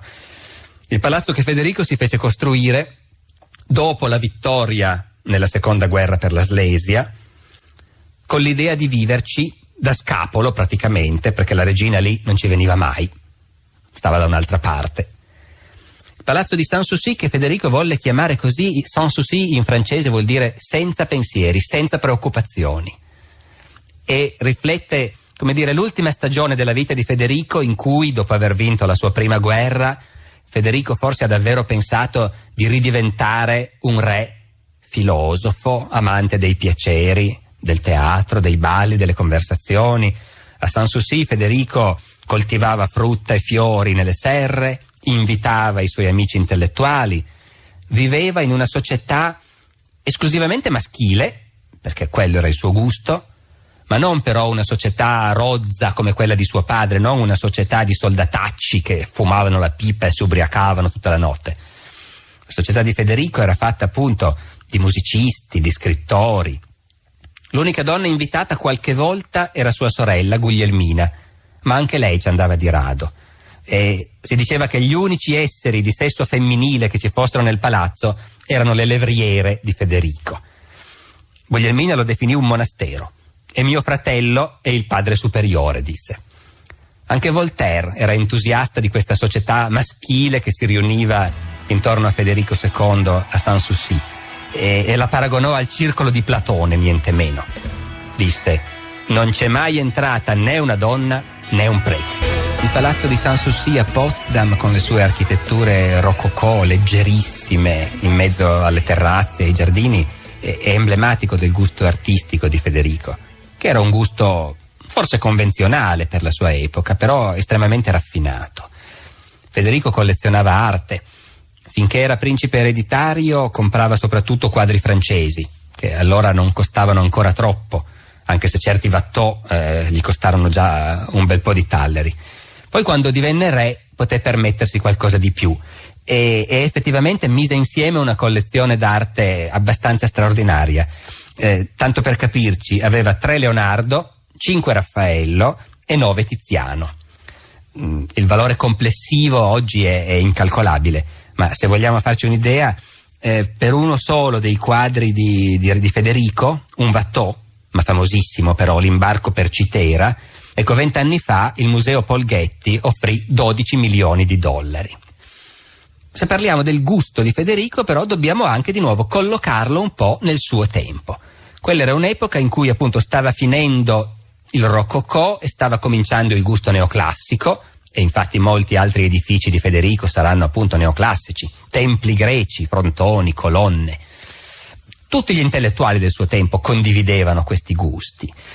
E la cosa sorprendente per noi oggi è che amare appunto il neoclassico voleva dire diventare completamente ciechi verso tutte le altre forme d'arte. Gli intellettuali del Settecento ci stupiscono perché con tutta la loro intelligenza e con tutta la loro raffinatezza, quando vedevano una cattedrale gotica dicevano: ma che orrore, che vecchiume, ma bisognerebbe buttarla giù e farci un bel tempio greco. In sostanza avevano un unico modello di bellezza in testa e Federico era così. Questo lo si vede molto bene anche nei suoi gusti letterari. Chi aveva questa impostazione neoclassica non riusciva a capire, per esempio, Shakespeare. Shakespeare era già famoso a quell'epoca e però non era di moda. Non era di moda perché appunto se uno era cresciuto con certi gusti, Shakespeare sembrava rozzo, sembrava barbaro, violava tutte le regole. Già scriveva in inglese, che per Federico era una lingua barbara, per cui non volle mai impararla sul serio. Quando decise di leggere Shakespeare se lo fece tradurre in francese e lo lesse e rimase scandalizzato. Per lui, per il suo gusto, le tragedie di Shakespeare erano roba assurda. Non rispettavano le unità classiche d'azione, di tempo, di luogo, mescolavano continuamente il comico, il tragico, tutte cose che non si fanno, tutte cose di cattivo gusto. Federico disse testualmente, parlando appunto delle tragedie di Shakespeare: è roba che tutt'al più va bene per i pellirosse d'America. E anche questo appunto ci aiuta a capire da un lato il fascino e dall'altro i limiti di questo mondo intellettuale di cui Federico era uno dei leader, ma di cui era anche però prigioniero, insomma, no? E questo ebbe risultati particolarmente gravi nel rapporto di Federico con la letteratura tedesca. Si sa che per lui l'unica lingua colta civile era il francese, anche il tedesco era una roba da barbari. La letteratura tedesca Federico non la capì mai, la considerò sempre anche quella roba barbara. Eppure fece in tempo a leggere le prime cose di Goethe e non gli piacquero neanche quelle. Quando lesse il Götz von Berlichingen di Goethe disse che era un'orribile imitazione dei drammi di Shakespeare e già quelli sono brutti. Non leggeva, non comprava, non proteggeva i letterati tedeschi e questo in qualche modo la cultura tedesca non gliel'ha mai perdonato. C'è sempre un imbarazzo nella cultura tedesca quando si parla dei gusti letterari di Federico. E si fece anche del male in questo modo. A un certo punto gli proposero di assumere ai musei di Berlino Winckelmann, che era il più grande archeologo dell'epoca, un uomo che avrebbe avuto un'influenza immensa sulla cultura tedesca, oltretutto proprio con la riscoperta del gusto neoclassico greco, quindi roba che in teoria a Federico avrebbe dovuto piacere. Però Winckelmann era tedesco e Federico rifiutò di pagargli lo stipendio che chiedeva. Per un tedesco 1000 talleri sono sufficienti. Ovviamente Winckelmann rifiutò e Federico non l'ebbe mai al suo servizio. Il nostro ritratto di Federico il Grande non sarebbe completo se non ci fermassimo un po' di più sui suoi rapporti con due fra i più grandi suoi contemporanei, due intellettuali e artisti di grandissima rilevanza non solo nel Settecento ma in tutti i tempi. Sto parlando di Voltaire e di Johann Sebastian Bach. Voltaire l'abbiamo già menzionato tante volte. Sappiamo che Federico intrattenne per tutta la vita una corrispondenza con lui e che questa corrispondenza è anche una delle fonti più straordinarie per conoscere Federico il Grande. Però il suo rapporto con Voltaire in realtà fu qualcosa di molto più complicato e vale la pena di ripercorrerlo in tutte le tappe. Il loro rapporto era cominciato quando Federico era ancora principe ereditario e aveva spedito a Voltaire un suo saggio filosofico con una letterina di accompagnamento ovviamente piena di elogi. Bisogna pensare che Voltaire aveva 18 anni più di lui ed era già l'intellettuale più famoso d'Europa. In quella letterina di Federico c'era una frase che avrebbe potuto suscitare un qualche allarme. A Voltaire il principe ereditario di Prussia diceva, facendogli appunto ogni sorta di complimenti: io vorrei possedervi. E in qualche modo tutta la storia del loro rapporto sarà segnata da questa voglia di Federico di impadronirsi di Voltaire e dai tentativi di Voltaire di evitarlo, ovviamente. Però intanto Voltaire fu molto lusingato che il principe si rivolgesse a lui, gli rispose con grandi complimenti, dicendogli che era una rarità unica fra i principi. Federico a sua volta fu lusingatissimo, insomma cominciarono a scriversi regolarmente. Quando Federico diventò re, la prima cosa che fece fu di invitare Voltaire e rimasero insieme 3 giorni. E Voltaire ricorda che a cena discutevano dell'immortalità dell'anima, della libertà, del destino e altre piccolezze del genere. Federico era entusiasta. Voltaire, fra l'altro, gli lesse la sua nuova tragedia, che era dedicata, fra tutti gli argomenti possibili, a Maometto. Ecco, non oso pensare che cosa se ne penserebbe oggi. Voltaire rimase anche lui entusiasta, ma con qualche riserva. Trovò che Federico era davvero un filosofo e disse: mi ha quasi fatto dimenticare che quello che stava lì seduto ai piedi del mio letto era un re che comandava un esercito di 100.000 uomini. Quasi, però. E se si tiene conto che Voltaire, fra l'altro, era un antimilitarista molto deciso, ecco, anche qui si vede che qualche riserva c'era. Il loro incontro successivo avvenne già pochi mesi dopo e fu un incontro bizzarro. Stava per scoppiare la guerra di successione austriaca, tutti i governi europei erano in allarme e il governo francese, sapendo che Voltaire e Federico andavano così d'accordo, suggerì a Voltaire di andare a trovare il re e vedere se per caso non fosse mai che riusciva a apprendere qualche cosa sui suoi progetti. E quindi fu questo incontro, di nuovo, ambiguo da un certo punto di vista. Federico era contentissimo di averlo lì, d'altra parte gli pagava le spese e tirò fuori una quantità di soldi enorme per questo soggiorno di Voltaire, tanto che alla fine fu anche un po' seccato. Ecco, c'è una lettera di Federico a un altro amico in cui in realtà si esprime abbastanza duramente nei confronti di questo Voltaire, che è tanto intelligente e simpatico, ma costosissimo. Come giullare mi costa caro. Un buffone di corte non ha mai avuto un salario così. Da parte sua Voltaire si accorse che tutto sommato Federico, anche se gli faceva un sacco di complimenti, alla fine lo considerava poco più di un buffone di corte e comunque si rifiutava di parlare con lui di politica, per cui la sua missione, per conto del governo francese, fu un fallimento. A un certo punto Federico gli disse seccamente: se non le spiace, io con lei vorrei parlare di poesia, non di politica. E a Voltaire non rimase per il momento che adeguarsi. Passò qualche anno, ci fu la guerra di successione austriaca e poi Federico, tornando da trionfatore a casa, si preparò a vivere molti anni di pace e di tranquillità. E ovviamente gli ritornò la voglia di vedere Voltaire. Si erano sempre scritti nel frattempo, e questa è una di quelle cose curiose, fra l'altro, dell'Europa del Settecento. Due paesi potevano essere in guerra, ma i cittadini e perfino i sovrani di questi paesi si scrivevano fra loro tranquillamente nel frattempo e nessuno si sognava di impedirlo. Ecco, era un mondo un po' diverso dal nostro da questo punto di vista. Però quando tornò la pace, Federico decise che aveva voglia appunto di possederlo, questo filosofo che nel frattempo diventava sempre più famoso. E può darsi benissimo che dal punto di vista di Federico fosse anche questa, tutto sommato, un'ambizione, ecco, l'ambizione di dimostrare che lui, il re filosofo, aveva tutti al suo servizio, anche i grandissimi intellettuali che tutti ammiravano. Fatto sta che Voltaire ebbe un'offerta che non poteva rifiutare. Fu invitato a trasferirsi con armi e bagagli in Prussia, con tutte le spese pagate, appartamento al palazzo di Sanssouci, uno stipendio principesco, il titolo di ciambellano, la croce pour le mérite, che era la più alta decorazione di Prussia. Insomma, Voltaire accettò. Si trasferì a Berlino e all'inizio sembrava che tutto andasse bene. Voltaire ovviamente viveva la vita di corte, cenava tutte le sere in privato con il re quando non c'erano ospiti, discutevano di arte, di letteratura, di filosofia. È il paradiso dei filosofi, disse Voltaire. Però dopo un po', con i suoi amici privati, cominciò anche a lamentarsi. Si era accorto che il paradiso era anche una gabbia dorata. Il re era gentile, simpatico, chiacchierava con lui tutte le sere, però era pur sempre il re. Era pur sempre un padrone. Voltaire scrisse: quando i re ti dicono mio caro amico, vuol dire in realtà per me tu non conti niente. E quando ti invitano a cena vogliono dire vieni perché voglio divertirmi alle tue spalle.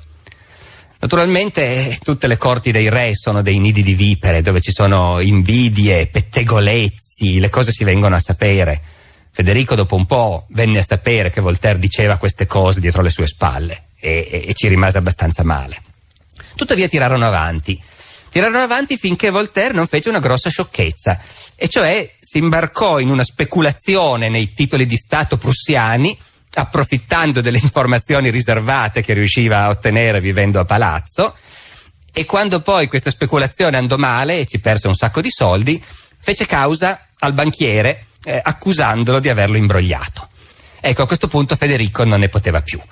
La cosa era scandalosa, Voltaire era diventato veramente ingombrante, per cui Federico decise di allontanarlo per qualche tempo. Però non lo rimandò in patria. Lo fece stare per un po' fuori dal palazzo, ma in realtà gli seccava che fosse andata male questa storia. Voltaire poi comunque lo divertiva. sarà anche stato soltanto un buffone di corte per lui, ma un buffone di lusso. Alla fine lo perdonò e lo fece tornare.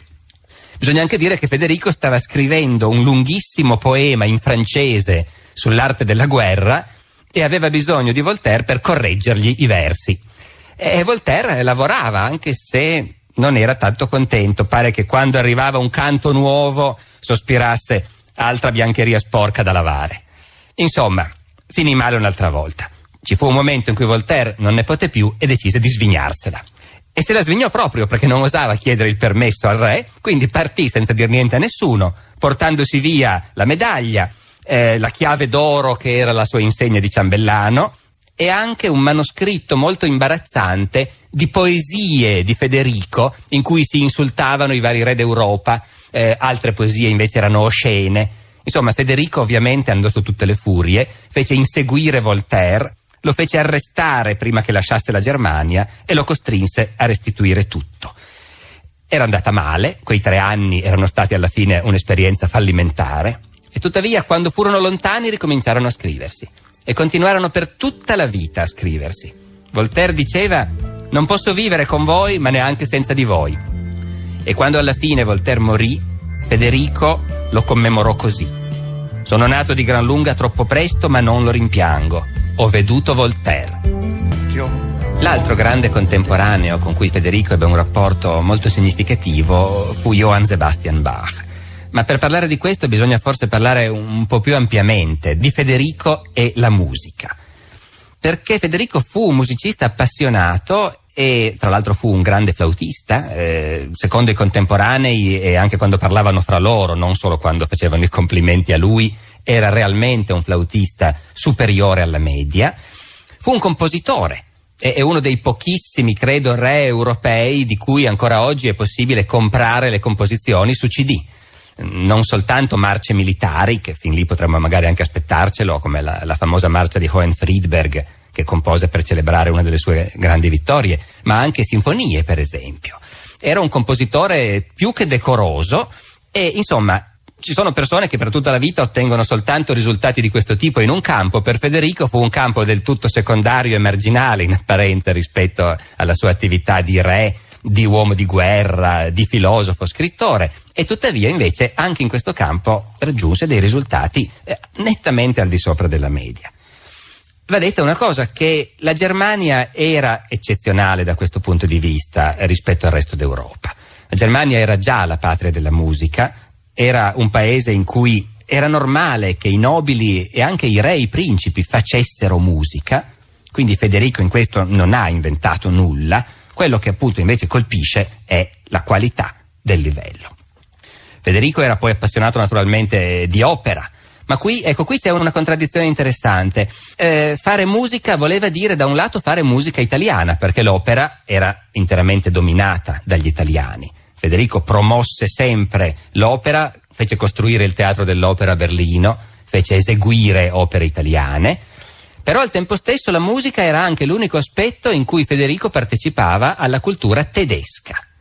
L'orchestra di corte, per esempio, era interamente composta di musicisti tedeschi. E in generale, in questo ambito, Federico si può dire che fu dentro alle correnti della cultura e dell'anima tedesca del suo tempo. Ecco, è strano che forse proprio in quest'ambito in cui si esprimeva senza le parole, si esprimeva componendo, si esprimeva col flauto, si lasciava anche andare, perché tutti i contemporanei ci dicono che il re suonava anche e specialmente nei momenti di massima tensione, quando doveva sfogarsi, e probabilmente nel flauto trovava il modo di esprimere così quei sentimenti che normalmente invece si proibiva di tirar fuori perché era così autocontrollato, no? Ecco, è strano che proprio in quest'ambito Federico abbia permesso a se stesso di essere tedesco, però era anche sempre il sovrano assoluto. E ci sono episodi anche da questo punto di vista che ci aiutano a non entusiasmarci troppo per Federico e a ricordarci che uomo era, come l'episodio di una cantante veneziana, la Barbarina Campanini, che era una famosissima cantante dell'epoca e che doveva venire a cantare a Berlino, e a un certo punto invece decise di non venire più. Stracciò il contratto, Federico scrisse al Doge di Venezia chiedendo che intervenisse, ma il governo veneziano rispose che non poteva farci niente. Allora Federico arrestò il primo diplomatico veneziano di passaggio in Prussia e fece sapere a Venezia che non lo avrebbe rilasciato fino a quando la Barbarina Campanini non fosse venuta a Berlino. Il doge chinò la testa e la cantante venne a sapere dal suo governo che era meglio che facesse i bagagli e che andasse a Berlino. Forse l'episodio più famoso nella vita musicale di Federico è il suo incontro con Bach padre, dico. Si sa che c'era tutta una dinastia di Bach e i figli di Johann Sebastian ebbero rapporti molto fitti con Federico. Carl Philipp Emanuel fu anche al suo servizio a Berlino, ma qui quello che ci interessa è l'incontro di Federico con il più grande dei Bach, con Johann Sebastian. Si videro una volta sola per 2 giorni, il 7 e l'8 maggio 1747. Eppure quei 2 giorni sono entrati nella storia della musica. Bach venne a Potsdam invitato dal re e già questo è qualcosa che fa riflettere, perché da un lato certo noi pensiamo Bach, il più grande musicista di tutti i tempi forse, e anche allora era molto stimato, ma era anche un vecchio musicista che stava cominciando a passare di moda. La musica che faceva Federico era molto diversa da quella di Bach. Federico faceva una musica molto più leggera, diciamo così, certamente non si occupava di polifonia, certamente non aveva nessun interesse per la musica religiosa, e quindi è già una cosa significativa che nonostante questo Federico, che avrebbe potuto guardare alla musica di Bach come un'anticaglia di cui non gli importava niente, invece abbia sentito il bisogno di invitarlo e di confrontarsi con lui. C'è anche chi pensa che in realtà Bach stesso fosse alla ricerca di un nuovo impiego e che quindi sia andato a Berlino a esplorare la possibilità di farsi assumere lì, o magari anche soltanto a richiedere qualche sovvenzione, perché a quell'epoca la vita musicale funzionava in questo modo. I musicisti avevano bisogno di patroni ricchi che li mantenessero. Ma in realtà sembra sicuro che sia stato proprio Federico a invitarlo. E noi abbiamo di questo incontro tra il grande re e il grande musicista, molto più vecchio di lui, abbiamo un resoconto scritto proprio dai figli di Johann Sebastian Bach. La storia dice che Federico si stava preparando, guarda caso, proprio a un concerto, quando gli fu annunciato l'arrivo del musicista. Federico posò il flauto e disse: «Signori, è arrivato il vecchio Bach». Piantò tutto e diede ordine che Bach fosse condotto immediatamente a palazzo, senza neanche lasciargli il tempo di cambiarsi. Ecco, ovviamente gli studiosi tedeschi vanno in estasi di fronte a questa delicatezza di Federico, a questa sua capacità di entrare in contatto con un grande eroe della cultura tedesca. Ripetiamolo, è forse l'unica occasione in cui Federico si dimostra sensibile alla cultura tedesca. E l'incontro fu un incontro a suo modo straordinario. Il re e il musicista discussero di strumenti musicali, provarono un nuovo modello di fortepiano, l'antenato del pianoforte che cominciava a nascere proprio in quell'epoca. E poi Federico chiese a Bach di spiegargli come funzionava la polifonia, questa musica che a lui doveva già apparire appunto un po' arcaica e certamente difficilissima, e di cui Bach invece era il più grande esponente al mondo. Gli chiese di spiegargli come funzionava l'arte della fuga, che è l'aspetto più complesso della polifonia. Allora Bach gli disse: mi proponga un tema e io costruirò una fuga così, su 2 piedi, così faccio vedere come funziona. Federico ci pensò un po', propose un tema e su questo tema Bach improvvisò una serie di composizioni e poi, tornato a casa, sviluppò queste composizioni e ci costruì quella che è rimasta una delle sue opere più importanti e anche più difficili. La mandò in offerta a Federico e per questo si chiama l'offerta musicale. È considerato uno dei grandissimi capolavori del Bach maturo ed è basato appunto su un tema proposto da Federico il Grande, che infatti Bach chiama nella lettera di accompagnamento tema regium, il tema del re. Ecco, già soltanto il fatto che Federico abbia saputo proporre il tema per quello che sarà poi uno dei grandi capolavori della musica di tutti i tempi basterebbe a meritargli un posticino nella storia della musica. Nel nostro racconto della vita di Federico il Grande siamo arrivati a un momento di svolta, un momento decisivo.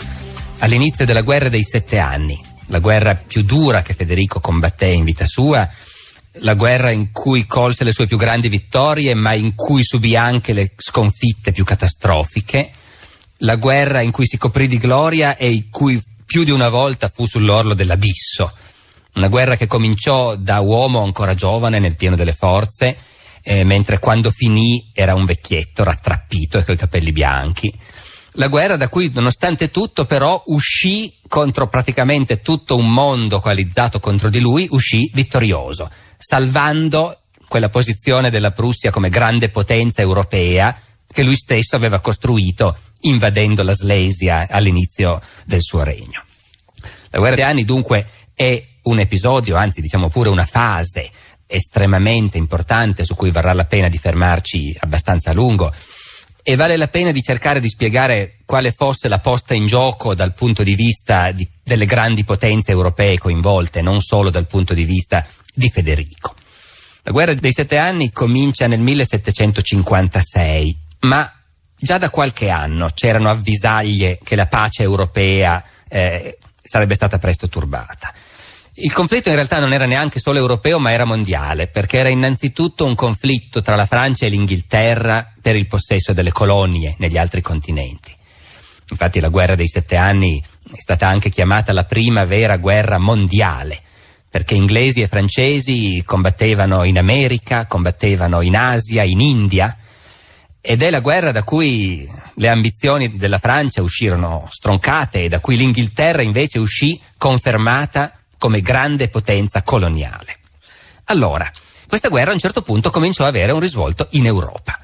Tocca dare una precisazione dinastica di quelle complicate, ma senza questo si rischia di non capire niente. Il re d'Inghilterra era in realtà un principe tedesco, era della casa di Hannover e quindi possedeva in Germania questo principato di Hannover.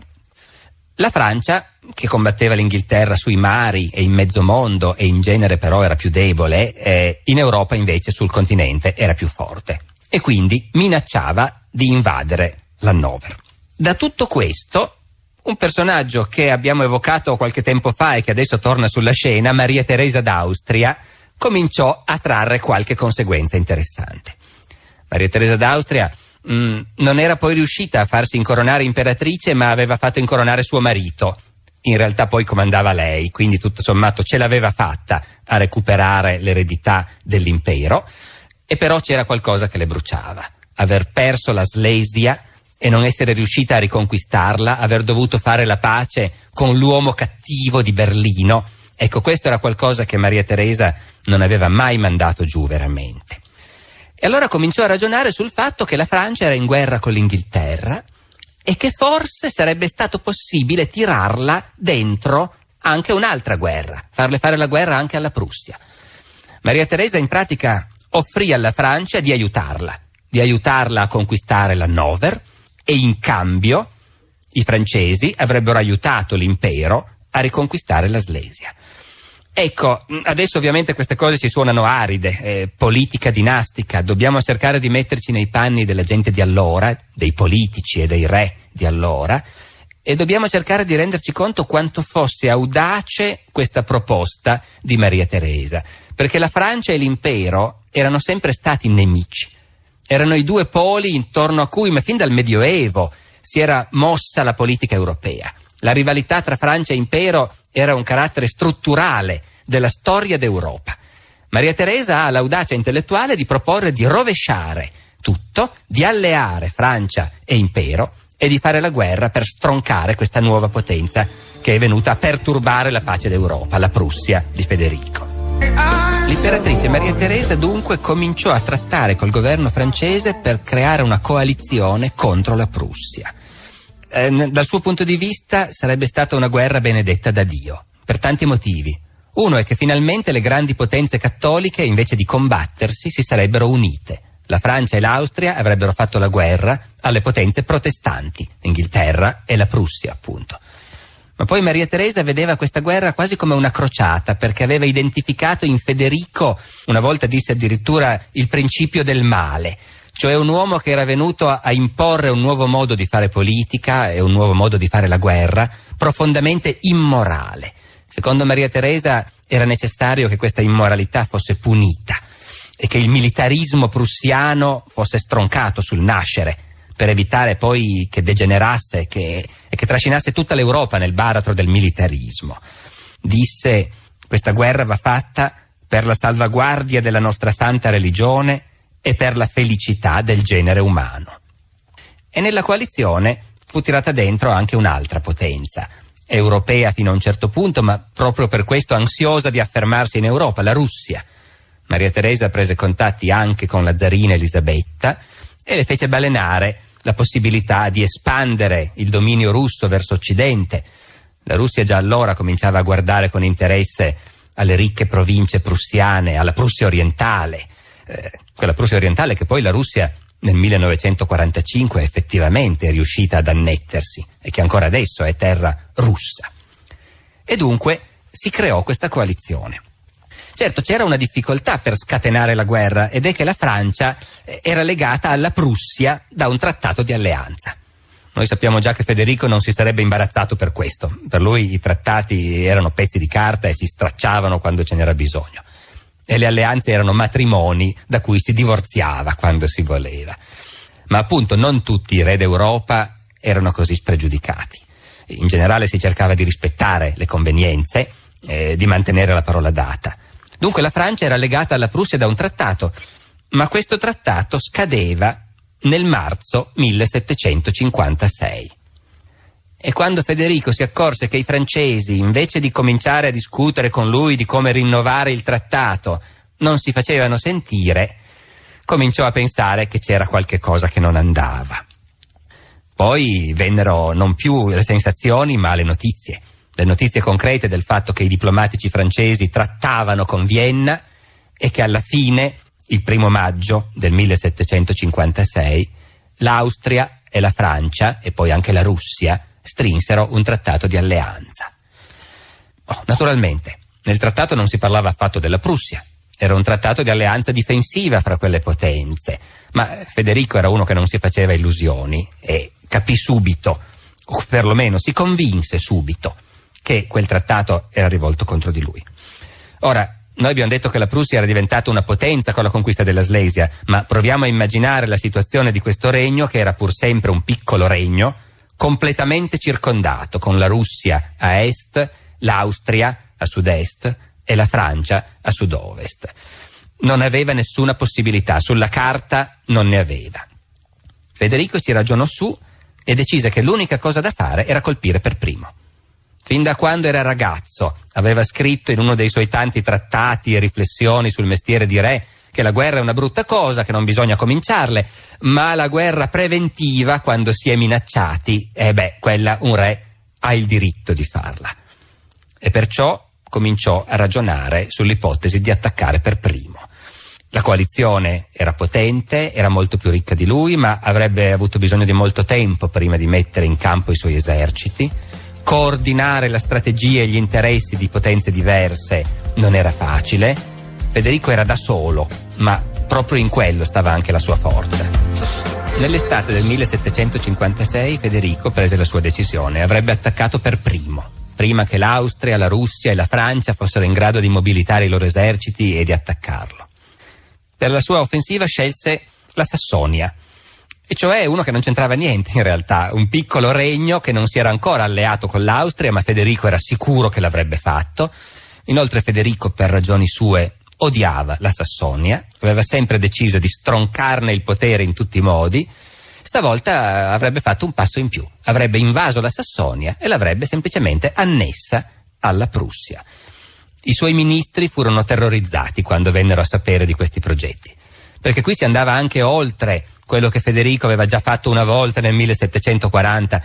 Allora aveva invaso senza pretesto una provincia altrui, se l'era presa e basta, una rapina. Ma adesso si trattava di invadere un regno intero, neutrale, che non aveva nessuna colpa, e senza avere proprio nessunissimo pretesto per farlo, se non l'interesse di colpire per primi, di allargare la potenza della Prussia, di garantirsi una base di operazione avanzata contro i nemici. I ministri dunque si permisero di far notare a Federico con rispettosa franchezza, cito, tutti i disastri e le orribili conseguenze che potevano venir fuori da questo passo azzardato. Federico trovò che era un modo di ragionare troppo timido e che non era così che si faceva politica.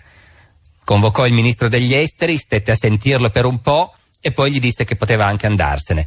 Adieu, monsieur de la timide politique. Addio, signor politica timida. Ecco, su Federico possiamo pensare quello che vogliamo, ma certamente non era timido in politica. E dunque invase la Sassonia. Senza dichiarazione di guerra, senza nessuna provocazione, senza nessuna giustificazione, semplicemente ci entrò, occupò la capitale, Dresda, circondò l'esercito sassone prima che questo fosse in grado di scendere veramente in campo e lo costrinse ad arrendersi. Il diritto internazionale era calpestato sotto i piedi. In tutta Europa le corti reagirono scandalizzate e anche a questo punto seriamente spaventate, perché cominciavano a capire con chi avevano a che fare. Federico era convinto di aver fatto la cosa migliore. Secondo gli storici di oggi, no, qualcuno ha scritto che l'invasione della Sassonia fu un incredibile atto di follia da parte di Federico, perché dopo tutto può anche darsi che la coalizione magari non sarebbe riuscita davvero a fargli la guerra, i ministri contavano di riuscire a lavorare con la diplomazia per scongiurare questo pericolo. Federico invece tagliò il nodo brutalmente con la spada.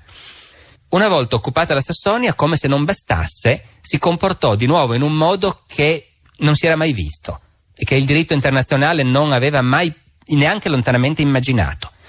In pratica l'intero regno fu confiscato. La Sassonia aveva un bilancio di 6 milioni di talleri all'anno e Federico ne incamerò 5 per mantenere l'esercito di occupazione. La Sassonia aveva un esercito che Federico aveva catturato intatto. Ebbene, i soldati furono costretti a arruolarsi nell'esercito prussiano, in massa, senza chiedere il loro permesso. Agli ufficiali, che erano gentiluomini, fu lasciata la scelta. Invece la truppa fu incorporata in blocco nell'esercito prussiano. Anche qui, la saggezza di questa misura è discutibile. Negli anni successivi quasi tutti i sassoni disertarono dall'esercito prussiano. Questo fra l'altro ci fa anche intravedere che questi eserciti di mercenari in realtà cominciavano ad avere un senso di patriottismo, ecco. O se non di patriottismo, di odio. I sassoni odiavano i prussiani, erano cordialmente ricambiati. E insomma, anche qui Federico si comportò in un modo tale da scandalizzare tutto il mondo. Maria Teresa cominciò a mandare in giro dei memoriali in cui faceva notare agli altri re che non si era mai vista nella storia d'Europa una potenza che si comportasse in un modo così brutale, così spregiudicato e che calpestasse tutte le regole in questo modo. Dal punto di vista puramente militare, in ogni caso, l'invasione della Sassonia aveva davvero dato un vantaggio a Federico. I suoi nemici non erano pronti e il secondo anno di guerra, nel 1757, fu Federico a attaccare. Padrone della Sassonia, era in grado di sboccare nelle pianure dell'impero austriaco con la massima facilità, invase la Boemia. Maria Teresa gli mandò contro l'esercito che nel frattempo faticosamente aveva messo insieme, l'aveva messo al comando di uno dei suoi parenti, Carlo di Lorena. Ecco, bisogna dire che Maria Teresa, che in genere di sbagli non ne faceva tanti, da questo punto di vista sbagliò spesso. Come molti re era convinta che le cose è meglio farle in famiglia e tendeva ad affidare gli eserciti austriaci a parenti, in particolare questo Carlo di Lorena, che poi sul campo non si rivelavano all'altezza. Federico affrontò Carlo di Lorena, lo sbaragliò presso Praga, occupò Praga. Dopo la Sassonia, insomma, aveva conquistato anche la Boemia e le cose gli andavano a gonfie vele. E il mondo cominciava a chiedersi se questo re di Prussia dopo tutto fosse invincibile sul serio, perché l'esercito austriaco sconfitto a Praga era più grosso del suo. Tutto lasciava pensare, insomma, che i prussiani qualche difficoltà l'avrebbero avuta, e invece no.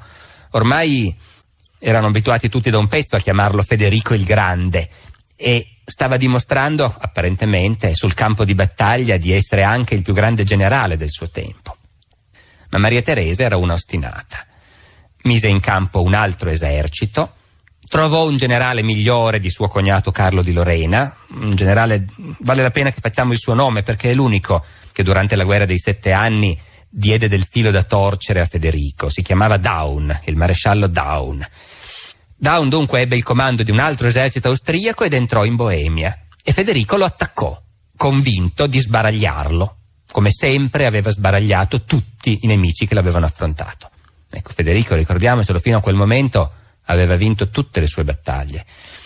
Ed è proprio questo che rende clamoroso l'esito della battaglia di Kolin, in cui invece Federico fu sconfitto. Era la prima volta in vita sua che era sconfitto e l'effetto nel mondo fu clamoroso, perché in pratica lui aveva giocato tutto sull'ipotesi di una guerra lampo, sull'ipotesi che gli austriaci non sarebbero riusciti a riconquistare la Boemia e che lui si sarebbe trovato in una posizione di forza tale che la coalizione non avrebbe più osato attaccarlo e si sarebbe disgregata. La sconfitta di Kolin rimetteva tutto in gioco. La guerra lampo era fallita e Federico doveva prepararsi a una lunga guerra e il mondo era sicuro che non avesse le risorse per farcela. La sconfitta di Kolin non a caso è diventata famosa, ha dato origine a ogni sorta di aneddoti. Nell'Ottocento in Germania la costruzione del mito di Federico il Grande ha cercato di fare anche della sconfitta di Kolin un episodio da leggenda. Si racconta che una volta poi, anni dopo, Federico incontrò un granatiere, vide che questo granatiere era sfregiato e gli fece: in quale osteria ti sei fatto quella cicatrice? E il granatiere rispose: in un'osteria dove vostra maestà ha pagato il conto, a Kolin. Ecco, questi sono aneddoti però che entrano in circolazione più tardi. Nei giorni dopo la sconfitta di Kolin noi sappiamo invece, per esempio, che i fratelli di Federico fra loro si scrivevano e quasi non riuscivano a nascondere la soddisfazione, perché questo fratello maggiore, Saputello, che sapeva sempre tutto lui, che aveva sempre vinto, ecco, stavolta le aveva prese.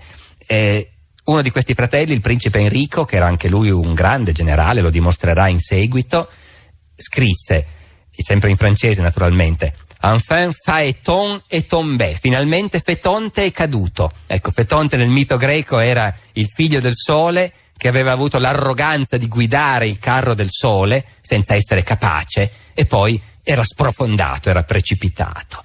Ecco, il fatto che i fratelli stessi di Federico avessero soddisfazione all'idea che finalmente aveva perso una battaglia ci fa capire come hanno reagito le altre corti europee a questa notizia. Siamo nell'estate del 1757. La grande guerra europea è scoppiata solo da un anno e nessuno sa ancora che alla fine ne durerà 7 e che passerà alla storia appunto come la guerra dei 7 anni.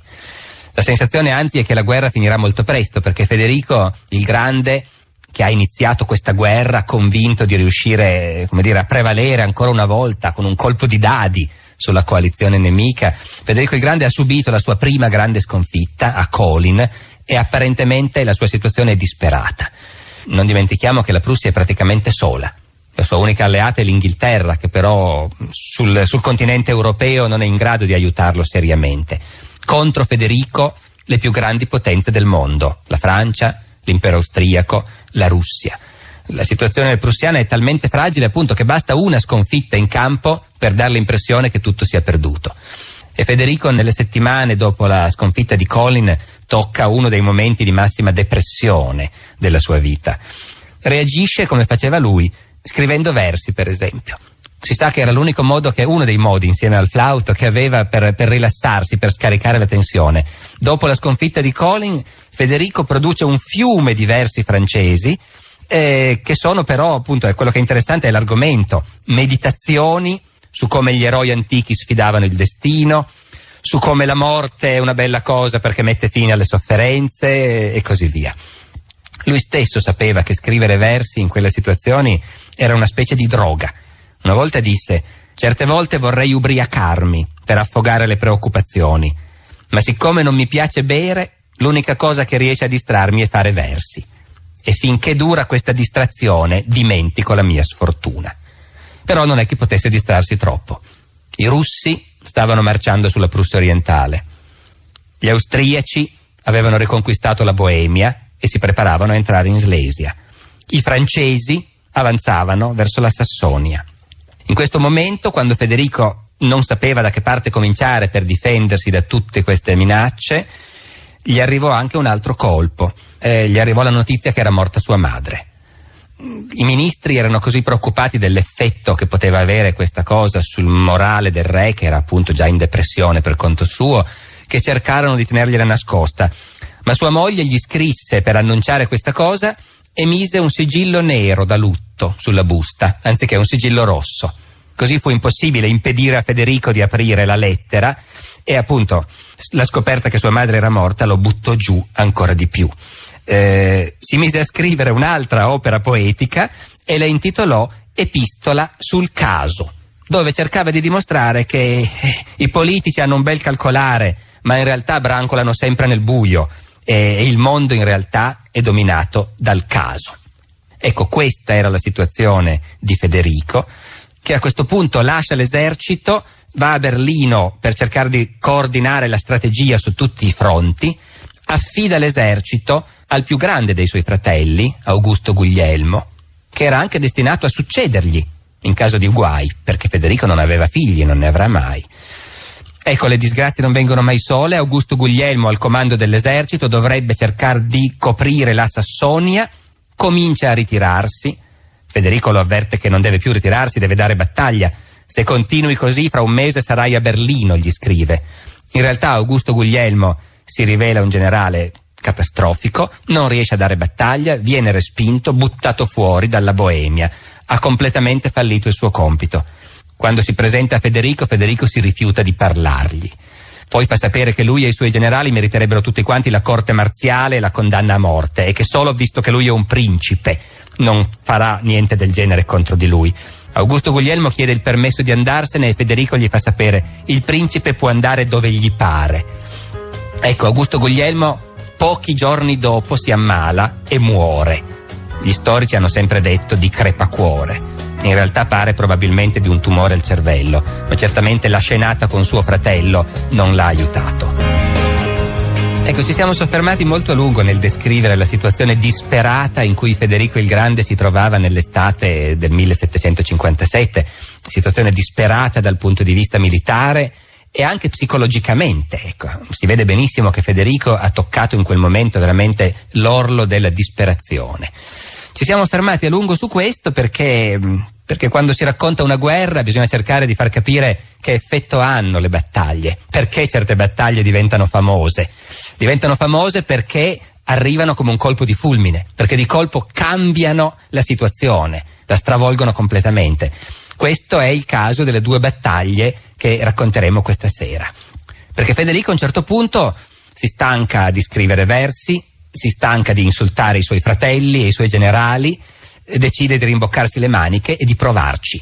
Anche se la situazione è disperata, l'unica cosa da fare è provare ancora a raddrizzarla. Non gli rimane granché come esercito dopo le sconfitte subite, riesce a mettere insieme una forza abbastanza piccola. 3 grandi eserciti nemici avanzano contro la Prussia. Si tratta di scegliere il primo contro cui marciare. Federico decide di andare a sud, contro i francesi, che stanno avanzando verso la Sassonia. È la prima volta che Federico affronta i francesi, fra l'altro, il popolo che amava così tanto, che ammirava così tanto. Li va ad affrontare, i francesi sono abbastanza tranquilli, hanno un esercito forte il doppio rispetto a quello di Federico. È un esercito a cui si sono aggiunte anche truppe dell'impero, truppe reclutate in varie zone della Germania. Avanzano quindi con una certa sicurezza. Federico si porta abbastanza vicino, apparentemente non ha la forza per dare battaglia. Rimangono così per qualche giorno con i francesi e gli imperiali che ogni giorno avanzano e arrivano un po' più vicini al loro obiettivo, alla Sassonia. A un certo punto, un mattino presto, Federico ha l'impressione che ci sia l'occasione, ha l'impressione che il nemico, che ormai non si aspetta più di essere attaccato, stia avanzando con un po' troppa tranquillità, con le truppe in colonna, in formazione di marcia, incolonnate lungo le strade, in una posizione quindi in cui non è facile poi difendersi, e c'è un gioco di colline e di valli che può permettere ai prussiani di avvicinarsi al nemico senza che se ne accorgano.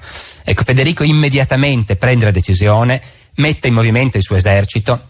L'esercito prussiano è ancora il migliore del mondo come rapidità di marcia, come capacità di manovra, anche senza preavviso.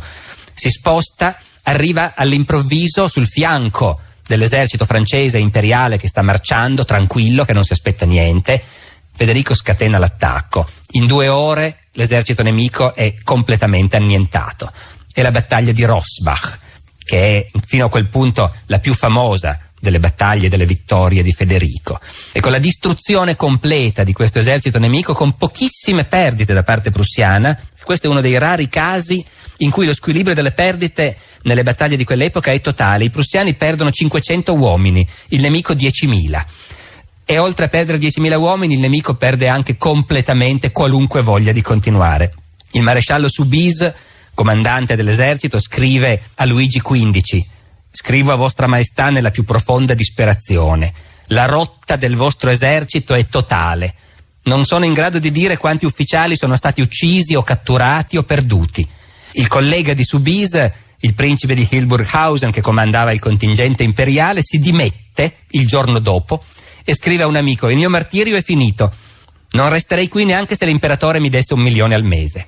Ecco, la leggenda di Federico ha fatto un altro passo avanti. I generali cominciano ad avere paura di affrontarlo, cominciano a voler fare qualunque cosa piuttosto che dover dare battaglia contro Federico, e questa superiorità morale poi servirà parecchio al re di Prussia negli anni successivi per riuscire a restare a galla.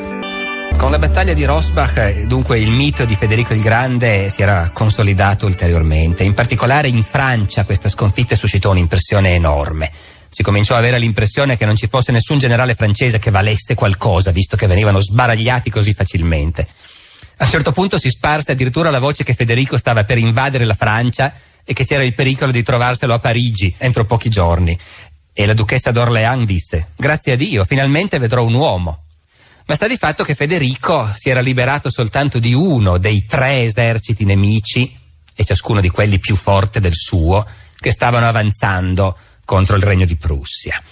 Infatti Federico dopo Rossbach è tutt'altro che entusiasta. Sì, veramente scrive un poemetto francese per farsi beffe di quei vigliacconi di francesi e di come sono scappati. Però poi deve di nuovo rimboccarsi le maniche, perché il lavoro è appena cominciato. Il prossimo è l'esercito austriaco, che sta invadendo la Slesia, che sta facendo cioè quello che Maria Teresa aspetta da 10 anni finalmente: riprendersi questa provincia che Federico le ha rubato. Federico raduna le sue forze, recluta nuove truppe, raschia il fondo della pentola e si mette in marcia verso la Slesia. Ormai tra l'altro è inverno, non c'è più molto tempo, nel cuore dell'inverno di solito non si combatte, e gli austriaci sono già entrati in Slesia, bisogna buttarli fuori. Lo stato d'animo di Federico in questo momento, possiamo capirlo andando a vedere il testamento segreto che scrisse proprio in quel momento, in cui ordinava ai suoi generali, se fosse stato ucciso, di giurare fedeltà al prossimo suo fratello in linea di successione, e poi diceva: «Per quanto mi riguarda, voglio essere sepolto a Sanssouci di notte e senza cerimonie.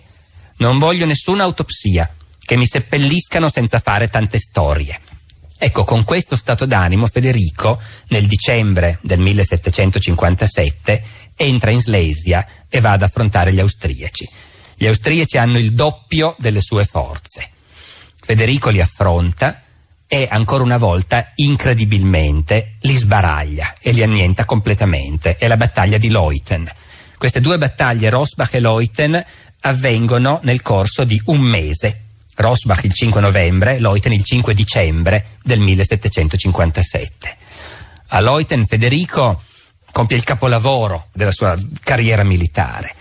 È anche la battaglia in cui esegue nel modo più perfetto la manovra per cui poi diventerà famoso presso gli strateghi, quello che viene chiamato l'ordine obliquo, che è una cosa in teoria semplicissima, in realtà è estremamente complicata da applicare. Cosa vuol dire l'ordine obliquo? Vuol dire sostanzialmente che Federico si trova di fronte a un esercito austriaco grande il doppio del suo. Gli eserciti a quel tempo si schieravano in linea, occupavano degli spazi molto lunghi, erano lenti, poco maneggevoli, anche i comandanti facevano fatica a dare degli ordini che permettessero poi di cambiare fronte, di cambiare posizione. Le battaglie in genere erano abbastanza statiche, ma Federico aveva a disposizione uno strumento straordinario, un esercito che era in grado di manovrare e di marciare più in fretta di qualunque altro. L'ordine obliquo vuole dire affrontare il nemico dove non se l'aspetta, attaccarlo su un fianco lasciando indietro qualcuno per ingannarli e poi sbucare all'improvviso sul fianco del nemico, e a quel punto attaccarlo così in fretta che il nemico non fa in tempo a cambiare formazione e praticamente viene annientato progressivamente come da un rullo compressore che scende lungo il fronte. È così che l'esercito austriaco viene annientato a Leuthen e che Federico ancora una volta stupisce il mondo e getta nella costernazione ovviamente tutte le corti europee, perché a Parigi, a Vienna, a Pietroburgo, non si riesce a credere che sia successo un'altra volta, e si comincia a pensare, e anche lui comincia a pensarlo, che Federico in battaglia sia invincibile. La battaglia di Leuthen, come si può immaginare, ha avuto poi uno spazio enorme nel mito di Federico, nella leggenda che gli storici tedeschi hanno alimentato nel corso dell'Ottocento e ancora del Novecento. È una battaglia quindi leggendaria da vari punti di vista, e in particolare da uno. Ecco, c'è un aspetto di questa battaglia su cui adesso vale la pena che noi riflettiamo un momento. Alla sera della battaglia, siamo a dicembre, la pianura è coperta di neve insanguinata, l'intero esercito prussiano, o almeno i superstiti, si inginocchiano nella neve piena di sangue e tutti insieme cantano una corale luterana in ringraziamento a Dio. Nun danket alle Gott, ora ringraziate tutti Dio. Ecco, questa scena dell'esercito prussiano in ginocchio nella neve che canta una corale per ringraziare Dio della vittoria è rimasta impressa nella memoria collettiva, nella storiografia. E naturalmente noi potremmo dirci sì, figuriamoci, Federico, proprio lui, con il tipo di religiosità che aveva. Però un conto è lo scetticismo, forse anche l'ateismo di Federico e di molti dei suoi amici intellettuali. Un conto era il sentimento collettivo. L'esercito prussiano era davvero un esercito che era tenuto insieme, fra l'altro, anche dal sentimento religioso. I contadini erano ferventi cristiani e i soldati erano ferventi cristiani, e marciavano cantando appunto corali luterane. Federico poteva benissimo dire: figuriamoci se la provvidenza si preoccupa di queste faccende nostre. Ecco, non mi sembrano così importanti per interessare la provvidenza divina. Ma la gente non la pensava così. E su questo vale la pena di riflettere, perché questo è proprio un aspetto della guerra dei 7 anni che contrasta un po' con la nostra idea del Settecento. Noi sappiamo che nel Settecento ormai le guerre di religione erano finite da un pezzo, che non ci si scannava più per motivi puramente religiosi. E soprattutto noi identifichiamo la cultura del Settecento con l'illuminismo e quindi con l'irriverenza, magari non proprio l'ateismo, ma quasi. Ecco, ma non era così. La gente non era così. La gente era, piena di spirito religioso, e la vecchia ostilità fra cattolici e protestanti era ancora ben radicata. I governi potevano anche essere composti da gente che ci credeva poco, ma sapevano che l'opinione pubblica invece a questo aspetto era interessata. E quindi dopo Rossbach e Leuthen, Federico diventa anche l'eroe protestante. In un mese ha sbaragliato i 2 grandi eserciti cattolici, quello francese e imperiale e poi quello austriaco. E Federico è alleato dell'altra grande potenza protestante, l'Inghilterra. Ora, l'Inghilterra, appunto, ancora nel Settecento, ma anche dopo a dire il vero, lo spirito protestante aggressivo era ben radicato fra gli inglesi. L'Inghilterra era un paese che teneva in schiavitù l'Irlanda cattolica e non riconosceva nessun diritto ai cattolici, perché riteneva che il cattolicesimo fosse qualcosa di orribile, di profondamente disumano, pericoloso. I papisti erano odiati. E quindi l'opinione pubblica inglese viveva questa guerra. Noi possiamo dire era la guerra imperialista per il dominio del mondo, ma per l'opinione pubblica era anche la guerra dei protestanti contro i papisti. E in quel momento Federico diventa l'eroe protestante, e a Londra impazziscono di entusiasmo per lui.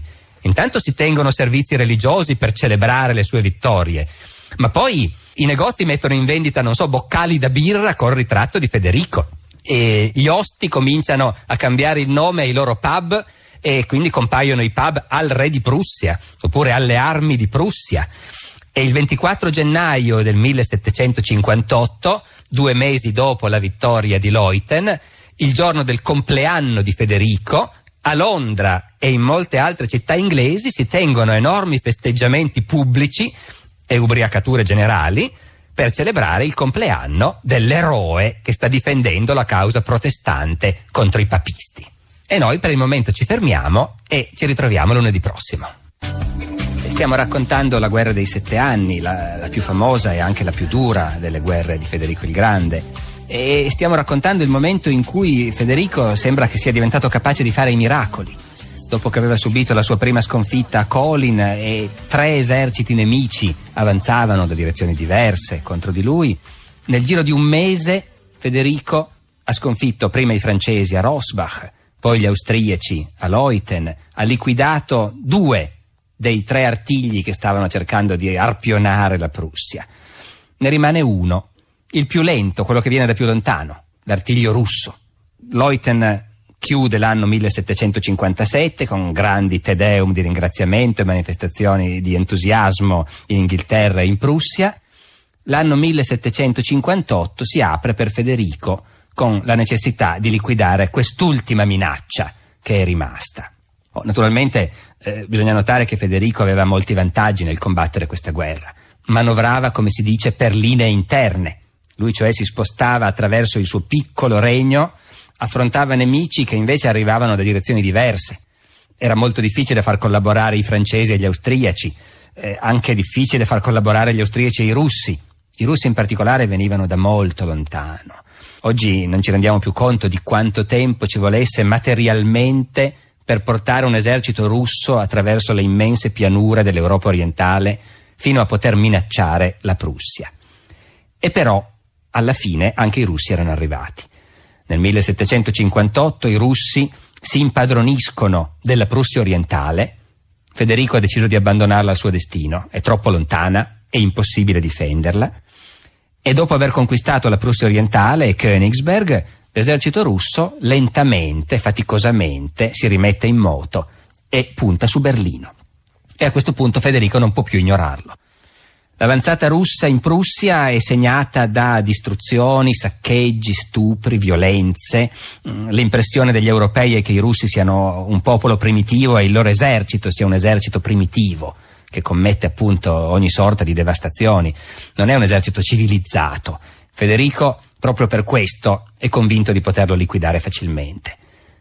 Si muove a est e arriva sull'Oder nel momento in cui i russi stanno assediando Küstrin, proprio la fortezza dove Federico era stato prigioniero da ragazzo dopo il suo tentativo di fuga.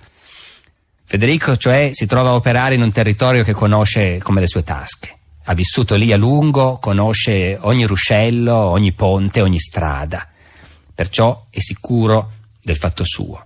E pianifica questa volta un massacro che gli permette di liberarsi per sempre di questa minaccia. Disprezza i russi, appunto, è convinto che siano un'orda di barbari. Decide di non attaccarli frontalmente, ma di attraversare il fiume Oder, girare da dietro e attaccarli alle spalle, e cacciarli nel fiume e annientarli completamente. È così tranquillo che la sera prima della battaglia il suo segretario lo descrive che butta giù versi francesi, appunto, e mangia grappoli d'uva e ogni tanto si interrompe per dare gli ordini per la battaglia e poi ricomincia a scrivere versi. Il giorno dopo però la battaglia non va esattamente come Federico aveva pianificato. È la battaglia di Zorndorf, la prima volta che Federico affronta i russi, e Federico ha modo di rendersi conto che quell'esercito di barbari è anche un esercito incredibilmente difficile da sconfiggere. La fanteria russa può essere fatta di contadini analfabeti, ma tiene duro. Federico era convinto di buttarli nell'Oder, non ci riesce, combattono tutto il giorno. È la più sanguinosa delle battaglie della guerra dei 7 anni. Alla fine restano sul campo di battaglia qualcosa come 35.000 fra morti e feriti dalle due parti. I russi tengono duro, non si lasciano buttare nell'Oder, il giorno dopo sono ancora lì, poi alla fine decidono che comunque non ce la fanno e cominciano a ritirarsi. E dunque Federico ha vinto la battaglia di Zorndorf, però ha imparato una lezione che non si scorderà più. Sarà l'ultima volta che sottovaluta la tenacia dell'esercito russo. Con la sua vittoria di Zorndorf, dunque, Federico si è liberato del terzo dei nemici, ma la guerra dei 7 anni ha questa caratteristica che appunto per quanto Federico compia miracoli, i nemici sono tanti, la coalizione è potente. Si è appena liberato di un esercito avversario che subito ne spunta un altro. Gli austriaci nel corso del 1758 hanno avuto il tempo di rimettere in piedi un esercito, l'hanno affidato al maresciallo Daun, che è il migliore dei loro comandanti, e Daun sta avanzando e insomma Federico non può fermarsi mai. C'è di nuovo una forza nemica che avanza contro la Sassonia, decisa a buttar fuori i prussiani. Federico naturalmente non può fare nient'altro che andarli ad affrontare. Del resto a questo punto la sensazione è che si sia abbastanza convinto anche lui di saper fare i miracoli. Ha un esercito talmente addestrato ed è talmente sicuro lui delle sue capacità di generale che non teme più nessuno. Va ad affrontare dunque il maresciallo Daun. Arriva abbastanza vicino alla zona in cui sono accampati gli austriaci e anche i prussiani si accampano per la notte, vicino a un villaggio che si chiama Hochkirch.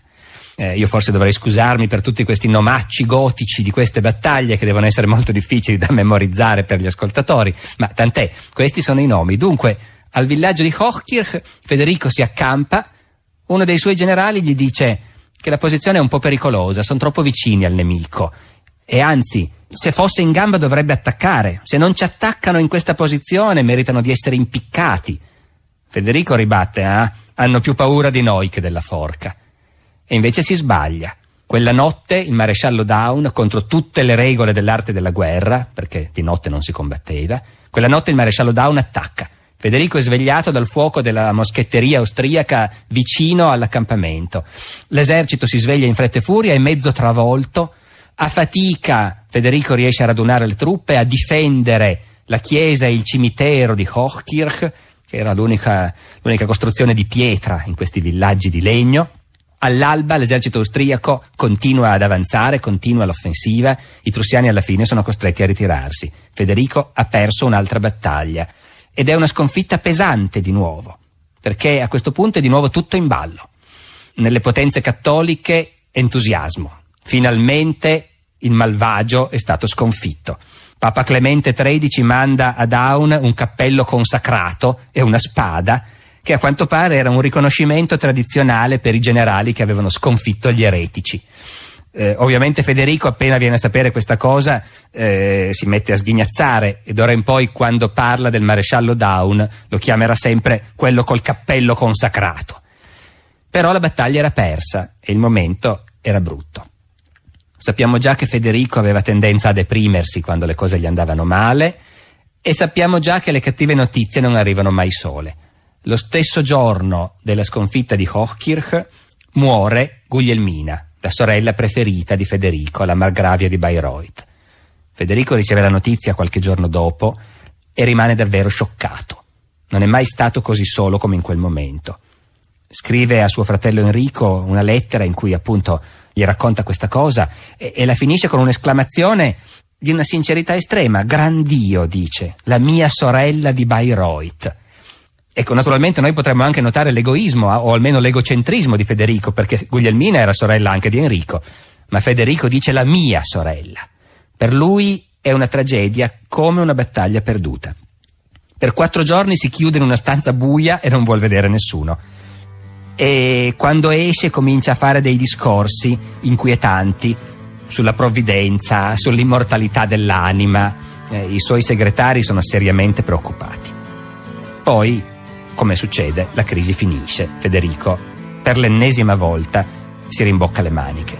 Però comincia a essere stanco, comincia a essere provato. Sono buono da buttare ai cani, dice. Proprio dopo la sconfitta di Hochkirch, Voltaire mandò a Federico la sua nuova opera, la più famosa, il Candide, ovvero l'ottimismo. Cioè l'opera in cui Voltaire si fa beffe di quelli che credono che il mondo sia il migliore possibile e che la provvidenza l'abbia ordinato a fin di bene. Ecco, Federico era nello stato d'animo adatto per apprezzarlo in quel momento, evidentemente. Che le cose andassero bene non poteva pensarlo nessuno. Tra l'altro, nelle ultime battaglie erano morti anche molti fra i generali più fidati di Federico. Federico cominciava a essere a corto di buoni generali. Scrisse a suo fratello Enrico: i miei generali attraversano l'Acheronte al galoppo, presto non ce ne saranno più. E tuttavia bisognava continuare a combattere. Per fortuna il generale nemico, il maresciallo Daun, era famoso per la sua prudenza. Dopo aver vinto a Hochkirch, invece di avanzare, si era messo a fortificare il suo campo e Federico ricominciava a prendere un po' di coraggio. Se continua così ci metterà 4 anni per arrivare in Slesia, disse. Però arrivò qualcun altro. Arrivò di nuovo un esercito russo. E già mentre lo racconto c'è un senso di monotonia quasi in questa guerra, in cui gli eserciti vengono sconfitti e poi dopo un po' ricompaiono di nuovo. E noi dobbiamo cercare di immaginare lo stress di chi da solo doveva continuamente correre a tappare i buchi da tutte le parti. I russi arrivano al comando di un nuovo generale, Saltykov, e succede per la prima volta una cosa che Federico era sempre riuscito a impedire. I 2 eserciti nemici si riuniscono. Saltykov e Daun mettono insieme l'esercito russo e quello austriaco e a questo punto sono molto più forti del nemico. Ancora una volta Federico si trova di fronte a un esercito nemico grande il doppio del suo. E questo esercito nemico è sull'Oder, a pochi giorni di marcia da Berlino. Non c'è niente da fare se non affrontarlo. Federico parte, marcia verso est, arriva sull'Oder, trova il nemico schierato in una zona che si chiama Kunersdorf e attacca. Federico, lo sappiamo già, attacca sempre quando può, è talmente convinto. Attacca e un'altra volta gli va male. La battaglia di Kunersdorf è una delle sconfitte più grandi di Federico. Il suo esercito per la prima volta, stavolta, è veramente disfatto, messo in rotta. Federico poi dirà: avevano paura dei russi. Non so perché ai miei soldati è venuta questa stupida paura di essere deportati in Siberia e hanno perso la testa. È la volta che Federico cerca di fermare i suoi soldati gridando: cani, non volete mica vivere per sempre, no? E però non basta, evidentemente. Scrive ai suoi ministri a Berlino: il mio mantello è crivellato di pallottole. Hanno ammazzato 2 cavalli sotto di me, ma per mia disgrazia sono ancora vivo. In questo momento stanno tutti scappando e non ho più il controllo dei miei uomini. Non mi resta nessuna risorsa e, a dire la verità, credo che tutto sia perduto. Addio per sempre. Ecco, ancora una volta, naturalmente, una disfatta getta Federico nella depressione e l'intero paese nel panico, perché stavolta il nemico è veramente in casa. Stavolta Berlino è veramente minacciata, tant'è vero che Federico, dopo aver mandato appunto ai suoi ministri questo rapporto deprimente sulla sconfitta, dà ordine di evacuare il governo da Berlino e informa anche che è meglio che tutti i cittadini più ricchi, almeno loro, si mettano in salvo, perché se arrivano i russi a Berlino non si può immaginare che cosa succederà.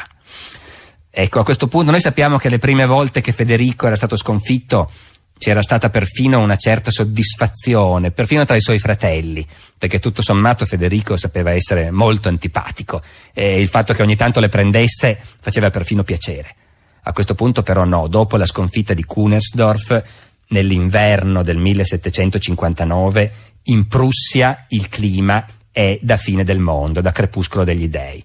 La sensazione è che non soltanto la guerra sia persa, ma che il regno di Prussia rischi di essere sull'orlo della catastrofe.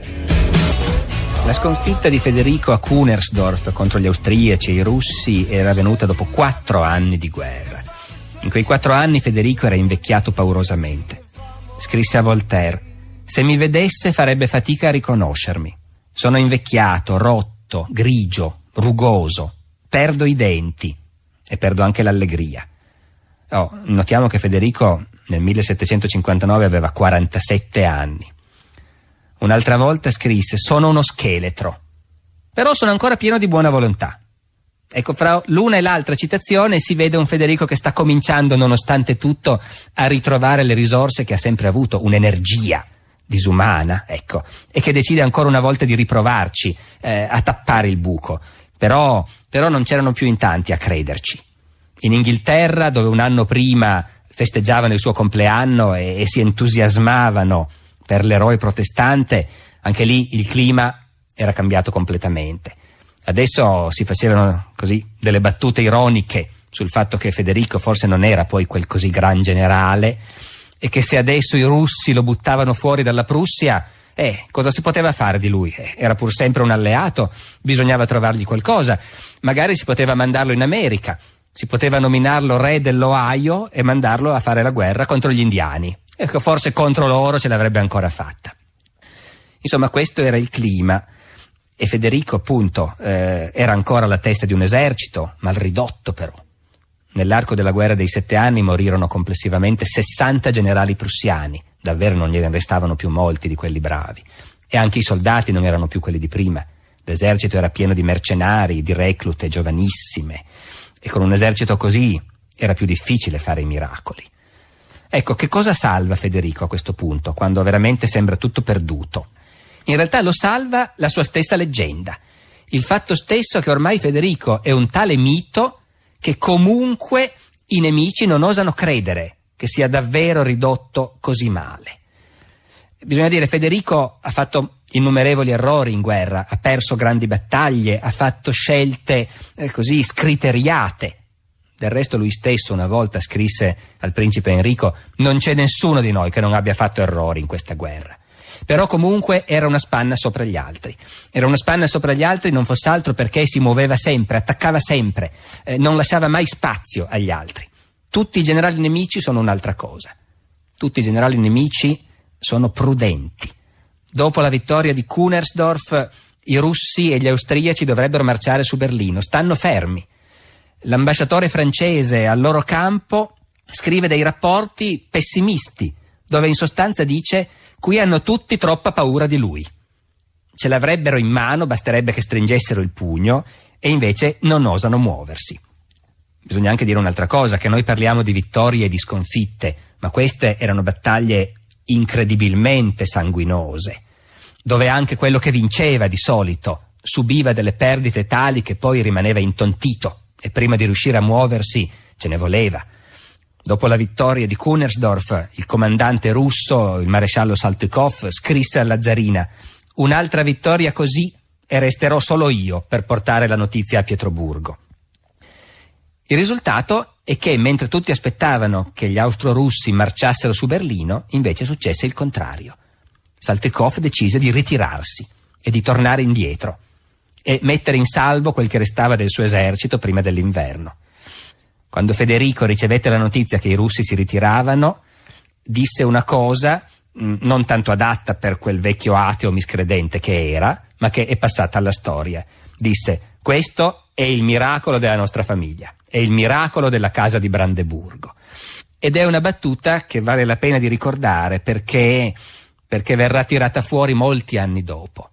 Nel 1945, con i russi sull'Oder, a pochi chilometri da Berlino, Hitler dirà ai suoi generali: ricordatevi il 1759, ricordatevi il miracolo della casa di Brandeburgo. Il miracolo della casa di Brandeburgo, così Federico aveva definito la decisione del generale russo di ritirarsi anziché marciare su Berlino, dopo che Federico aveva affrontato i russi e gli austriaci insieme sull'Oder a Kunersdorf e aveva subito la più devastante delle sue sconfitte. Di solito questo miracolo è associato alla vittoria finale di Federico nella guerra dei 7 anni e quindi suscita un certo stupore andare a controllare la cronologia e renderci conto che siamo soltanto a metà della guerra. Siamo nell'inverno, nel durissimo inverno fra il 1759 e il 60.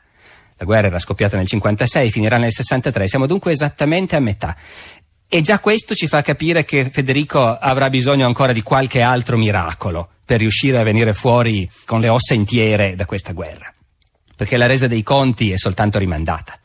È rimandata perché il generale russo ha subito perdite terrificanti in battaglia, soprattutto perché d'inverno non si fa la guerra nell'Europa del Nord, nell'Europa orientale.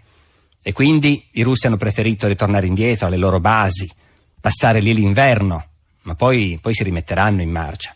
Come al solito saranno lenti, ci vorranno mesi, ci vorrà forse tutta l'estate, l'autunno, perché si ripresentino un'altra volta sull'Oder, ma se c'è una cosa sicura è che verranno, perché a Pietroburgo regna una nemica feroce di Federico, la zarina Elisabetta.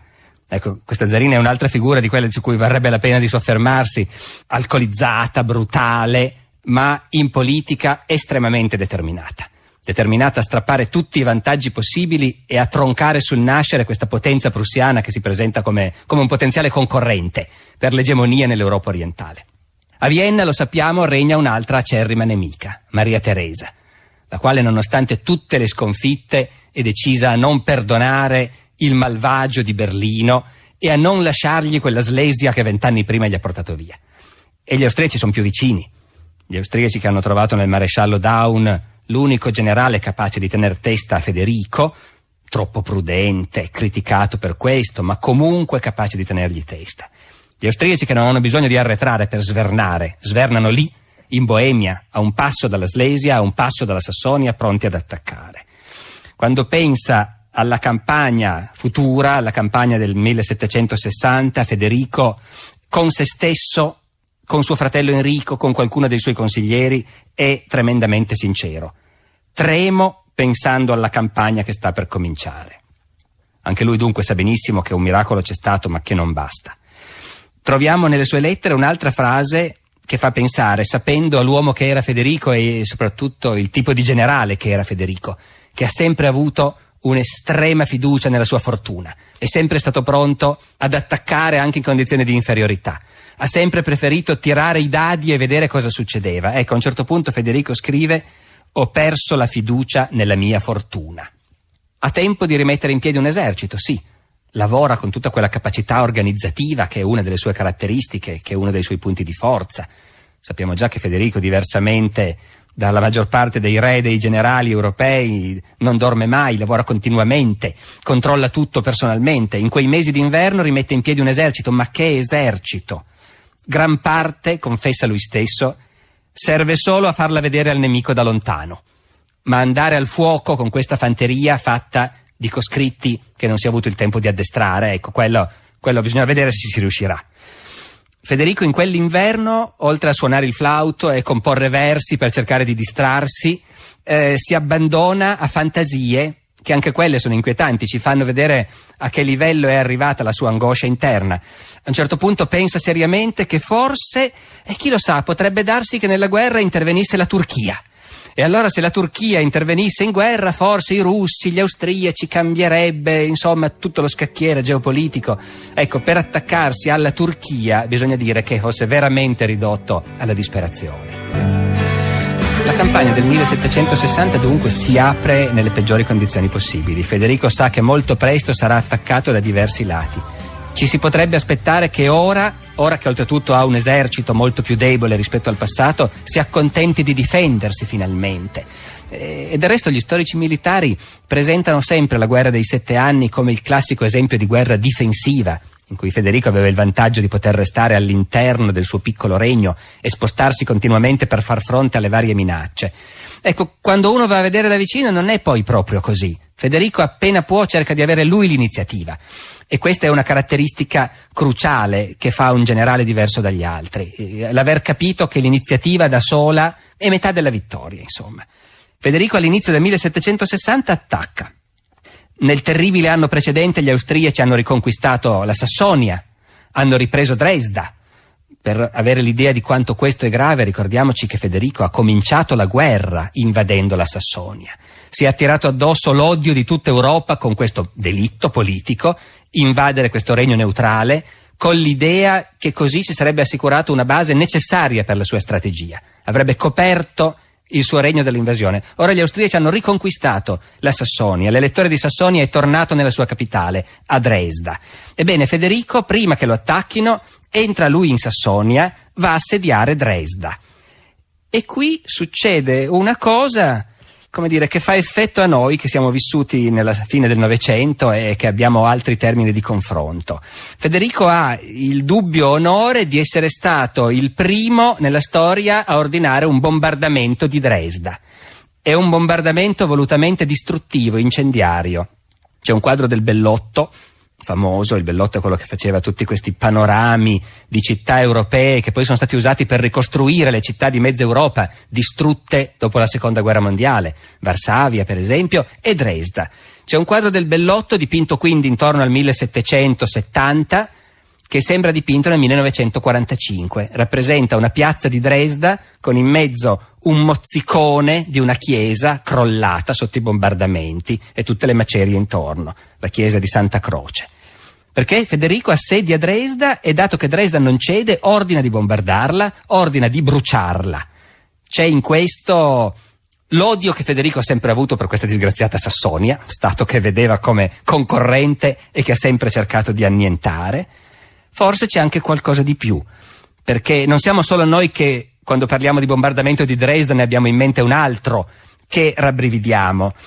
Anche l'ambasciatore inglese al campo di Federico, Mitchell, scrive nelle sue memorie: non posso pensare al bombardamento di Dresda senza provare orrore. E poi dice, giudicando appunto Federico che l'ha ordinato: le disgrazie naturalmente inaspriscono il carattere e quando continuano a lungo senza intervallo estinguono l'umanità. Bene, Federico bombarda Dresda, dà ordine di bombardarla con proiettili incendiari, ne devasta il centro storico, ma Dresda non cede e Federico è costretto a tornare indietro. Una volta di più ha tirato i dadi e gli è andata male, l'azzardo è fallito, l'invasione della Sassonia va rimandata. Gli austriaci stanno entrando in Slesia. I russi sono arrivati sull'Oder. Per fortuna sono prudenti, come sempre. Tra l'altro in queste guerre di coalizione gli alleati di solito non si fidano mica tanto l'uno dell'altro. Fare il primo passo, togliere le castagne dal fuoco agli alleati, questo non lo vuol fare nessuno, specialmente con Federico davanti. I russi sono all'Oder, cominciano a gettare i ponti per attraversarlo, Berlino è lì a portata di mano, ma aspettano che gli austriaci vengano più vicini e si ricongiungano con loro. Federico decide di colpire gli austriaci. Lascia la Sassonia, torna in Slesia, dove una volta di più il maresciallo Daun sta tentando di riconquistare la provincia per la sua imperatrice. Siamo nella tarda estate del 1760. Il maresciallo Daun è accampato in Slesia con l'esercito più grande che Maria Teresa sia mai riuscita a mettere in campo, 100.000 uomini. Federico entra in Slesia per attaccarlo con un esercito che è grosso modo un quarto di quello nemico, 26.000 uomini. Daun, che è il generale più prudente del suo tempo, oltre che uno dei più bravi, è trincerato in posizioni fortissime, imprendibili. Quando Federico si fa sotto, comincia a manovrare Daun per sbarrargli la strada, per tagliargli la ritirata. A un certo punto sembra che sia belle finita. Sembra che sia finita in quel modo che piaceva ai generali del Settecento, i quali, almeno in teoria, adoravano vincere le campagne soltanto manovrando, senza dover correre il rischio di una battaglia. Tutto il contrario di Federico, appunto. Daun, manovrando, è riuscito a intrappolare Federico fra le montagne della Slesia, ha, ripetiamolo, un esercito grande il quadruplo del suo. A un certo punto nel campo di Federico sembra che non ci sia più niente da fare. Ritirarsi praticamente non c'è più lo spazio. Restare lì significa morire di fame. Attaccare sembra inimmaginabile. L'ambasciatore inglese, perché accompagna sempre Federico, ricordiamoci che l'Inghilterra è l'unica grande potenza alleata della Prussia, l'altra grande potenza protestante, l'ambasciatore inglese comincia a bruciare le sue carte segrete e i cifrari che usa per corrispondere con Londra, perché ormai è sicuro che fra qualche giorno saranno tutti prigionieri degli austriaci. Maria Teresa da Vienna tempesta di lettere il maresciallo Daun perché attacchi. Daun è prudente, sente di avere la preda in mano, nel sacco, preferisce aspettare che cada da sola, non attacca. Maria Teresa insiste, il maresciallo si deve muovere. Finalmente Daun si decide a muoversi, manda una parte del suo esercito fuori dal campo per attaccare. E qui in qualche modo Federico ha uno di quegli attacchi di preveggenza, se vogliamo chiamarli così, che di nuovo caratterizzano i generali che passano alla storia come grandi generali. Federico in qualche modo si rende conto di quello che vuol fare il nemico, sposta il suo esercito quel tanto che basta perché l'attacco nemico vada a vuoto, trovi un campo abbandonato, e poi Federico all'improvviso, col suo esercito piccolissimo, spunta fuori dove non se l'aspettano, contrattacca. Gli austriaci sono presi alla sprovvista, cominciano a rinculare, Federico insiste, serra sotto con tutte le forze che ha in mano. In un attimo l'esercito austriaco comincia a disgregarsi e andare in rotta. La battaglia avviene in un posto, si chiama Liegnitz, che nella storia tedesca è famoso. Lì, molti secoli prima, nel 200, i cavalieri teutonici avevano fermato l'invasione dei mongoli. La grande invasione mongola che sembrava che dovesse spazzare via tutta l'Europa e che fu fermata appunto con alcune battaglie sanguinosissime dai polacchi e dai cavalieri teutonici in Slesia, fra cui appunto questa battaglia di Liegnitz. Questo stesso nome va a quella che sarà poi la terzultima battaglia di Federico il Grande. Dopo queste ne avremo solo altre due da raccontare. La battaglia di Liegnitz è una battaglia unica, dura appena 2 ore. In 2 ore Federico, con 25.000 uomini, ne rovescia 100.000 e li manda in rotta. Daun è costretto a abbandonare la Slesia, privatamente darà a Maria Teresa la colpa di averlo costretto a muoversi, costretto ad attaccare. In realtà di scuse non ce ne sono. Il problema è che in tutta Europa si comincia a pensare che realmente ci sia qualche cosa di mostruoso in Federico. Se è riuscito ancora una volta, con un esercito così tanto più piccolo di quello avversario, a farcela, e non solo a vincere, ma a stravincere, a mettere in rotta il nemico, i generali, i nemici cominciano a pensarci seriamente. Ogni generale in guerra pensa alla sua carriera e alla sua reputazione, prima ancora che alla vittoria finale. Dopo Liegnitz, nessun generale austriaco o russo oserà mai più attaccare Federico. La vittoria di Liegnitz, il giorno di Ferragosto del 1760, non significa ancora che Federico sia uscito dai guai, naturalmente. Di momenti brutti ce ne saranno ancora parecchi. Tra l'altro tutta la strategia di Federico è basata sul fatto di impedire agli eserciti nemici di invadere il cuore della Prussia, di prendere Berlino e di restarci. E infatti questo non accadrà mai. Ma un conto è prendere Berlino e restarci. Nessun nemico riesce a farlo contro Federico. Un conto è una scorreria. Nelle scorrerie, tra l'altro, gli austriaci e i russi sono maestri. Hanno tanta cavalleria leggera nel loro esercito, ulani austriaci, cosacchi russi. Sono specialisti nel mandare corpi di truppe veloci che possono fare una scorribanda e comparire dove nessuno se li aspetta. Poco dopo che Federico ha vinto la battaglia di Liegnitz e comincia un minimo a respirare, arriva la notizia che una forza austro-russa in realtà a sorpresa è riuscita a entrare a Berlino. Per fortuna non è un esercito capace di restarci, è soltanto una forza di cavalleria mandata a fare appunto una scorribanda. E tuttavia l'effetto è scioccante lo stesso, anche perché appunto la città è occupata. I comandanti nemici richiedono, come si usava allora, una contribuzione forzata alla città, al municipio e ai cittadini, ecco, in cambio della garanzia di non saccheggiare, di non distruggere la città. Berlino rimane occupata per 4 giorni e per non essere saccheggiata è costretta a pagare una somma colossale di 2 milioni di talleri. Ecco, finora Federico aveva finanziato la sua guerra imponendo contribuzioni agli altri, in Sassonia, in Boemia. Questa è la prima volta che il nemico lo ripaga con la stessa moneta. L'effetto politico è grande. Federico è costretto a rimettersi in marcia un'altra volta, e teniamo conto che tutte queste marce naturalmente le fanno tutti a piedi o a cavallo sotto le intemperie, anche Federico va a cavallo. Verso la fine, quando sarà molto malato, si farà portare in carrozza, ma normalmente è a cavallo sotto la pioggia. Siamo in Europa orientale, possiamo immaginarci il clima. Ecco, è a cavallo sotto la pioggia o la neve con i suoi uomini per 8-10 mesi all'anno. Anche questo ci fa capire come mai alla fine della guerra avrà i capelli bianchi e l'artrite. Allora Federico si rimette in marcia, corre a Berlino e in realtà basta questo, perché la sola notizia che Federico sta arrivando è sufficiente perché gli austro-russi sgombrino la città e se ne vadano. E però, appunto, nel momento stesso in cui lo racconto mi rendo conto della sensazione di andirivieni continuo e monotono che dà questa guerra. Appena Federico si è allontanato, Daun ritorna in Sassonia e ricomincia a occupare anche quelle zone che Federico aveva ripreso. Federico torna in Sassonia e ancora una volta attacca. Questa battaglia si chiamerà di Torgau, è molto diversa da quella che abbiamo raccontato prima, di Liegnitz, anche se poi il punto di partenza è lo stesso. C'è Daun con un grande esercito austriaco, ben trincerato, in una posizione apparentemente imprendibile. Federico attacca. Stavolta però la battaglia non dura 2 ore, ne dura 8. Federico attacca tutto il giorno ed è continuamente respinto. Alla fine le perdite sono terrificanti e la sensazione è che i prussiani non passano, che stavolta la situazione davvero si è rovesciata. Verso sera il maresciallo Daun, che anche lui è in mezzo ai suoi soldati, che è rimasto ferito, decide che ormai la situazione è abbastanza tranquilla, l'ultimo attacco di Federico è stato respinto.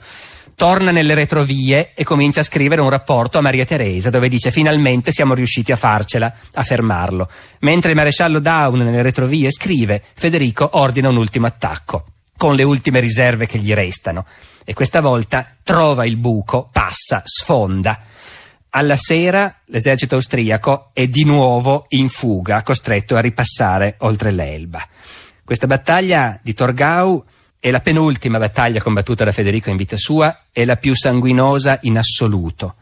Quando Federico venne a sapere il conto delle perdite che aveva subito, proibì di diffondere i dati. Noi li conosciamo. Fra morti e feriti perse quasi il 40% degli uomini che aveva portato in battaglia. Gli austriaci ne persero addirittura di meno, erano molti di più. Però chi aveva vinto erano i prussiani. Federico un'altra volta era riuscito a restare padrone del campo. Alla fine del 1760 la guerra dei 7 anni si trascinava ormai da quasi 5 e tutta Europa cominciava davvero a questo punto a non poterne più. Non ne potevano più le popolazioni su cui territorio avvenivano i combattimenti e le devastazioni, non ne potevano più gli eserciti che erano ridotti all'osso, non ne poteva più in generale la finanza pubblica che in tutti o quasi tutti i paesi coinvolti nella guerra faceva sempre più fatica a tenere dietro alle spese immense del conflitto. In particolare questo gravò sull'Austria. Il debito di Stato austriaco nel corso della guerra era quasi triplicato. Era arrivato a 6 volte le intere entrate annue dell'impero, come dire che Maria Teresa era alla bancarotta. E questo conterà non poco alla fine per portare la guerra a esaurirsi, perché di questo si tratta in effetti. La guerra dei 7 anni, più che finire, si esaurì. L'altro grande nemico di Federico, di cui abbiamo parlato meno, la Francia, ne abbiamo parlato meno per un motivo preciso, perché la Francia aveva la sua guerra da combattere contro il Re. Una guerra combattuta non soltanto sul continente europeo, ma soprattutto nel mondo, in India, in America. E questa guerra stava andando molto male. La Francia era stata sbaragliata dappertutto. Nel 1759, mentre Federico subiva le sue peggiori sconfitte, i suoi alleati inglesi vincevano la battaglia di Quebec e conquistavano il Canada. Praticamente l'impero coloniale francese era uscito distrutto dalla guerra, l'Inghilterra se n'era impadronito e anche la Francia era al collasso finanziario. È proprio in questi ultimi anni della guerra dei 7 anni che comincia a emergere la debolezza finanziaria della Francia, che poi, come sappiamo, avrà conseguenze catastrofiche, perché la rivoluzione francese nasce essenzialmente nel momento in cui la monarchia francese si trova di fronte al rischio della bancarotta. Allora, continuare a fare la guerra perché davvero bisogna riportar via la Slesia a Federico e ridarla a Maria Teresa. Non c'è più nessun governo che ci creda veramente. In pratica si può dire che ci sono soltanto le 2 donne formidabili, Maria Teresa innanzitutto e la sua omologa, la zarina Elisabetta, a Pietroburgo. Se non fosse per loro la guerra finirebbe già nel 1761, quando infatti si comincia fra ministri a prendere dei contatti per provare a abbozzare una pace. Se fosse per i generali sarebbe già finita. Nessuno ha più voglia di perdere la faccia e la reputazione davanti a Federico, sono tutti diventati prudentissimi. E tuttavia da Vienna e da Pietroburgo gli ordini sono ancora di muoversi, sono ancora di avanzare. E avanzano. E gli eserciti austriaci e quelli russi per l'ennesima volta si rimettono in movimento. Avanzano gli austriaci verso la Slesia, i russi lungo il Baltico. E Federico, di lui non abbiamo parlato finora, ma anche Federico è allo stremo. Federico ha finito le risorse, ha finito le reclute soprattutto. Non ha più materialmente gli uomini con cui riempire i ranghi dei suoi reggimenti. E comincia a temere che alla fine gli altri riescano a strangolarlo. Non lo batteranno sul campo, ma lui non ha più la forza per reagire alla loro avanzata. A un certo punto, parlando con uno dei suoi amici, uno dei suoi corrispondenti intellettuali, perché amici veri non ne ha forse mai avuti, ma intellettuali con cui gli piaceva confidarsi, sì, Federico a un certo punto fa questo paragone: ma immaginate uno che suona il violino e gli dicono bravo, bravissimo, sei capace anche con una corda in meno, e gli strappano una corda e quello continua a suonare.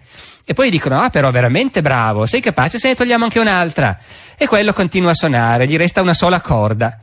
Poi gli strappano anche quella e gli dicono, su, continua a suonare. Ecco, Federico si paragonò a quel suonatore con un violino che ormai era rimasto senza corde. E di nuovo in questo momento traspaiono nella sua corrispondenza i sintomi inquietanti della depressione o di quel filosofare che serve appunto per sfuggire a una realtà intollerabile. A un certo punto scrive: io mi salvo considerando il mondo come se fossi su un lontano pianeta. Allora mi sembrano così ridicoli i miei nemici che si danno tanto da fare per ottenere risultati così insignificanti. Tutto mi sembra così piccolo. Sarà un secondo miracolo a salvare di nuovo la pelle a Federico e a mettere fine, ma questa volta sul serio, alla guerra dei 7 anni. Nel gennaio del 1762 muore la zarina Elisabetta, una delle 2 grandi nemiche che ostinatamente, caparbiamente portavano avanti la guerra contro la Prussia. Ma non solo muore la zarina Elisabetta, perché fin qui noi sappiamo certo che i sovrani assoluti di quest'epoca danno un'impronta decisiva alla politica dei loro paesi, ma l'interesse della Russia sarebbe stato comunque di continuare la guerra, di mantenere l'occupazione della Prussia orientale, di Königsberg, di allargarsi forse ancora di più. Invece l'erede della zarina Elisabetta è un giovanotto, il nuovo zar, Pietro III, il quale ha una caratteristica di fondo: è un ammiratore sfegatato di Federico. E in questo noi ci rendiamo conto un'altra volta di come la leggenda di Federico diventa essa stessa un ulteriore punto di forza. Si alimenta da sola e diventa un'arma nelle mani di Federico. Lo zar Pietro III è, come probabilmente molti giovanotti europei, innamorato perso di Federico. passa il suo tempo a studiare le sue guerre, ad ammirare le sue imprese, e nel momento in cui si trova zar decide immediatamente che basta fare la guerra contro il suo eroe. Anzi, intendiamoci, quando dico innamorato di Federico parlo quasi sul serio, Si sa che lo zar baciava in pubblico il busto di marmo di Federico, che nel palazzo d'inverno aveva un ritratto di Federico e si inginocchiava davanti a questo ritratto. I cortigiani e i generali russi tanto contenti non erano, ovviamente, però si sa, certe cose non si possono dire e quindi subivano. Magari nell'ombra protestavano e cominciavano a intrigare, lo vedremo subito. Però ufficialmente stavano tutti zitti e lo zar riceveva l'ambasciatore prussiano trattandolo come il suo più caro amico e si vantava con lui di conoscere a memoria i nomi di tutti i reggimenti prussiani e di tutti i loro colonnelli, e chiamava in pubblico Federico il re mio padrone, e gli scriveva certe lettere in cui gli diceva: Vostra Maestà è uno dei più grandi eroi che il mondo abbia mai visto. Insomma, un giovanotto che aveva perso la testa. Ce n'erano sicuramente tanti in Europa, ma questo era lo zar di Russia. Nel giro di una settimana Pietro III capovolge la politica di sua madre Elisabetta. Non soltanto fa la pace con Federico, rinuncia a tutte le conquiste russe e quindi restituisce l'intera Prussia orientale ai prussiani, ma fa di più, decide di allearsi con Federico, di aiutarlo a sconfiggere i suoi nemici. L'esercito russo, che era in campo pronto a unirsi con gli austriaci e marciare su Berlino, riceve all'improvviso da Pietroburgo il contrordine. Il contrordine è non fare la pace e tornare a casa, ma allearsi coi prussiani e dare addosso agli austriaci. In questa situazione, evidentemente, la guerra si ribalta. Federico riesce appunto a ottenere dal generale russo, che pure tanto convinto non è, perché questi ordini che arrivano da Pietroburgo un po' strani gli sembrano, e negli ambienti dirigenti russi si comincia a sussurrare che forse questo nuovo zar non è proprio tutto a posto, e tuttavia il generale russo, pur prudente, non può fare a meno di obbedire, mette a disposizione le sue truppe a disposizione di Federico. Federico, che era ridotto a un esercito ormai molto piccolo, lo raddoppia grazie al contributo russo e può decidere per l'ennesima volta di marciare, di attaccare gli austriaci. A questo punto gli austriaci, che avevano cominciato la guerra con praticamente mezza Europa decisa insieme a loro a annientare la Prussia, si ritrovano grottescamente in una situazione ribaltata. Hanno la Russia che può attaccarli alle spalle, la Francia che da molto tempo non è più convinta di continuare questa guerra e di truppe comunque non ne vuole più sprecare. Insomma, a questo punto Federico addirittura si ritrova a accarezzare l'idea di poter lui riprendere l'offensiva e marciare su Vienna. Alla fine le cose non andranno così bene a Federico come lui per un attimo aveva sperato. Lo zar Pietro III, come si poteva prevedere, non dura. In Russia sono tempi in cui a fare una rivoluzione di palazzo non ci si mette molto.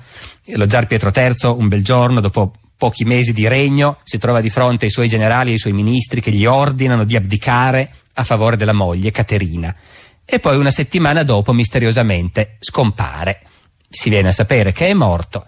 I contadini russi non ci crederanno mai, verranno fuori molti falsi zar Pietro III nei decenni successivi, ma intanto il governo e l'esercito hanno giurato fedeltà a Caterina, che sarà poi Caterina la Grande. Caterina è una strana zarina, non fosse altro perché nasce principessa tedesca, anzi è addirittura figlia di un generale di Federico il Grande. Però adesso che è zarina intende fare la sua politica di zarina, intende fare gli interessi dell'impero russo. L'alleanza con Federico contro l'Austria le sembra francamente una di quelle assurdità di suo marito che si possono anche cancellare. Però non riprenderà la guerra comunque. Adesso non le interessa più continuare. Federico non avrà più i russi al suo fianco, ma saprà comunque che da quel lato è tranquillo. La Russia dalla guerra esce. Tutte queste notizie arrivano al campo di Federico, il quale insieme con i russi si sta preparando a attaccare per l'ennesima volta Daun in Slesia. Federico fa per una volta in vita sua un capolavoro diplomatico e non militare. Si prende da parte il generale russo e gli spiega che tutta la sua strategia si basa sul fatto che il contingente russo partecipi a questa operazione. Se anche non vuole partecipare alla battaglia non importa, ma deve occupare certe posizioni fondamentali. Federico ha calcolato tutto e in fondo il generale russo sì, ha ricevuto l'ordine di ritirarsi, ma se l'avesse ricevuto 2 o 3 giorni dopo. pare che passino anche di mano sostanziose bustarelle, come è inevitabile in situazioni del genere. Fatto sta che il generale russo accetta di aspettare ancora 3 giorni prima di eseguire i suoi ordini e ritornarsene a casa col suo esercito. In quei 3 giorni Federico manovra, attacca Daun e lo sconfigge in quella che sarà l'ultima battaglia finalmente della sua carriera, a Burkersdorf, un altro di questi minuscoli villaggi slesiani o sassoni che passano alla storia perché lì vicino Federico ha scatenato una carneficina. A Burkersdorf dunque Federico combatte la sua ultima battaglia, sconfigge Daun ancora una volta, scaccia gli austriaci dalla Slesia. Non è l'ultima battaglia della guerra dei 7 anni, perché ce ne sarà ancora una pochi mesi dopo, ma qui il merito non sarà di Federico, sarà di suo fratello, il principe Enrico, che nel frattempo era cresciuto fino a diventare un abile generale, forse il miglior generale prussiano dopo il re, suo fratello. Enrico ha avuto il comando di un esercito separato in Sassonia, con l'incarico di ripulire la Sassonia dagli austriaci. Federico ha sconfitto gli austriaci in Slesia. 3 mesi dopo Enrico li sconfigge in Sassonia. La battaglia di Freiberg, una grande battaglia, durissima, è l'ultima battaglia, stavolta davvero, della guerra dei 7 anni. È un paradosso che la vinca il principe Enrico, il quale in privato odiava suo fratello Federico, ne scrive malissimo per tutta la vita con gli altri fratelli, scrive lettere in cui insultano Federico, parlano male di lui, lo chiamano quell'imbecille, quel furfante. Enrico a un certo punto dice: suo fratello è la bestia più volgare che l'Europa abbia generato. Sono tutti gelosissimi di lui.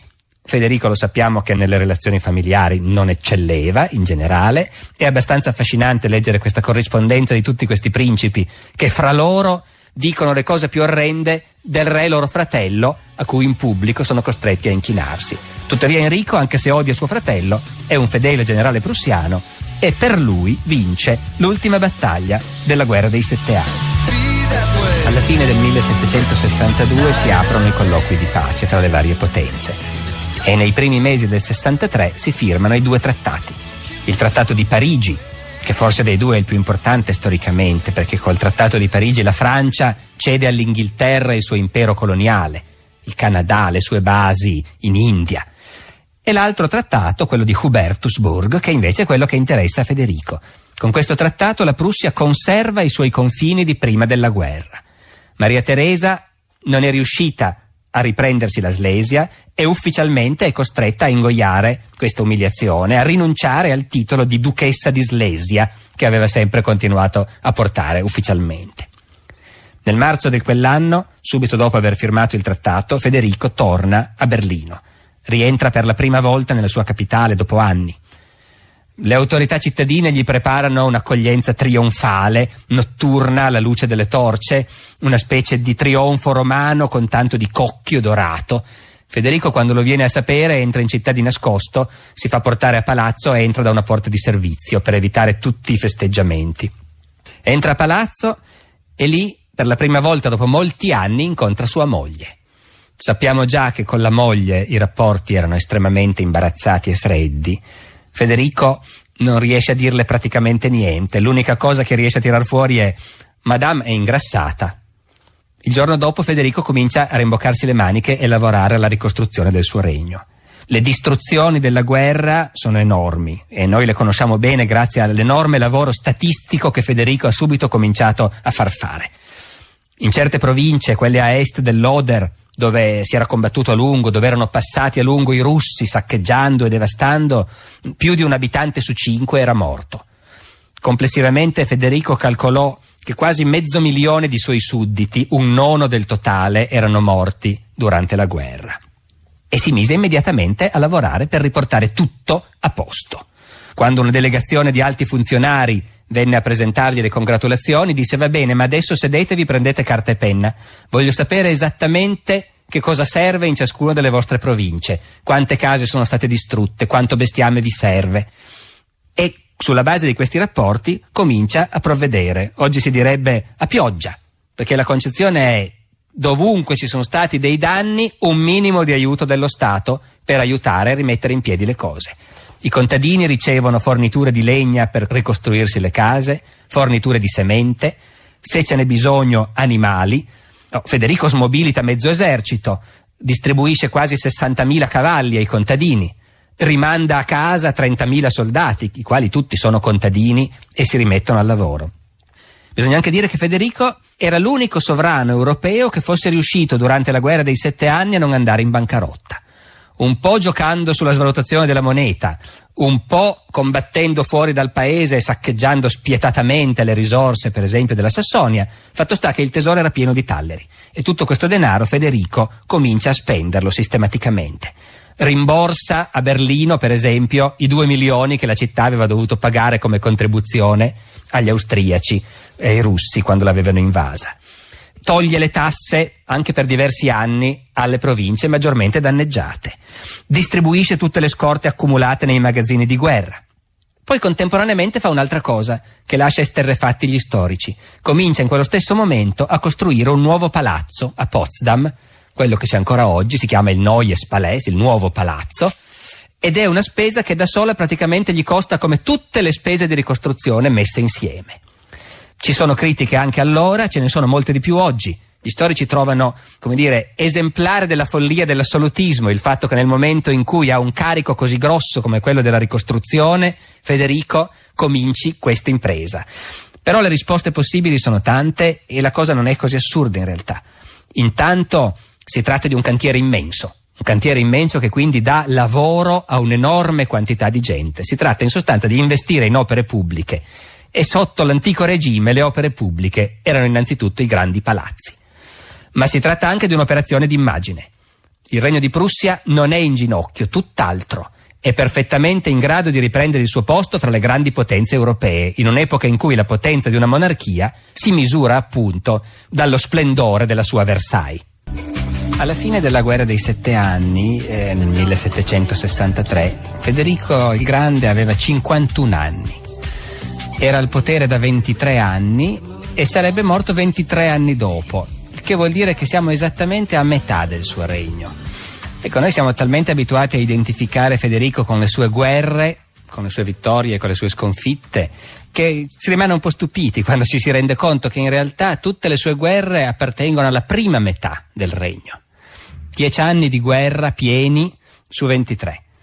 La seconda metà del regno di Federico sarà qualcosa di completamente diverso. Ci sarà un unico breve intervallo di guerra, ma una guerra inconcludente di cui quasi non vale la pena di parlare, senza battaglie. Sostanzialmente sarà una lunga epoca di pace, di rafforzamento per il regno di Prussia, di pace ma non di riposo per il re, che invece si dedicherà con la stessa energia instancabile e a volte quasi cieca che usava in guerra, si dedicherà invece al rafforzamento economico, amministrativo del suo regno. La seconda metà del regno di Federico è l'epoca di un re che lavora e praticamente non fa quasi nient'altro. Non è più il re giovane che amava passare tempo anche con Voltaire o con altri intellettuali, avere invitati stranieri, lunghe chiacchierate, balli anche, feste ogni tanto. Dopo la guerra dei 7 anni tutto questo è uscito completamente dal suo orizzonte. Il Federico il Grande, che va dai 50 anni fino alla sua morte a 74, è un uomo che vive secondo una routine ferrea, scandita da una tabella di marcia sempre uguale tutti i giorni e che gli permette di ottimizzare i suoi tempi di lavoro. In un'epoca in cui era normale per le classi alte, compresi i re, fare notte, a ballare, a bere, a giocare a carte e poi svegliarsi tardissimo al mattino, Federico si faceva svegliare tutte le mattine alle 4.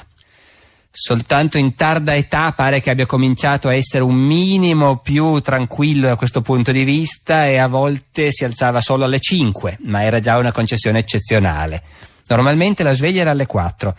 Aveva dato ordine che un domestico entrasse nella sua stanza, aprisse le cortine del letto e gli mettesse un asciugamano freddo sul viso e in questo modo il re si svegliava. Gli facevano la barba e gli incipriavano i capelli, secondo la moda settecentesca, mentre era ancora a letto.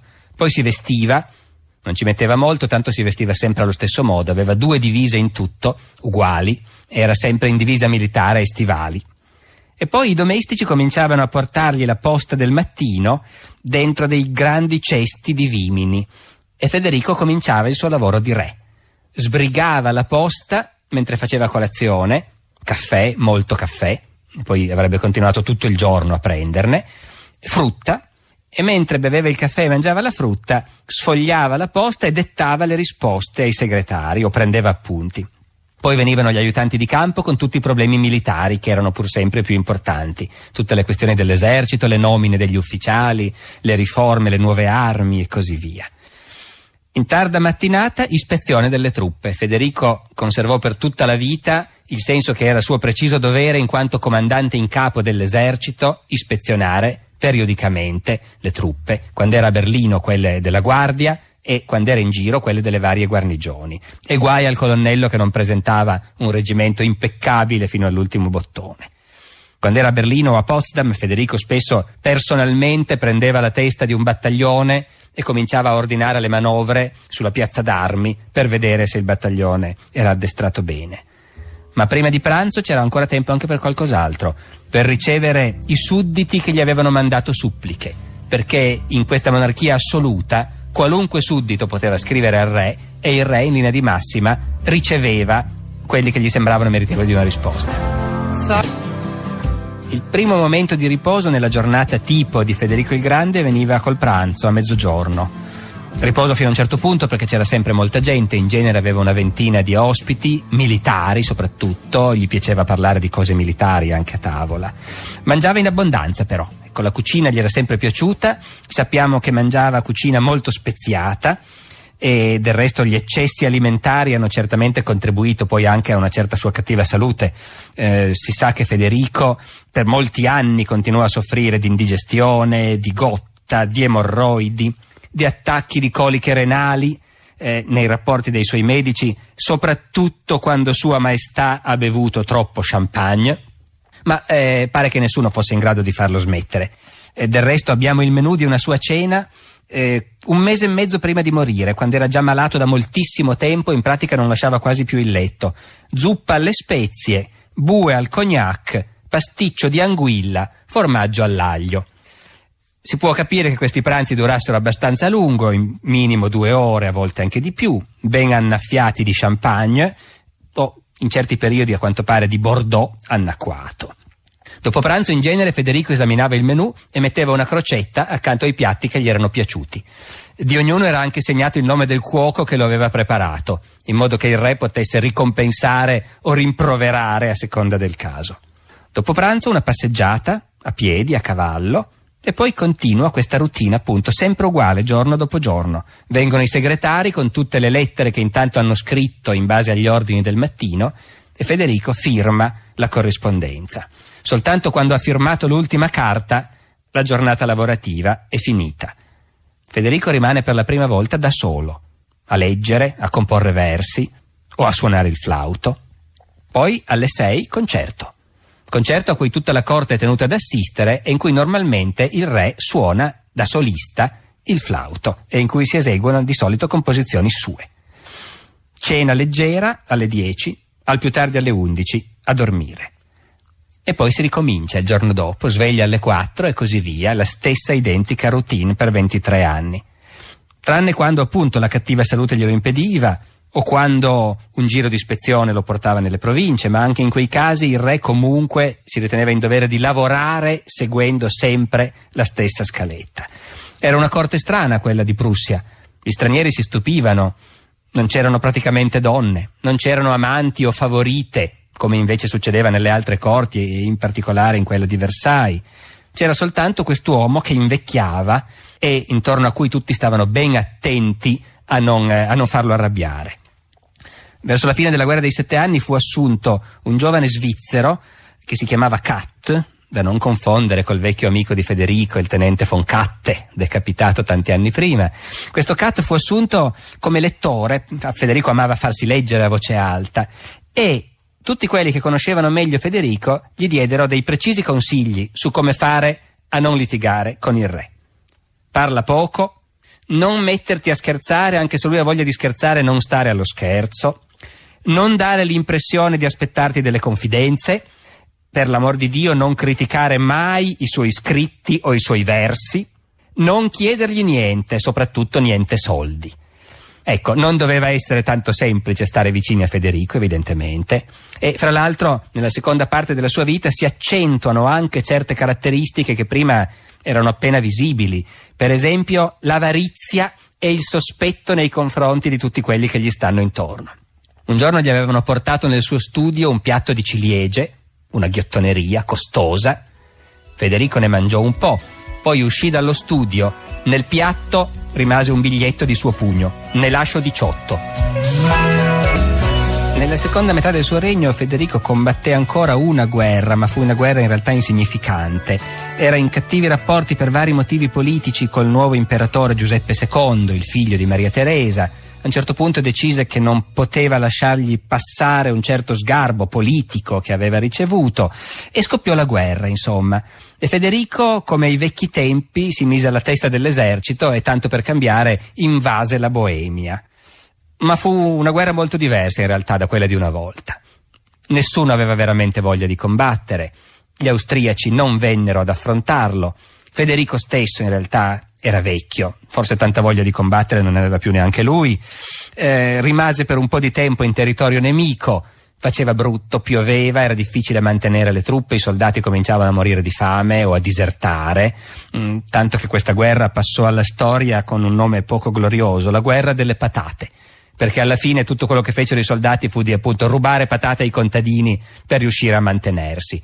E poi i diplomatici vennero a togliere dagli impacci il loro re, riallacciando contatti appunto diplomatici con Vienna e riuscendo a far fare la pace. Una faccenda quindi poco gloriosa, che probabilmente convinse Federico definitivamente che c'erano altri modi più sicuri per continuare a ingrandire il suo regno, perché questa ossessione gli era rimasta, che la Prussia non fosse ancora abbastanza forte e che si dovesse ingrandirla. Questo Federico continuò a pensarlo fino alla fine e continuò fino alla fine a muoversi in questa direzione. In quest'ambito rientra l'ultima grossa impresa di Federico il Grande, di cui vale la pena di parlare e che vale la pena di osservare un po' più da vicino. Dico grossa impresa, non oso dire grande impresa, perché fu una faccenda moralmente anche molto discutibile. La prima spartizione della Polonia nel 1772. Spieghiamo un attimo come mai fosse possibile spartirsi la Polonia in quel momento e poi proveremo a ragionare sulla rilevanza appunto morale e politica di questa faccenda e su quello che ne è venuto fuori poi nella storia d'Europa. La Polonia era un paese estremamente arretrato anche dal punto di vista politico. Era uno stato debole con un re elettivo, un po' come l'imperatore a Vienna, però il re in Polonia era ancora più debole. Il paese era in mano ai principi, ai vescovi riuniti in una specie di parlamento, una dieta, che però non era appunto un parlamento in qualche modo rappresentativo del paese come il Parlamento inglese. La dieta polacca era esclusivamente un'assemblea di principi per lo più spiantati. Dunque la Polonia non contava nulla, non aveva un esercito, non aveva risorse. I suoi vicini a un certo punto cominciarono a pensare che era un peccato che fosse così grossa, che avesse così tanti territori, che forse si sarebbe potuto anche ridurre un po' questa Polonia e ricavarne dei vantaggi. Ho detto i suoi vicini, ma quello che ebbe l'idea fu Federico. Fu lui che nel 1772 intavolò trattative con Caterina e con Maria Teresa, con la Russia quindi e con l'Austria, per convincerle a prendersi ciascuno un pezzo di Polonia. Se l'avessero fatto tutti e tre insieme, nessuno avrebbe osato protestare. Discussero a lungo. Maria Teresa in particolare aveva degli scrupoli. A un certo punto riferirono a Federico che prima di firmare l'accordo si era messa a piangere. Federico commentò: sì, piange sempre e annette sempre. Fatto sta che le tre grandi potenze si presero in tutto circa un quarto della Polonia. Questa è la prima spartizione, ne verranno altre in seguito, ma Federico non sarà più coinvolto. Dopo la sua morte la Polonia sarà definitivamente annientata. Questo è il primo colpo. La Prussia ha il pezzo più piccolo di bottino, 1/6 del totale. Sono pur sempre 600.000 abitanti e soprattutto è un pezzo di territorio strategico perché è quel corridoio polacco che permette finalmente di collegare il Brandeburgo e la Prussia orientale, che permette finalmente alla Prussia di essere un'unica macchia sulla carta geografica che può essere attraversata tutta senza che ci siano territori nemici in mezzo. Dal punto di vista politico-militare, un'acquisizione magnifica. Da altri punti di vista, come vedremo, il discorso è molto più ambiguo. Dopo essersi preso la sua fetta di Polonia, Federico scrisse al fratello Enrico: è un guadagno magnifico. Ci vorrà molto lavoro, perché in questo paese non c'è nessun sistema, nessun ordine. Le città sono in uno stato disastroso, ma comunque ci guadagneremo moltissimo. Però, è sempre Federico che parla confidenzialmente in una lettera segreta al fratello, però per non suscitare invidia, dico a tutti che da quando sono qui ho visto solo sabbia, pini, erica e ebrei. Ed effettivamente la Polonia agli occhi di Federico è un paese terribilmente arretrato e lui si mette al lavoro con la solita energia per riportarlo allo stesso livello del resto del suo regno. E quindi strade, ponti, bonifiche, immigrazione di coloni dal resto della Prussia o dal resto della Germania, tutto per trasformare questo pezzo di Polonia in una prospera provincia tedesca. Naturalmente questo comporta anche una serie di riforme fiscali, amministrative, imposte dall'alto, senza preoccuparsi né di opinione pubblica né di niente, cioè non per niente siamo nell'assolutismo, il re fa quello che vuole. Federico confisca feudi, si impadronisce di gran parte dei latifondi che appartenevano ai monasteri, perché la Polonia era un paese, come si suol dire, ancora medievale come struttura, e naturalmente Federico ha poca pazienza con queste cose. I nobili, la Chiesa non pagavano tasse, sotto Federico cominciano tutti quanti a pagarle. L'opposizione c'è, i polacchi protestano, non troppo forte perché si finisce in fortezza, ma protestano. Il paese si riempie di stemmi prussiani con l'aquila nera, con le ali spiegate, e con sotto il motto latino della dinastia degli Hohenzollern, che in latino suona sum cuique, cioè a ciascuno il suo. Sui muri mani sconosciute cominciano ad aggiungere un'ultima paroletta latina, rapuit, cioè a ciascuno il suo porta via. Questo è lo stato d'animo dei nuovi sudditi polacchi e questo è anche lo stato d'animo dell'opinione pubblica internazionale, specialmente nei paesi che non hanno partecipato alla rapina, come in Francia. Ecco, gli amici intellettuali illuministi di Federico sono abbastanza sbigottiti. E anche Federico deve avere un qualche senso di colpa, perché scrive al solito Voltaire, scrive ad D'Alembert, spiegando che la Polonia è un paese barbaro, che il governo polacco è il peggiore d'Europa dopo quello turco, e non è giusto che un paese potenzialmente così prospero sia lasciato a marcire nella tirannia. Ecco, oggi è facile vedere le conseguenze catastrofiche dal punto di vista della storia del lungo periodo di questo primo passo. Questa prima spartizione della Polonia apre la strada a tutto un rapporto fra i tedeschi e la Polonia che poi ritroveremo fino al nazismo. Per i tedeschi diventa abituale pensare ai polacchi come un popolo inferiore, spregevole. Diventa normale parlare di economia polacca, che diventa un'espressione standard in lingua tedesca per dire un'economia che non funziona. Diventa normale disprezzare un intero popolo. Federico stesso ci cade con tutto il suo illuminismo. A un certo punto si riferisce a quella società di imbecilli coi nomi che finiscono in schi. E diventa normale pensare che un popolo invece tanto più moderno, progredito, avanzato come i tedeschi abbia diritto di prendersi questo paese e di farlo prosperare. Insomma, da Federico e dalla prima spartizione della Polonia alla teoria del Lebensraum, dello spazio vitale, ecco, non c'è poi tanta strada da percorrere. E però le cose hanno sempre un'altra faccia. Le hanno in generale e specialmente quando si tratta di Federico. A Berlino gli ambasciatori stranieri riferivano stupiti che era facilissimo procurarsi degli opuscoli che criticavano il re, criticavano la sua politica in Polonia, e nessuno si sognava di censurarli. Anche quello era l'assolutismo illuminato di Federico. Negli ultimi anni della sua vita Federico il Grande era una specie di leggenda vivente, specialmente per gli stranieri, i quali continuavano a arrivare a Berlino con gli occhi spalancati per l'ammirazione ancor prima di averlo visto. Pochi mesi prima di morire, nell'autunno del 1785, Federico tenne una rivista delle sue truppe in Slesia, a cui parteciparono molti ospiti illustri, e fra gli altri il marchese di Lafayette, che aveva comandato poco prima le truppe francesi mandate in America in aiuto della rivoluzione americana e di George Washington. Quello stesso Lafayette che più tardi avrà un ruolo tutt'altro che secondario nello scoppio di un'altra rivoluzione, quella francese. Bene, Lafayette andando in visita in Prussia e partecipando insieme a Federico a una rivista delle truppe prussiane, scrisse: «Nonostante tutto quello che avevo sentito dire di lui, sono rimasto stupito lo stesso dal suo vestito e dal suo aspetto. Sembrava un vecchio caporale, malconcio, sporco, tutto macchiato di tabacco, con la testa quasi piegata su una spalla e le dita deformate dall'artrite». E questo è un ritratto consueto di Federico che si incontra molte volte, ma Lafayette prosegue: «Però mi hanno sorpreso molto di più il fuoco e anche la dolcezza dei suoi occhi, i più begli occhi che abbia mai visto. È capace di avere l'espressione più affascinante e subito dopo, quando prende la testa delle truppe, quella più dura e minacciosa». Ecco, insomma, Federico evidentemente sapeva ancora far innamorare i giovanotti europei e non si era rammollito. Lafayette in sua presenza si lasciò andare a parlare con un po' troppo entusiasmo delle cose di cui in quegli anni parlavano tutti: la rivoluzione, la Costituzione, il suffragio universale, la democrazia.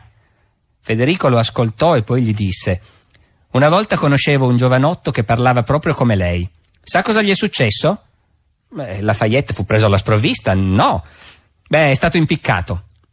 Evidentemente, appunto, Federico, anche se negli ultimi anni si lamenterà di essere nato troppo presto, quasi che avesse voglia ancora di vedere cosa sarebbe successo, ecco, però non era più l'uomo adatto per i tempi delle rivoluzioni. Del resto, l'impressione è che questa ammirazione fanatica fosse più diffusa all'estero che nel suo paese. Nel suo paese tutti erano abituati a lui. Ben pochi sudditi erano così vecchi da ricordarsi di un re diverso da lui. Il vecchio Fritz, nonno Fritz, come lo si chiamava, che però in dialetto tedesco del nord non suona neanche così affettuoso, sia chiaro, ecco. Il vecchio Fritz era una presenza nella vita di tutti, temuto forse, più che amato. Anche fra i gruppi dirigenti. Quando un altro militare francese, Guibert, andò in visita a Berlino, incontrò un generale prussiano che stava raccogliendo i materiali per scrivere un libro e dimostrare tutti gli sbagli che il re aveva fatto nella guerra dei 7 anni. Intorno a lui la gente durava poco e i cortigiani licenziati poi si vendicavano, parlando in giro del fatto che il re non sapeva cosa fosse l'amicizia e non era capace di provarla. E tuttavia anche Guibert, per esempio, questo militare francese che arrivò a vedere Federico dopo aver sentito tutti questi commenti negativi, anche lui era sotto l'impressione del mito. Avrebbe dovuto vedere un vecchio malandato e artritico, e invece, quando fu ricevuto a Potsdam, quando il re lo accolse nel palazzo di Sanssouci, Guibert, anche lui come tutti gli altri, rimase con gli occhi aperti e poi scrisse: «Mi sembrava che la sua persona fosse circondata da una specie di alone magico». Ecco, in realtà Federico era circondato essenzialmente di cani. Questo era quello che si portava dietro dappertutto, e sempre Guibert vide nella sua stanza da lavoro 3 poltrone per i suoi 3 levrieri preferiti, e davanti a ogni poltrona uno sgabellino perché il cagnolino non facesse troppa fatica a salirci sopra. La solitudine di Federico si misura anche da questo, certamente, però per tutto il mondo era una leggenda vivente. L'ispezione dell'agosto 1785 in Slesia, quella in cui incontrò il marchese di Lafayette, fu l'ultima ispezione di Federico il Grande alle sue truppe. Aveva insistito per rimanere sotto la pioggia a veder sfilare i reggimenti, a esaminare da vicino il loro addestramento e le loro divise. Era rimasto tutto il giorno sotto il diluvio, senza mettersi il mantello. Naturalmente non si era messo il mantello lui, e quindi l'etichetta richiedeva che nessuno se lo potesse mettere, e tutti i ministri e gli ospiti erano tornati a casa fradici.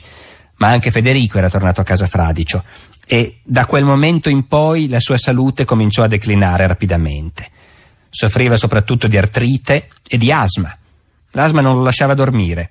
Federico commentò: potrei sempre trovare lavoro come guardiano notturno. Passarono diversi mesi, Federico stava male, la notizia non veniva comunicata, nemmeno la regina sua moglie lo sapeva, tanto non si vedevano mai. A un certo punto la regina venne a sapere che un medico straniero era venuto a Berlino, si informò per vie traverse e seppe che suo marito, il re, era malato. Allora gli chiese per iscritto il permesso di venire a trovarlo. Federico rispose sempre per iscritto, che era molto obbligato della sua gentilezza, ma siccome aveva un po' di febbre per il momento non poteva risponderle. Fu l'ultima comunicazione fra i due. Non si videro mai più e la regina continuò a essere così poco informata che diede una festa da ballo il giorno stesso in cui Federico stava morendo.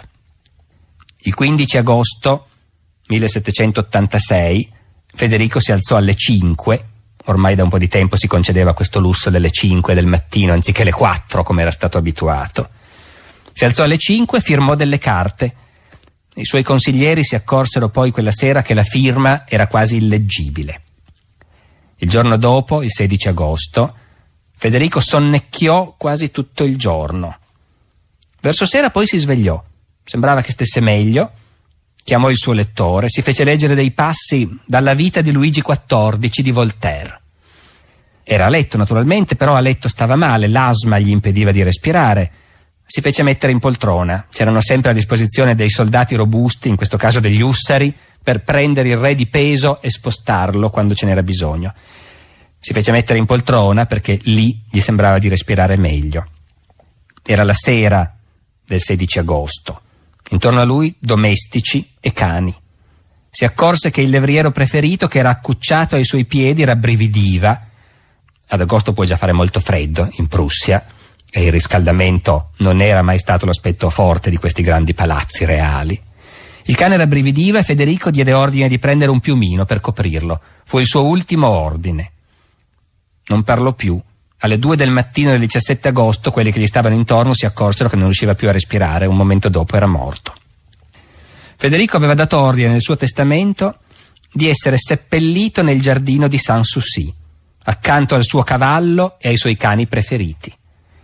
Aveva scritto: «Ho vissuto da filosofo e voglio morire da filosofo. Non voglio cerimonie, non voglio pompa». E non voleva neanche essere seppellito in chiesa, evidentemente, anche se non lo disse così chiaramente. Voleva che gli scavassero una fossa in giardino, dove aveva personalmente sepolto gli animali che aveva amato. Il nuovo re era suo nipote, Federico Guglielmo II, diventato famoso poi soprattutto per la sua grassezza, tant'è vero che fu soprannominato appunto il re grasso. Federico Guglielmo non ebbe il coraggio di rispettare le ultime volontà del suo prozio. Seppellirlo in giardino vicino ai cani era un po' troppo per un re di Prussia.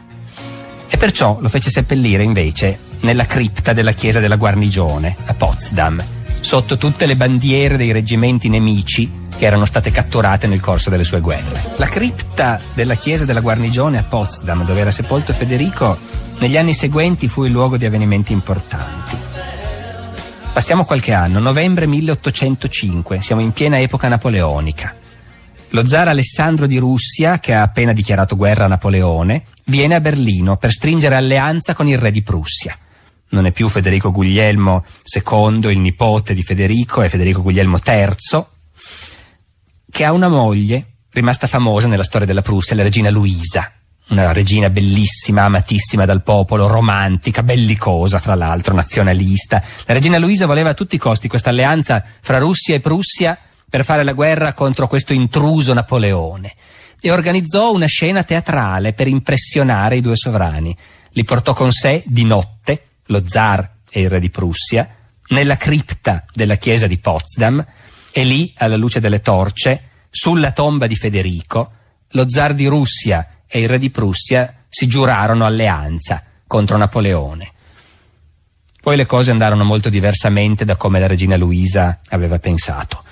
Un mese dopo lo zar Alessandro veniva sbaragliato da Napoleone alla battaglia di Austerlitz. Pochi mesi dopo era il turno della Prussia. Nell'estate del 1806 l'esercito, che era ancora l'esercito di Federico il Grande, viene sbaragliato in un sol giorno e per sempre da Napoleone nelle due grandi battaglie di Jena e di Auerstedt. Il crollo dell'esercito di Federico, 20 anni dopo la sua morte, e il crollo del suo regno fecero una sensazione enorme. Mai Napoleone aveva vinto così facilmente e sbaragliato così totalmente un esercito nemico. Mai un regno era crollato così in fretta. Ovviamente qualcuno cominciò anche a riflettere sul fatto che forse l'eredità di Federico era stata anche in qualche modo un'eredità avvelenata. Si cominciò a pensare nella stessa Prussia, dove proprio in quel momento nasce un sentimento così di ripresa nazionale, si cominciò a pensare che forse si era rimasti troppo legati al mito di Federico. Non si era voluto toccare niente. L'esercito di Federico era invincibile, perciò non bisognava cambiare le armi, il modo di combattere, perfino le divise erano ancora quasi quelle. Si diffuse in altre parole in Prussia la sensazione che proprio Federico, in qualche modo senza volerlo, avesse lasciato appunto un'eredità troppo pesante che era stata la causa del disastro di fronte a Napoleone. Ma Napoleone, dopo aver conquistato Berlino, scese anche lui nella cripta della chiesa della guarnigione, insieme con i suoi generali, e davanti alla tomba di Federico disse: signori, toglietevi il cappello, perché se lui fosse ancora vivo, noi non saremmo qui. Ecco, in tutto l'8 e 900 nella storia tedesca si sono affrontate queste due posizioni diverse. Federico ha lasciato un'eredità avvelenata alla Germania, col suo assolutismo, il suo militarismo, il suo culto del particolare fanatico che perde di vista però le grandi questioni anche morali, ecco. Oppure al contrario Federico è la leggenda intorno a cui si può costruire un'identità tedesca. Nell'Ottocento e nel Novecento fino a Hitler grosso modo è questa seconda versione che ha prevalso, e specialmente Hitler puntò ancora moltissimo sull'eredità di Federico. All'inizio della sua carriera, quando il vecchio presidente von Hindenburg lo aveva appena nominato cancelliere, Hitler organizzò una grande cerimonia nella cripta della chiesa della guarnigione di Potsdam, e quindi in qualche modo continuava a riproporsi come luogo centrale, no, di una simbologia tedesca. Hitler volle appropriarsi del mito di Federico e quando le cose cominciarono a andargli male, ovviamente si aggrappò anche all'ultimo aspetto della leggenda di Federico, il miracolo della casa di Brandeburgo, l'idea che forse i russi, anziché avanzare su Berlino, si ritirano. Successe perfino qualcosa alla fine della guerra mondiale che sembrò per un attimo dargli ragione. Morì il presidente Roosevelt e Hitler disse: è come quando è morta la zarina Elisabetta e Federico è stato salvato. La domanda su come si debba interpretare l'eredità di Federico il Grande e della storia prussiana non ha mai smesso di angosciare i tedeschi. Io ho qui fra le mani un numero di Der Spiegel, il settimanale tedesco simile al nostro Espresso, del 12 agosto 1991. Il titolo in copertina è Il ritorno di Federico. E sulla copertina è raffigurato appunto un busto di Federico con quegli occhi azzurri che piacevano tanto al marchese di Lafayette, che spunta fuori come un giocattolo a sorpresa da una scatola che in realtà si rivela poi essere la sua bara.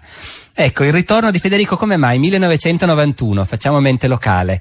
È caduto il muro, la Germania si è appena riunificata e in quel momento le spoglie mortali di Federico, che durante la guerra erano state evacuate da Potsdam per timore dei bombardamenti e che erano finite ad ovest, ecco, con la riunificazione le spoglie di Federico possono essere riportate a Potsdam, come a chiudere un cerchio. I tedeschi in quel momento si interrogano e avevano cominciato da qualche anno a interrogarsi apertamente su cosa volesse dire fare i conti con Federico il Grande. Per un po' dopo la guerra era calato il silenzio. Dopo la guerra le potenze vincitrici avevano addirittura abolito ufficialmente la Prussia come circoscrizione amministrativa della Germania. Di Federico non si era più parlato per molto tempo. Si ricomincia a parlarne forse per la prima volta sul serio nel 1981, quando proprio a Berlino viene organizzata una grande esposizione sulla Prussia e si intitola Prussia, tentativo di un bilancio. Ecco, in quell'occasione, sempre il settimanale Der Spiegel intitolò in copertina Nostalgia della Prussia e le polemiche furono furiose. Quella era una Germania non ancora unita, c'era ancora la guerra fredda, anche se stava finendo, e molti videro nel fatto di riparlare di Federico un tentativo di riabilitare il militarismo tedesco. Giravano in Germania sondaggi del tipo: secondo voi il mondo sarebbe migliore se la Prussia non fosse mai esistita? Pochi anni dopo, nel 1986, cadevano i 200 anni della morte di Federico. E proprio allora, nell'86, lo Spiegel lo mise in copertina per la prima volta. C'era un busto di Federico che si apriva in due e dentro spuntava quello di Hitler. L'interrogativo era: certo, è l'anniversario, dobbiamo festeggiarlo? Nel 91 la polemica furibonda nacque quando il cancelliere Kohl dichiarò che sarebbe andato a Potsdam per accogliere le ossa di Federico che ritornavano. Vennero fatti dei sondaggi anche in questo caso. Si scoprì che al 41% dei tedeschi non importava niente dell'intera faccenda. e che però c'era comunque una maggioranza di tedeschi che considerava la storia della Prussia nel complesso come abbastanza positiva, o anche molto positiva. Insomma, c'era un'inversione di tendenza. Pian piano i tedeschi stavano cominciando a fare i conti col loro passato e a recuperare un'immagine, come dire, di luci e ombre, naturalmente, ecco, di un passato in cui anche Federico aveva un peso enorme nel bene e nel male. E però le domande angosciose erano ancora sempre lì e non andavano via. Ancora nel 91 lo Spiegel intervistò gli storici tedeschi e questi dissero: la domanda è sempre la stessa. Federico è colpevole per Hitler e per Auschwitz? Ecco, non hanno risposto finora gli storici tedeschi e non risponderemo certamente noi. La chiesa della guarnigione di Potsdam è stata distrutta dai bombardamenti della Seconda Guerra Mondiale e Federico, quando è tornato a casa, come titola lo Spiegel, è stato finalmente sepolto nel giardino di Sanssouci, come aveva chiesto. E qui si chiude anche il nostro ciclo in compagnia di Federico il Grande. Grazie per l'ascolto e buonasera.